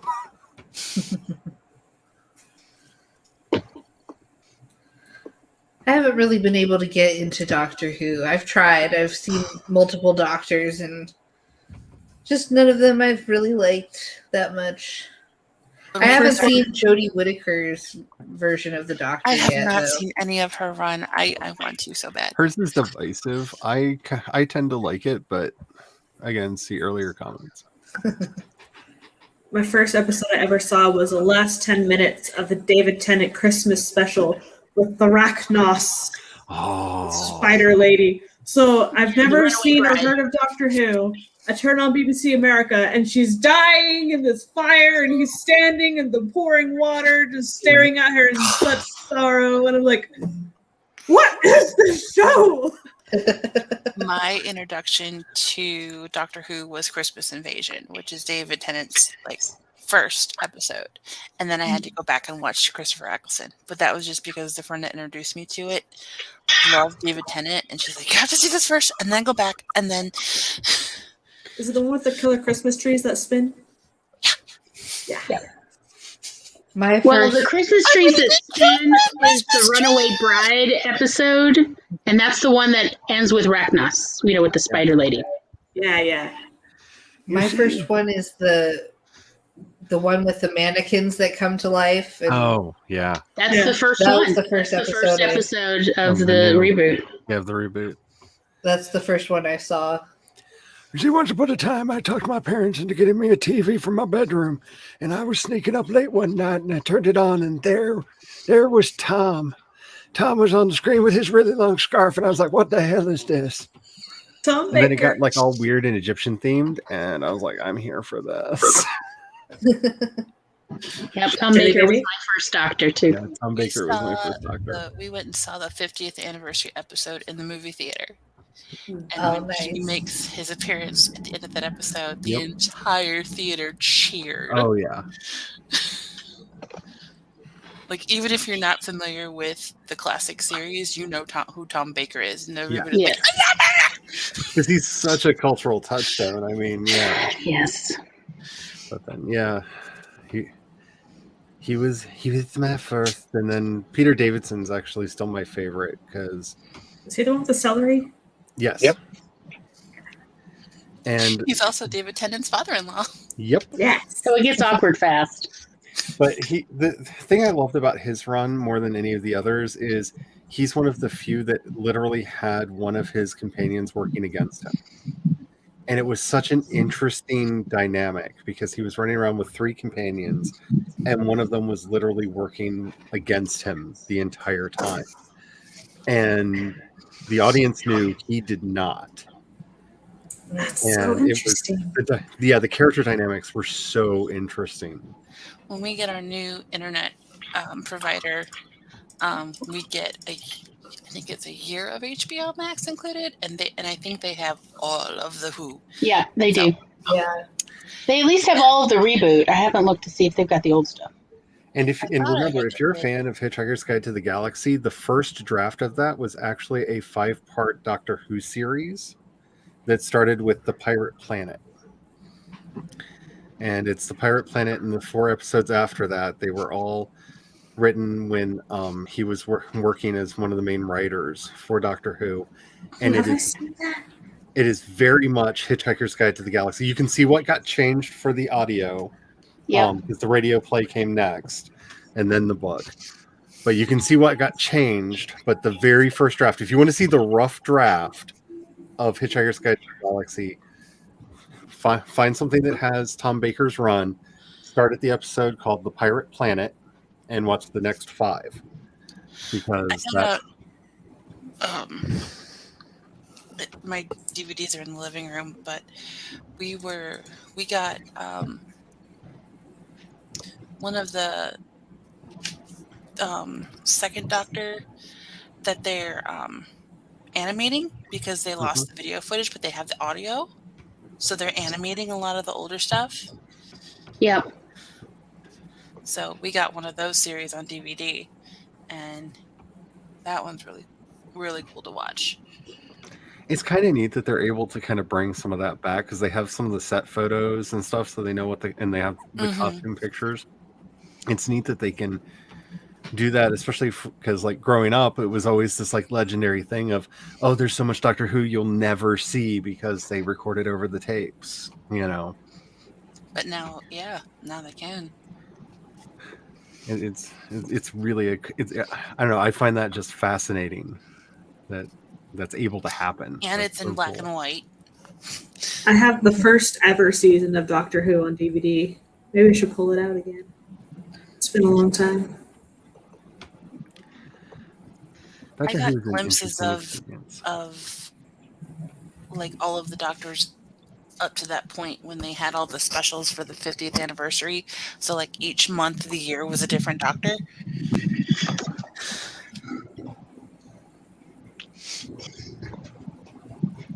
Whenever people say they're interested in Doctor Who but they haven't watched it before, I give them Like- either just a playlist or just a thumb drive of here's the essential one.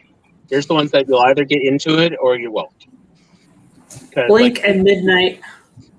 each season only has 1 or 2 good episodes most of the time. So it's like, don't make people suffer through the other ones that are only okay. Just show them the best. I do like the first episode of Tennant and Martha, though, with the rhinos and Tennant speaking whatever language that was. Yeah. I think, well, because of your level of classic cinema, I think you might actually like a lot of the Tom Baker ones, because they did, for a long time, it was the afternoon horror show. It was basically what Doctor Who was. And so a lot of, especially the early years of Tom Baker, because he was the longest, still is the longest running Doctor on the series, they're interesting vampire mummy Frankenstein retellings. Awesome. And I've seen a couple of them.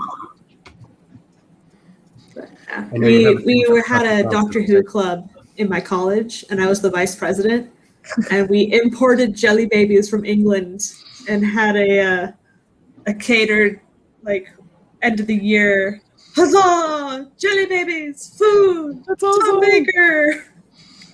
That's fun. That's awesome. It was awesome. That episode that you were talking about with the 10th Doctor and Martha, they created the Jejune and they wrote that episode because David Tennant has trouble saying the double O sound without reverting to his natural Scottish accent.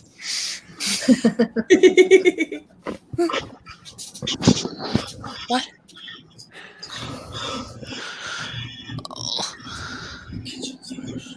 Some of the best things that have ever been done for TV Okay. were like really weird inside jokes. Yeah. Over and over and over again. Just Yeah, I think I read that on like a fan page or something, but they wanted him to say the line, "The Jejune platoon on the moon." Yes. I like David Tennant. So fun. That's funny. He was the reason I watched, and I've only watched the first season of Jessica Jones because he scared me so much. I had a lot of flashbacks to previous trauma through the first season of Jessica Jones that I was afraid to continue. I watched it because I watched it in a day, and then I'm like, okay, I'm good. He is Yeah, I so only got through creepy. the first season. He is so creepy in that. Yes. A creepy show that I'm waiting for, that I'm excited for, is Russian Doll with what's her name? Natasha. Leon. Yeah, Leon. she's fantastic. She does such a good job in everything she's in.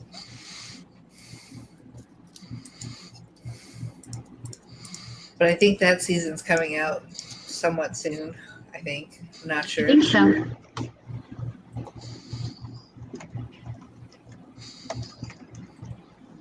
Good night, CB. Good night, CB. Good night. Sleep well. Thanks for coming. I appreciate it. I think, yeah, like I have a massive DVD collection. It might be a problem. It's never a Is it a problem though? I mean, I have over what happens 300. what happens if you lose internet and you're bored? You have to- Exactly. But my problem is, usually when I lose internet nowadays, I also lose power. Oh no. Oh. But yeah, it's definitely come in handy when I've like lost internet and I'm like, well, what do I do with myself now? It's like, watch a movie. Yeah. I have my top 5 favorite movies in DVD form just so I never have to go without them. I have box sets of horror movies and stuff, and yeah, I have the entire Universal Monster collection. Nice. I have the silent film of Nosferatu. I had the German remake of Nosferatu. I have a Bela Lugosi collection. Nice. Alfred Hitchcock collection. All the good horror. Yeah. I had a rule. Every time I bought a Jane Austen movie, I had to buy a Hitchcock movie to balance my collection out. That's It's like Pride and Prejudice, Rear Window. Emma, and I would buy North by Northwest. I can't wait to see how the new Persuasion turns out. I'm excited to see how that's one of my favorite. It's my second favorite Jane Austen book. That's one I don't know. Oh, it's such a good. It's my favorite is Pride and Prejudice, Persuasion, and then Sense and Sensibility is probably my next favorite, and then comes all the other Jane Austen books. I could care less about those for the most part, but for me, it's Persuasion, Pride and Prejudice. Wait, a new Persuasion? Where do I find this? It's not out yet. They haven't released it yet, but they're working on it from what I've heard. But I'm excited because Persuasion is yes.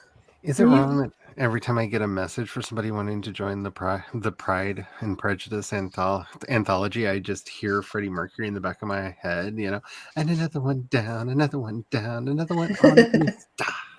Boom, boom, boom. It's amazing how quickly the anthology has grown in just the past few days. Yeah, it's been 7 days since we came up with the idea. Has it? It's even been 7 days already. Wow. Well, seven days ago, it was during Jace's stream last Saturday. Yeah. We came up with the idea, and it's just taken off. There were the couple people that were there on the stream that heard about it. I put out the announcement on Instagram during that stream, and then I did the announcement video on Tuesday.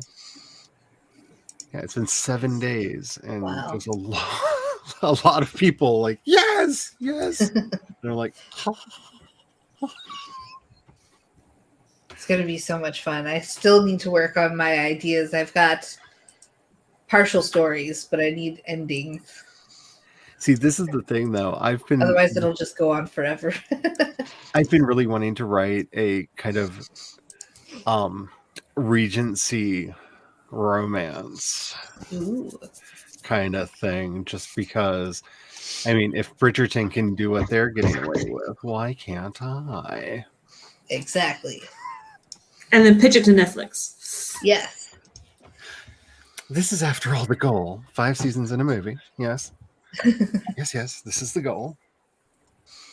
And by the way, the amount of self-control that I have, like, the new season of Lucifer is up. Went up yesterday. More Tom Ellis. That's another show I haven't gotten into yet. Well, I don't really watch those kind of shows for the most part. I don't really watch TV. If you enjoy police procedurals, it's a fun show, kind of ish. If you really like shows about the devil, it's really fun. And Maze is my hero. If you just like looking at like really hot people who keep finding excuses to lose their clothing, definitely watch it. I've seen so much. It's like Star Trek, the original Star Trek level of what keeps happening to their clothes. Like just junky moss. That's the problem. Yeah. Yes. Like I'm just yes. Oh yeah. I have so many feels. And I'm just I want my $1 billion. I'm just saying, like, I had such high hopes because Shondaland has made some very entertaining shows. And while I won't say that it wasn't entertaining, the clothes were pretty, but the story was okay. Not my favorite. But yet again, see the thing about nice looking people constantly losing their clothes. I have a weakness. Have you learned my weakness yet? For me, romance and that kind of stuff tends to drive me away. I'm more like, meh. See, I trying to like think there's brainier shows. people like- putting on clothes. I just don't see the point of it. I just don't.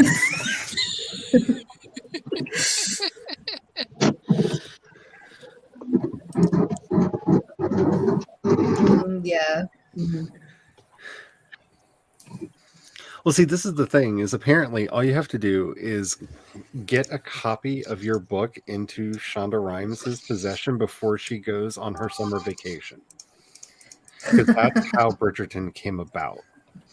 She apparently read the first book. Somebody gave her the first book. She read it and bought the rest of them for her Kindle while she was on vacation and like binged read the series.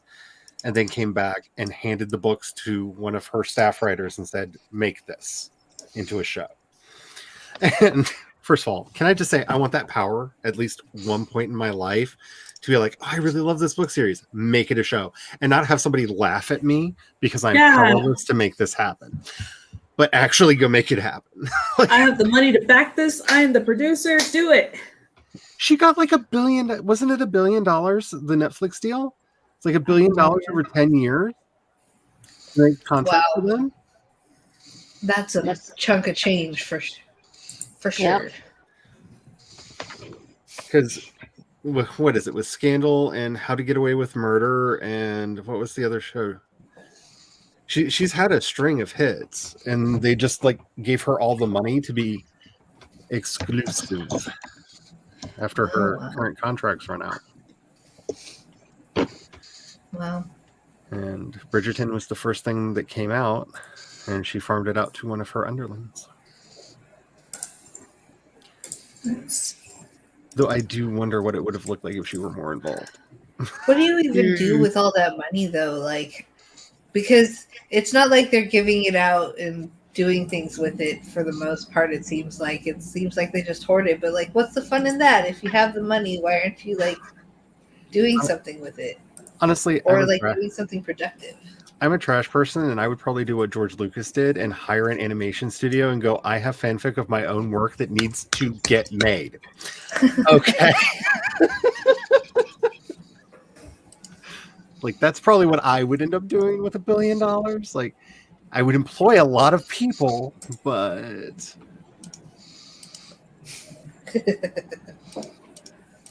So I just sent my favorite Bridgerton review. This is by, I'm going to butcher her name, Khadija Bowie. Oh, Khadija Bow. I love Khadija Bow. So good. I love Khadija Bow. I love her so much. Can I just say, opera has never been more fabulous. Like, Do you not have a whatchamacallit? A wrench? I don't know. I don't have the stream open. Oh, okay. Let me put it in the stream so everybody else can see it. Yes. This one is about the race baiting, queer baiting, colorism, futurism, performative diversity of Bridgerton. Oh, yeah. Yeah. And I cannot recommend her channel enough. It is entertaining. Like, I do miss that she no longer, like, makes her videos while she's, like, doing her skincare regime. I do miss that. Like, I get it. She's a little bit bigger on YouTube now and, like, is making a little bit of money and putting in effort. But I do miss, like, I need to get my nails done. Let's talk. Like, I miss those, like, really chat videos. But Bad Movies in a Beat is where this one girl does her makeup and goes over terrible movies, and it's so fun. It's always so relaxing to watch people put on makeup or like do their skincare routine or whatnot. It's just very the methodical aspect of it is just very relaxing. Khadijah's done a couple where she just looks like a serial killer because she bought this mask that she didn't realize what it was going to look like on camera until she put it on, and it looked like she was wearing somebody else's skin. It gave her the look of like, I just skinned somebody and slapped it on my face, but she's like, it's got to be on there for 15 minutes, y'all, and I'm on a timer and we need to get this video done, so you're just going to have to like look away. Let's go. Yes, I love you. You're my heart. But yes, I live too much on YouTube. Spence says it's not free of it, but the whole last premise isn't that, oh, look at these frivolous white people and all these frivolous romance. It's more like, I was a spy, now I have a title and I need help. Sounds like what is the name of the Regency romance you're talking about, Spence? Because that sounds pretty interesting. That does the way you've described it. That really, really does. And is it about Sir Isaac Newton? Because you know he was a spy master. Like, he was known to go into bars and just like randomly shoot people that were enemies of the crown, right? Like, he wasn't just doing math in his house. Whoa. Like, he was a crazy badass. It's called The Bastion Club by Stephanie Lawrence. And Spence loves it. Nice. Not that I need anything else on my TBR, but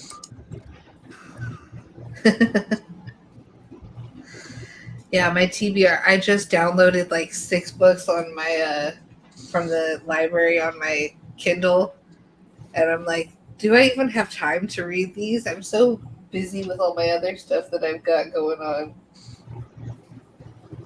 Busy with other stuff I've got going on, as if I have like a job. Yeah, right now on Libby. Crap. Another one is ready. I have Dead Until Dark is ready right now. I'm in Vampires in the Lemon Grove right now. I'm in Carmilla right now. And Final Girls is ready now. Nice. And the Southern Book Club, whatever, just slaying vampires, that one is coming. What do you think of Vampires in the Lemon Grove or whatever it's called, that one that I recommended? How do you like it so far? It's pretty good.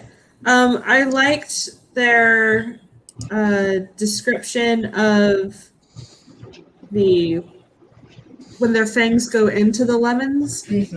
And it actually made my mouth start watering from the sourness of the lemons. So that was a really good couple of lines. Yeah. And then going after one of the lemon that is already starting to decompose. Oh, yeah. So those 2 lines I really liked. But that's the only story I finished so far. Yeah. It's a good little series. The stories are so interesting and bizarre, and they're just delightful to read in their own way.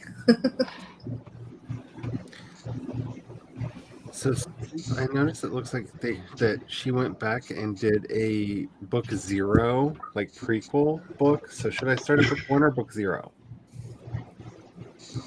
Let us know, Spence. Yeah. Book 1 or book 0? I may or may not have pulled them all up on the Amazon. You know, as you do. As you do. That's the one thing about hanging around book people so much, is that you end up with so many book recommendations. You're like, I'm drowning in books. Ooh, I love it, but I'm drowning in books. And they're on Audible. I wonder if the audiobook's any good. Ooh. Well, I think I'm all out of energy, so I am going to go late. Right. Quite frankly, I'm going to go late. Sounds good. Thank you for coming. This has been so much fun having you here. We love you, Glory. Well, yes. Bye-bye. Bye. I'm heading home. All right. See you later. See you You're later. amazing, Tom. Yes. Yes. It's been fun having you. It's fun, yeah. So Spence says book 1, book 0 is dubious. Good So- to know. I would not want to start on the dubious one and be like, Spence, I don't understand how you Your taste is wonky. Bye, Glory and Tom. Yes. I was thinking of ending it at 7:30 my time, so at the 30-minute mark, probably, because we've got dinner coming. So, plus we've been on for like 5 hours. So, Yeah, I gotta get to bed soon. I gotta work in the morning. Yeah, the hubby said that he was going to go start figuring out dinner, and then I can hear movies and I think Valheim in there, so I don't think that's what ended up happening. How was the Whoops. risotto? Yeah, how was the risotto? Have you ever been punched in the face by umami and then had it kiss you like a long lost lover? Like that's kind of what it was like. It was like because he really seared the chicken in the pan so it had all that chickeny goodness, but then he put a bunch of mushrooms in there and cooked them down all brown and got all that fond in there, and then deglazed that pan with stock and All the umami. All of it. Sounds delicious. Sounds like I need a bowl. oh, it was so good. If I could have like passed it around, I would have. Like I felt so decadent. Brian should make a cookbook and sell it at the restaurant or something. Been trying to talk him into that. One of the Or girls sell it that to works- us because I could use a recipe book. One of the That's girls that delicious. works there, she put together a kids menu for us with like puzzles and stuff because she wants Aw. us to have a kids menu, and it is the cutest thing. I'll be It's right just back. absolutely Okay. adorable. Aw. That's so cute. And that's But always yeah, I definitely think a cookbook should be in order because I just keep telling Sean about all the dishes and he's like, oh, that sounds so good. And I show him pictures and some of them, like I have to say, the caprese sushi that we did was so easy and so yummy, and it looks so unbelievable. Like it looks like a sashimi roll, but it's ooh. it's Oh, you're muted, Laura. muted. This is my mother's recipes that she gave me. Oh, that's Oh wow. awesome. And then my Gorgeous. sister had to go gluten-free for her rheumatoid arthritis. Mhm. And so my mom made most potentes potions Oh. by lethal. And it's Ministry of Magic approved text. I love it. No No silly silly- wand waving or foolish incantations required for brewing these exceptional early morning treats. That is so I love awesome. that. So it's all of these recipes. Like, where's one? Like, okay. So, like, the strawberry rhubarb pie has potions master's notes at the bottom on some of these. And in the Oh. back, there was space for us to add our own. My mom's handwriting. Oh. But yeah, so, like, the original copy of this, like, my mom hand-bound these. Oh wow. Was for my sister who couldn't have gluten. And so she had me and my siblings go in and do little handwritten notes around all of the recipes and do like little hangmans and stuff, Oh. like a used textbook. It was so fun. That's so cute. So talented too. Yeah. Those are our favorite recipe books, are the hand-bound desecrated ones. Spence says, when I have free time, I'm working on my own kitchen recipe reference book. That's Nice. It's cool. mostly baking stuff. That sounds That's really awesome cool. because Yeah, I know I've been Spence trying is to a talk him super into baker. starting a YouTube channel because Ah. he loves to ham it up in front of a camera. Like he hides because he likes to pretend he's not that person. But he loves to ham it up in front of the camera, and he's got the personality for it. What the heck is going on outside? More sirens? Fire. Yes. What kind of mischief is going on in Canada? It's Toronto. There's sirens all the time. Oh, Canada. Don't be expecting a package, Charlie. Oh, Oh, May 31st. oh, ooh, Surprise! oh my! exciting! I can't wait till the 31st so I can be like, "What'd you get?" I just got a shipping notification. Yay! Oh Nice. yeah, I gotta take my thing to the UPS store. So I'm gonna start crying again. You're all gonna make me start Oh. crying again. It's my turn to not cry. I've cried 3 times today. I've had my quota. My soul is clean. Okay, my soul is Joe clean. just came in. Joe just came in. Freaking hate Ohio weather. We just had this cold snap, and now we got a mouse in the house. Oh no. Not a mouse. So Okay, back to our traps. first conversation of the evening. Yes. I think we have a mouse in the house too. Oh The no. cats have been making weird noises, and when I went to get some water during the last break, when I opened the door, McGonagall was just sitting there on the mat staring at the dryer. Like, there's no reason for her to be doing that unless she was stalking something. Mm-hmm. Yeah, well, it went from 90 earlier this week to like 40s, 50s. Yep, that's us too. And then we got the woods in the back, so we get field mice. Yep. All those field mice, you gotta go bopping them on the head. And it Then doesn't they won't help stick that Lawnmower around. Man likes to throw like their garbage, like their uneaten food into the ditch between our houses. Oh, that's to rude. attract the mice. Oh, yeah. Rude. Well, on that note, do we want to do outros? Sure. Who would like to start? Laura! Wait, that way. That way. It's a good thing I don't have it figured out where I can enlarge everybody because I just can't figure that out.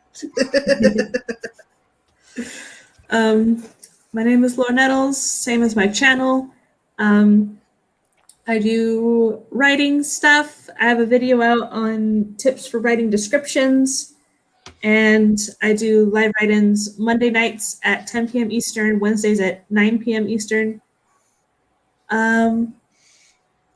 Yeah, I have some short stories out, so come follow on the journey. Yeah. And this is the amazing Charlie. So, if you actually think that's true and you want to get like way too much of me, I'm going to be adding at least 3 more days of streaming, but only on Twitch.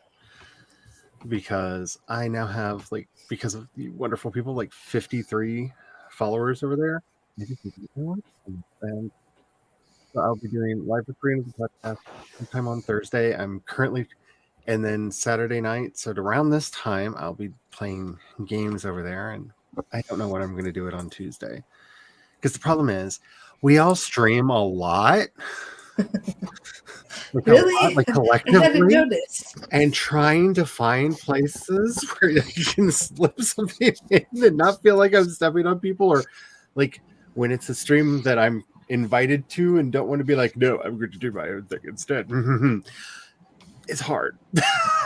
It's really hard. So I don't have the times yet, but I am looking forward to that just because I really like the streaming, and I think that there's some fun things that we can do over on the Twitch. They'll probably be a lot more chatty than what I do here on the YouTubes, but I am looking forward to that. The first episode of season 5 of Project Shadow is out, and I promise it's not as like dark and gloomy as it sounds, but it's about the hate industrial complex, which is about how people use anger to get your money. And it's a problem, and I give some tips on like how to fix it and how to spot when it's being done to you in there, because it was better. I saw it like 10 minutes after it was released. And I love the new cover. That's the cover that Caitlin made. The new art for it. I really, really like it. It's like we were talking about different things. I was like, I don't know, do something amazing. And she was like, how about this? I was like, yes! And I love it so much. She's the same one who did the Charleader picture. Nice. I had her make the new season's artwork for it. I'm very, very happy. It's so pretty.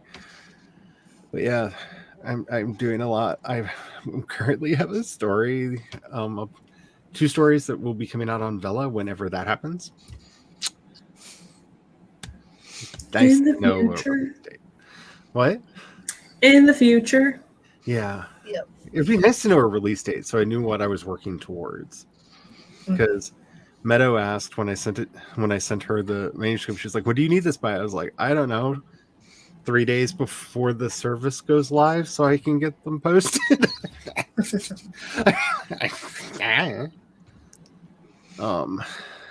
Yeah. I guess that's me. Carrie, your turn.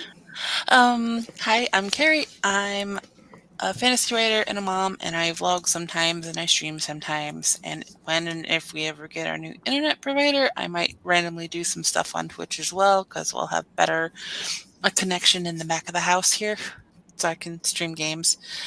I just pulled what I was doing on Bella because I changed my mind on where I wanted to host it. So I may have added a third Bella project, but shh, don't tell anybody. I won't tell Kat. Or she knows about it, and at least Megan's already read it. Oh, I have? Cool. Yeah, that sci-fi one. Oh, the one I really like. Yeah. Anyway, sorry. Yeah. With my minimal word count, I figured it would be a little bit better on Patreon. But anyway, but yeah, so I do have a short story available through Kindle that I published like 3 years ago, and I forgot about when I was looking when I randomly opened up my KDP. So that's over there for like 99 cents. But then my fantasy series is going to come out in like 3 years. So I guess that leaves me now. Oh, man. Okay. Hi, my name is Megan. Welcome to my channel. Today has been a lot of fun. We were celebrating my 10-year Lupus anniversary, and I'd say it was a fantastic party that we had going on here.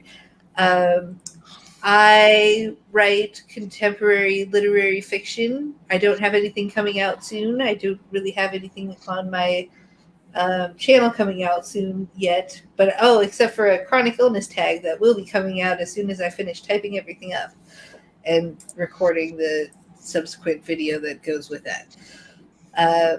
Other than that, yes. Thank you for coming, and I hope to see you all soon.